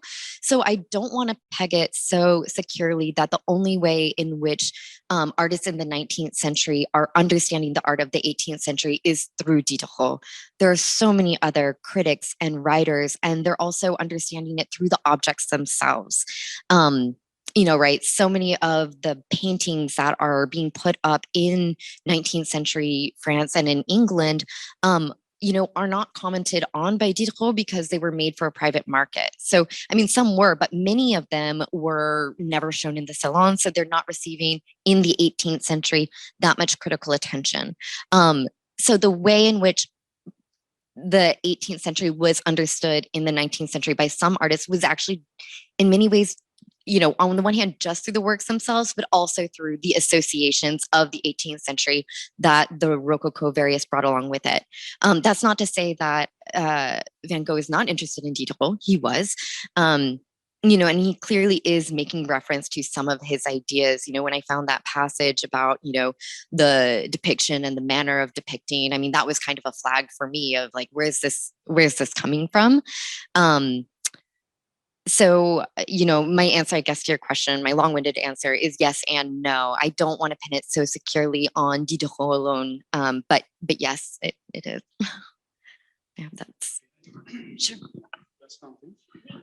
I like your lecture a lot. I think there's an element in Van Gogh's enthusiasm about that kind of thing, is that he had a very soft spot for heroes and for manliness.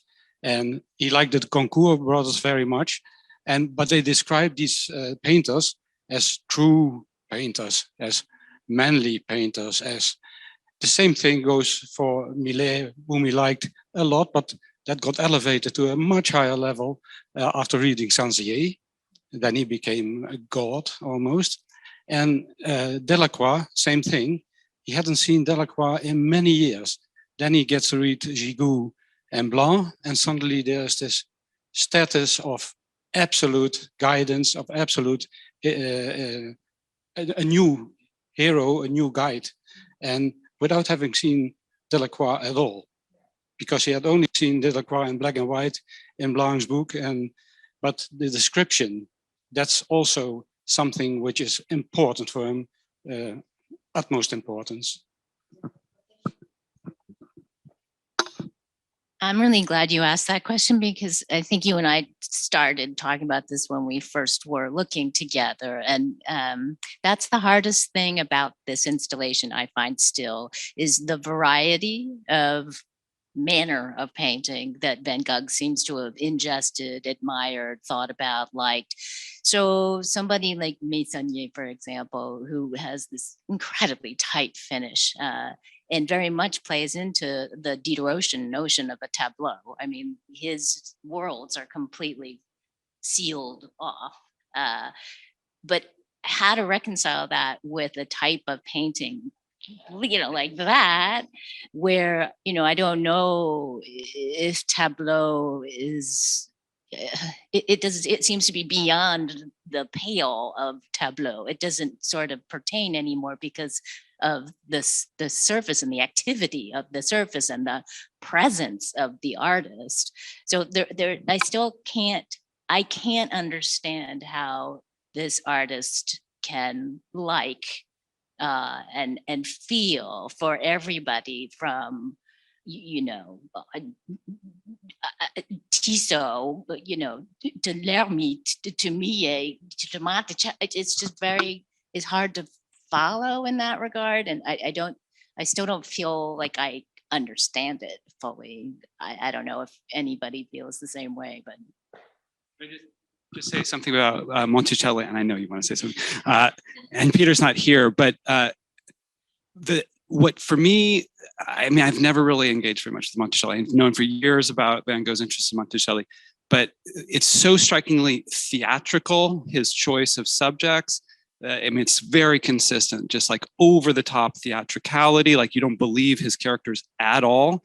But what happens, I think, in the 1870s is that whole problem kind of disappears around brushwork and around the touch, and how a painting can hold together through the unity of touch. And so that Monticelli's screening of like excessive dots and splashes across the surface just effaces the whole problem of theatricality, and it becomes a kind of unified picture in purely formal terms, which is absolutely consistent with what the Impressionists do at exactly the same moment. And I think Van Gogh is the only person that I've ever seen who seems to recognize that.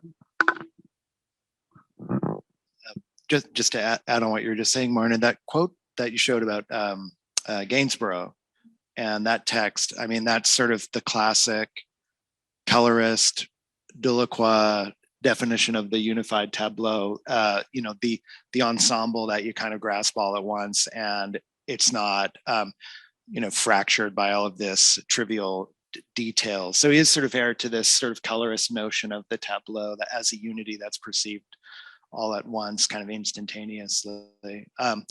My question is kind of on a medium related note, and obviously pastel is a big part of the Rococo revival. It's how Millet connects to the Rococo revival with all of the pastels he did starting in the mid 1860s for Gave and for the market, and which obviously Van Gogh saw and admired in the mid 1870s. And yet, Van Gogh doesn't seem to engage with pastel as a medium. I'm not a Van Gogh expert, and so there's a general question for all the Van Gogh people, just to think a little bit about Van Gogh and pastel, or the absence of pastel in his work, and the significance of that, because I always think of Van Gogh as a sort of primarily graphic artist, who kind of comes to art making through drawing and then extends a kind of graphic vocabulary into painting. And if there's a medium that allows one to collapse painting and drawing together, it's pastel, and yet it's not something that dominates or is even present in his oeuvre. And so I'm just wondering about the absence of pastel with Van Gogh, and what that might mean. Is just the example of Millet too supreme that he has to avoid it, or did he sort of talk about it in his letters? I'm just curious. There was that one reference, in the letter after his just read, but he is talking about Chardin's pastel, and he expresses interest in learning it, but I don't know if he ever did pastel or not. So I'm sorry. Yeah. I think it's largely a technical preference, because when he started drawing, he for a while started drawing with charcoal, which is also softer and not so much for very strong lines. You can do it, but it's not so easy. He abandoned that quickly, as well as softer colored crayons. He didn't use it. It was simply not a technique that agreed with him. So what he used were much tougher materials, and he stuck to them. So that's largely what it is. And pastel is a very refined kind of technique. And of course, he saw the pastel works by Millet, but the subject matter, and he's such a great artist with pastel. I don't think it would have suited him at all. It's as simple as that.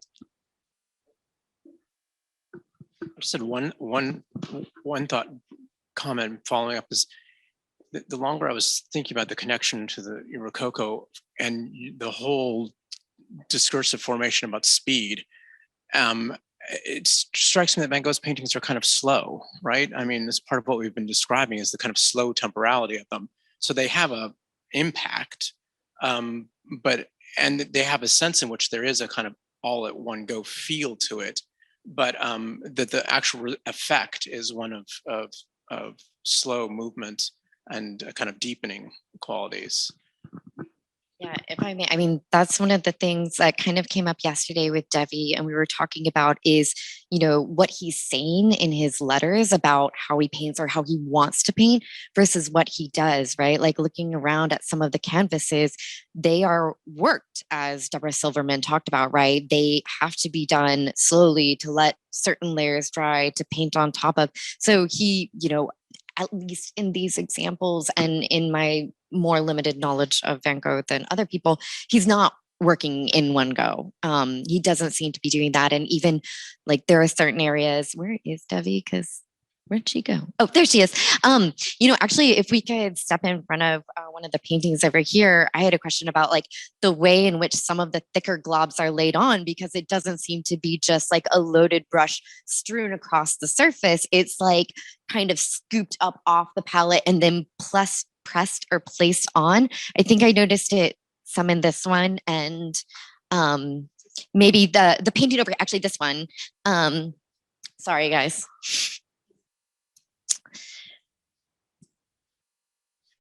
I mean, it's like this area is so sculptural and right, and it's built up and it's scooped up and out so that the paint itself can cast a shadow, which is wild. And so it's not fast or speedy. So, oh. But it's always a question of effect, right? I mean, Monet is not actually done in one go.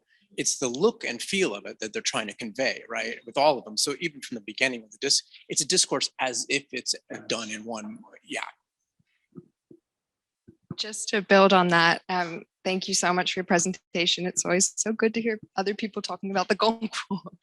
But something that's a fundamental contradiction for them in their art history, they're emphasizing the speed, the spontaneity, this instantaneity of what they think happens in 18th century Rococo art.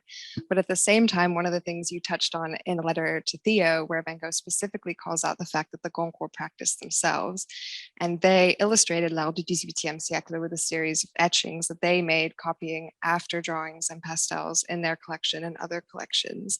And what I've found in my research as a fundamental contradiction is that their experience of making those etchings, of going through that act of literally embodying the artist's hand, of copying in the same way that Van Gogh had as a crucial part of his practice, to them was incredibly painstaking and meditative and a slow process. And I think that's really at odds with then how they write about the act of creation by the 18th century artists, when for them, when they try to do it themselves, it's a totally different experience. So that might be another way of thinking about Van Gogh and copying, and how he uses all these different methods of arriving at his own working practice. Sorry, combining these two ideas, that is something else maybe, they're, at least the Goncourt brothers are also drawing on from the 18th century. Of course, those artists definitely didn't paint fast either, but there was, right, like in Fragonard's so-called fantasy heads, the conceit of inspiration or genius, right? Like as like the little genie on your shoulder kind of guy. So that, as certainly a conceit of artistic inspiration and creation. Wondering if maybe we can force Debbie to explain his technique. No, because it is an enduring mystery for most of us, I think. It's just how, the question of rapidity, but then also how he lays his color in, what the technique is with the loaded brush. He doesn't use palette knife, all of those kinds of things. I'm not sure how much of I'd be able to add to that. Is this turned on? I think one thing to be aware of as well is just the actual artist materials that were made available during the 19th century, and how to some extent artists were, this is kind of this sort of symbiotic relationship with manufacturers of artist supplies as well as with the artists. So you had this sort of growing interest in painting outdoors, which would sort of dictate, wanting your paints to dry a little bit faster. So that would be taken up by the companies, who would then add materials to, secatives to make the paints dry faster. You would also use specific pigments to get specific effects. So for example, as ink white paint, you tend to get a very lovely stringy quality. I quote Ella Hendricks with that word. She called it this kind of stringy paint. So that there were additives that were put into these paints. And it's actually one of the things that Catherine and I are particularly interested in, because we don't really know what the composition of these paints were, but there was certainly that dialogue going on between the artist and the colorman. And you have it as well with Van Gogh and Père Tanguy being one of his colormen, but also particularly liking Tasselot and the quality of the works there. And actually, this is something that you brought up, Liz, one of the conversations we had, is that the actual amount of paint that is on the surface of these canvases is pretty impressive for somebody who, talked about not having sufficient funds, and, he used a lot of material, and some of these paints were more expensive than others. And as I mentioned in my talk the other days, is that sometimes it really did boil down to what did he have left, and what could he make or produce with what he had left. I think particularly when he was reduced that 1 month in the asylum, and he was waiting for supplies to come back down. So, you know, how he sort of reached out and used other types of supports, such as dishcloths and tablecloths. I am not sure if he ever painted on panel. Do we have a Van Gogh on panel? I'm not sure. Yeah. Oh, yes, that's right. Yeah. What would be the advantage of painting on panel? Just because of course, Monticelli always. Yeah. So it's sort of like curious. I don't know if that's because he's painting outdoors and it's easier. Well, I mean, one would expect that painting on panel would be much more inclined to hold the amount of paint that Van Gogh will be applying on these. But I think if any of you are painters here, you know, in applying paint onto a canvas, there's something quite methodical, and there's that sort of bounce of the canvas when you're applying.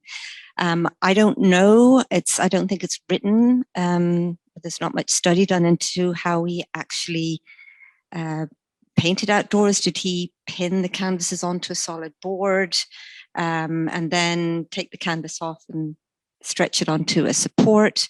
Did he paint it already on the stretching frame, on the stretcher? We know of some examples where he pinned the canvas onto a board. One of the things as well that Catherine and I are trying to look into further, which we also see in the garden of the asylum painting, is this white border, which is talking about, I think Todd was mentioning about the framing and what this border represented, or was it just a practical decision on his part so that whatever choice of image he wanted, he knew that that would be visible within the frame? Because I still need to verify whether this is the case, but the frame, I think in the 19th century, framers started to make frames that accommodated standard size canvases. So the artists were very much aware of what was going to be visible and what was not.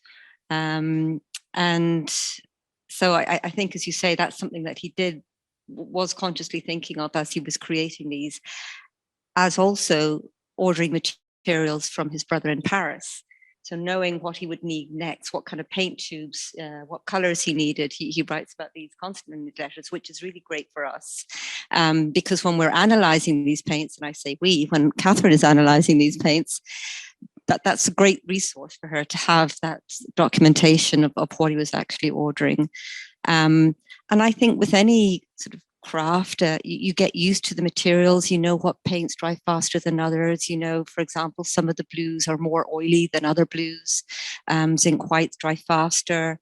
So I think there would be that sort of growing knowledge as he, I mean, for somebody who threw himself into this practice of painting and drawing, so, you know, with such passion and with such intensity, that his understanding of how individual paints worked and what kind of effect he would have liked to have achieved. And we're not sure, but he might have added his own things to the paints to get certain effects as well. I'm not sure if I've answered your question with that, but yeah, I mean, it's a very signature paint application that you associate with Van Gogh and his later style. But I do think, as was mentioned earlier, there is that combination of everything that he's learned from when he started in the Netherlands and moved to Paris.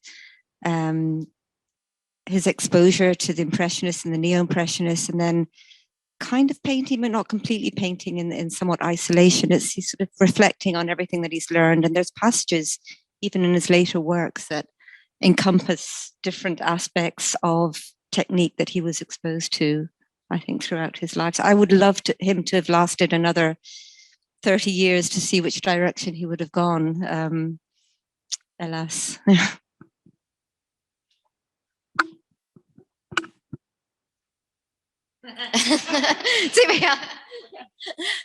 Yeah. On the risk of going too much back and forth, I would like to add one more thing to your very good question about Van Gogh and Monticelli. Van Gogh discovered Monticelli in a period when his own palette, was still quite dark. he was trying to get away from his Noonan period. A year later, he might have been, I think, much less open to Monticelli. But at that time, Monticelli and Van Gogh in their palettes were not so far removed from each other. So that might have helped. On the other hand, Theo, who loved the Impressionists, loved Monticelli as well. So it is at times not so easy to comprehend. I was just thinking about that, and sure I can agree or disagree with me, but I'm remembering that when Van Gogh is speaking about Monticelli, it's kind of, I mean, he's relating it to the market. You know, there's economic concerns here, and you know, when he writes about Monticelli in 1889, he's connecting it to the sunflowers. And he's saying, I want to do the sunflowers because, you know, Monticelli has been, you know, there's an increase in his market. You know, Monticelli is just sort of similar painting for 500 francs. You know, I paint the sunflowers and I can, you know, get a similar kind of price. So I think that, you know, that market, and that may speak to Ike also, you know, that might be a factor in terms of some of these, you know, decisions he's making in terms of the artists he's looking at, their market conditions. Yeah. And he was also the kind of hero artist, again, whom he admired. Monticelli? Monticelli. Yeah, right, Yeah, right. There's this strange story. Correct me if I'm telling it wrong. Van Gogh in the letters. Van Gogh intended to go to Marseille at first, not to Arles. We really don't know exactly how that happened, but he wanted to go Marseille, see Marseille where Monticelli lived, and he even wrote, "I want to walk over the boulevards with a floppy yellow hat, like Monticelli did." Monticelli walked the boulevards with a floppy hat, but it was black, so that was complete projection. But that's how he admired Monticelli. Thank you. I, of course, want to just thank Liz. I want to thank all of you for your participation. I think everything went like beyond my expectations, and I'm so glad that you've been able to benefit from actually looking at all these things, especially together. Because really, for me, the best part is when specialists can actually spend time looking actively at the works of art. And you know, it's been really illuminating to hear all of you. And I hope that it just provides more food for thought, because I don't think any of us are ever going to be done with Vincent van Gogh. That's just sort of the way it goes. But thank you so much. And I guess I hope I see all of you again at some point very soon. Thank you. And thank you.